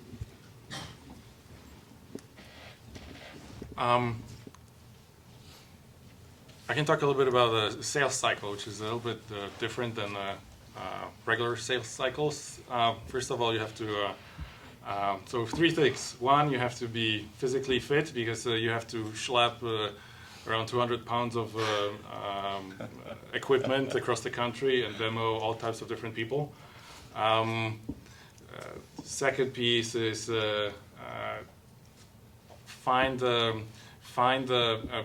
there's usually actually in every company out there, there's somebody who's a big believer in VR and who's seen it all and is super excited and one's basic is the preacher of this new immersive medium within that company. So find that person, make that person your ally, because that person will become basically your partner in selling your whatever service or product within that company. And then be prepared to spend some money or resources or time on enabling that person to sell a vision within its company. So think of prototypes, think of small pieces of content that will make a good point. So be physically physically ready, be kind to people, and generous, I guess, and it will work out. Thank you. Good advice. What about you, John? Let's go down the line. All right, going down the line, I have two pieces of advice. I know exactly. One, yeah, you're gonna run out. We're gonna be really creative. All right, so let's keep it to one piece of advice. I like Fred's three trio approach. No, you go 3, 2, 1. Okay, one piece of advice is you have to take some part of the risk out of the equation. So whether that's doing a demo or something, but I think showing up there's now actually enough traction by a lot of people that just showing up with a PowerPoint and a concept isn't enough. You need to figure out some part of the risky or scary part of your business, whether that's a little bit of technology or a partnership with somebody for distribution, something that shows you've made a little bit of traction. Show it. Don't just tell it. Show it. Got it. I think because the market is not there yet, it's still building, what I would say is really think long and hard of who your investors are, so you're not tempted to go to market before you're capable, before you really have a valuable venture. So if you need to bootstrap and if you need to stay lean and frugal, do that. I would say invest a lot in building capabilities and not building a sales team or a BD team necessarily. I think that for us, we spent a long while making sure that we had the creative process. We had to make sure that when we actually show this type of stuff, because of the type of positioning that we wanted to make, then we needed to be ready. And I think prototyping is crucial, is super important. But I think we need to be at a build stage and not at a sales stage right now, just because there's limited opportunities. I think the market's a little chicken egg right now. I've talked to a lot of folks who are on the content side, traditional folks who have great IP, and they come to me and say, we have great ideas with great IP, great content. Who's going to fund me to build out a VR project with this? And I said, no one. You can't, people aren't going to pay for you to experiment and to figure it out. And that's the challenge, because there's enough people out there who are creating this content and capable of creating this content. So I think that it's a little chicken and egg. If you want funding, you actually need to show that you have experience and capabilities in creating great VR content. And then I think funding will come. You can't wait for it to come because you have a great idea, because this whole town is full of great ideas. So. All right, this might sound a little bit like a variation on each of what the three of you just said. I think this is one of the most exciting industry transformations ever, and it's very easy to get caught up in a gold rush mentality of, just get out there and do something in this space. But I do think, kind of to variations of what each of you said, you really need to think about what your business is going to be and why it is a business that's unique, where you have an advantage. Because, unless you can raise giant amounts of capital, which I think we just talked about why statistically that's unlikely, especially with VCs funding on average 1% of what they see, you're going to have to figure out how you make a company out of this that provides value to a customer. So I think if you start from that perspective, you're likely to survive and stay in the game long enough to create something that's valuable. And for those who, I think my kind of point of advice would be less for those who are trying to start a business the second, maybe those thinking about what to do over the next 6, 12, 24 months.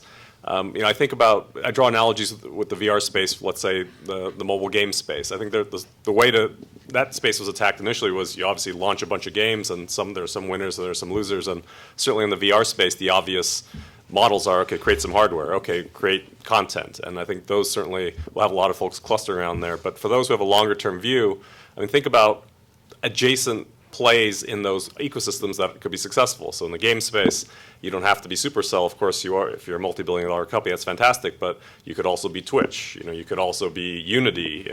Twitch is doing the live streaming. Unity is creating the development platform. You can esports. They're all alternative angles, and so that's one where, again, it's still nascent on the VR side. There's not enough of a installed base to make any of those actionable this second. But I think it's something that you should try to come at it from a different way, so that you're not going up against Facebook and Samsung and all the major players. Come at it a little bit differently, where hopefully you can carve out an interesting opportunity and just leverage an existing business model that's worked elsewhere. Excellent. And I'll end also by saying that I heard some good advice the other day where someone said, always know what problem you're solving. When you walk into the room, know what problem you need to solve for the person in the room that you're pitching to, and or the customer who would buy your product. And the log line for the company I've just joined, Axon VR, is that you can see VR, you can hear it, but you can't feel it. And people want to feel it. And we have a technology that it does amazing things that lets you feel on your skin the stuff you're seeing in front of you. So that I feel good about our ability to at least answer that question. So questions from the audience, anything and everything, please. So my question is, I'm trying to understand, or maybe get your perspective on your thought process and your assumptions that you make. Let's say each of you is given $500 million, right? You can spend it on non-VR investment, or you can spend it on VR, AR investments. And then within VR, AR, you have let's say, hardware, devices and camera. And then software, you have NextVR, Otoy, AI, volumetric, rendering, transcoding technologies. And then you have content like John VR. Or you can play a platform like video, like UGC platform, or it could be like a new computing platform like Magic Leap. Would you invest in any of them? What are the assumptions and the make-believe set that you have to think through in order to feel confident about your investment? And will you walk away right now? Is it a good time to invest in VR and AR right now? Wow, good question, packed. So the summary is, if you had hundreds of millions of dollars to invest with so many different potential places to put it in the whole VR space, or you could go outside the VR space, what would you do with that money right now? I'll take this one. I'm not a VC, and I might be a little bit biased. I know, you can put this in your pocket. Uh-oh, wait, let me guess. You put it in the all AI. So hardware, All right. I wouldn't put my money on hardware today. It's a very expensive business to be in. There's a lot of big companies pushing hardware out there. There will be just a moment when China will flood us with awesome cheap technology. So maybe in hardware, the opportunity would be peripheral kind of investments like the haptic suits, everything that actually plays towards the user experience, and then you have also a clear path to acquisition, like one of these headsets, I would assume. Content is, content has been, I think it's like you, I've been in content also for many, many years, and I feel comfortable in talking about content investments, but you won't get 100x out of a content investment, and this is why the majority of the content creators are pitching content distribution platforms on Sand Hill Road. So, but content has been around for over 100 years. People made decent businesses in this market, and they are still doing, for the old platform, there's still new emerging companies and content companies. So it depends on your investment criteria and the multiple that you're looking for. And then there is software. This is something where we're underway, that I kind of looked in when I joined the company. I like businesses where businesses that can scale, businesses that provide tools regardless the outcome of the content creator. So yeah, I'm selling software to Sivan, but and I wish him Oscars and the Emmys and or Grammys or. But at the end, Okay. It's for us. It's we're just in the if it's a gold rush, then we're in the picks and shovels business. Okay. So this is how I would think about that. That's good. I'd like to hear other people's answers, but I want to get to some other questions. What else? Who else would? Yes. I guess you're the experts in seeing lots of bad VR ideas because you get exposed to everything. What are the holes that you feel that should be filled but people aren't coming to you? Are there any areas where you think we wish there were more ideas coming in this area? So the question is, which areas of VR are not getting enough good ideas, and should people out there be thinking about maybe filling those areas? I think an area that I'd love to see more activity in is in the utility space around with VR content. And utility meaning how-tos, right? And informational and more everyday life, beyond just entertainment, beyond just gaming, because I think that's when we're going to reach an interesting aspect of scale and broader reach. And if you're able to get it via a Google Cardboard, which is very easy to, kind of on a low pay side, and then you have utility that's very vast from like a medical school education on the high end side. There's a lot of spaces to fill across that, and I've yet to see. I've seen some, but I'd love to see more. Anyone else? What aren't people doing enough of?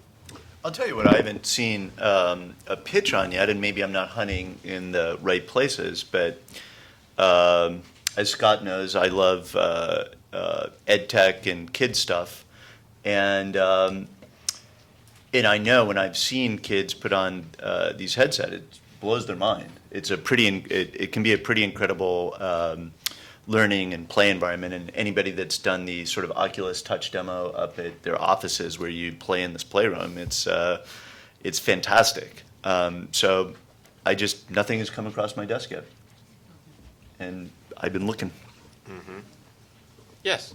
So we have a global mobile broadcast platform, and most of the content, the VR content, doesn't look good at all.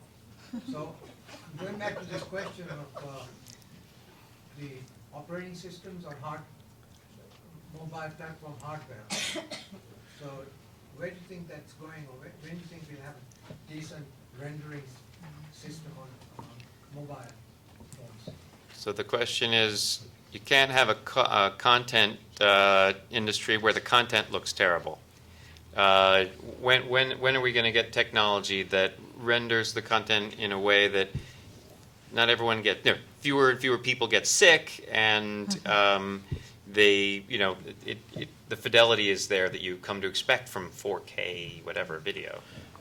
I actually think we're getting there really quickly. So I've seen some wonderful examples of 10x style content on mobile, including by some of my own portfolio companies, where you say, this is an amazing experience that I'd be happy to have and didn't get sick. I think there's certainly, this is where I like your thing about the utility space, if you think about how YouTube got launched, but there's a different type of utility, which is the utilities that really perfect the ability for this content to be perceived properly. When I think another example that's probably similar to yours, I met an entrepreneur who has all kinds of content from satellite imagery from space, and said, I can, and it's perfect for putting into VR, and I can do so much with it, but it's not in that shape, and it doesn't look great, and it will make people sick. And so, people who can help folks who have content make it look better, I think that's another business opportunity, and we're going to see plans emerge in that space too. But I think fundamentally the platforms are capable of doing it today. Yeah, folks agree. Well, all right, we'll keep going to questions. Yes? I've been going to many of these things and looking for display technologies that would match the 4K. And I got privy to something similar to going to a live concert and playing it back on a small AM transistor radio from the 60s. So it's that kind of, here you have this great content, but you're viewing it on Oculus, Vive, whatever they are, they don't look very good. So you're saying that we're catching up where it will look pretty good? Because it's like, I know they shot Superman in color 5 years before color.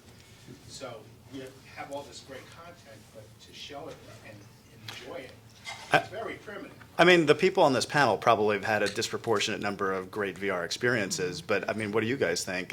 I feel like I've seen some amazing stuff on mobile. Real life we're talking versus computer generated? Both. Yeah, both. I think I remember giving demos 6, 7, 8 months ago, and it was basically 3 demos, and then people would go, is there anything else? I would be, not really, things are coming out. I had somebody at my office the other day, and I gave them 90 minutes back-to-back demos. And then I stepped back and I said, wow, there's so much more great content, and people, I think a lot of people just don't have access to the bleeding edge of what's going out. But these are such early days. We don't even understand it. And I think hype is great. I think people are excited. I see really positive signals from the market. Items being sold out when they go on pre-sale. Another Kickstarter, we mentioned crowdfunding before, another Kickstarter campaign just superseded Oculus, and that's a good signal. We see game developers, 11% intending to buy, 16% actively working on a VR title. So we see strong signals. There's a lot of impatience, and that's good, but also I think we need to curb our enthusiasm and keep building, keep running. I think things are really getting better very, very quickly and soon, far before we expect. We're in this space day in, day out, and our heads spin from how fast things move. I remember when I joined the company with Mike Rothberg and the guys, it felt like we were the only one building something in VR, even though it was like 250 people at every SVVR meetup, whatever it was. And now it feels like the whole world is doing something in VR. I'm sure it's not. I'm sure 0 people have heard and seen VR. And it's still bad, so that's good. But it's coming out. It's getting better fast. So good things to come. Okay, let's see. I want to see. Okay, let's take a last question. No, you go ahead. Yeah, I'd love to hear them name their favorite piece of really awesome mobile content. Mobile? Well, mobile seems to have the deepest saturation, doesn't it? I mean, you're going to get to a lot more people with mobile. Charity Water. Mobile VR content. Charity Water did a piece, documentary, bringing water to a village in Africa. I think it's on the VRC platform on Gear VR. It made me tear up. Okay, Charity Water has a beautiful one. Go ahead. What else, guys? Let's wrap up with things that moved you or made you laugh. What's that? Avengers. We have one from the audience. Avengers. You loved the Avengers content. Do you remember what platform that was on or where you saw it? Gear VR. Gear VR. Okay, has anyone tried Tilt Brush? Has anyone tried... Oh.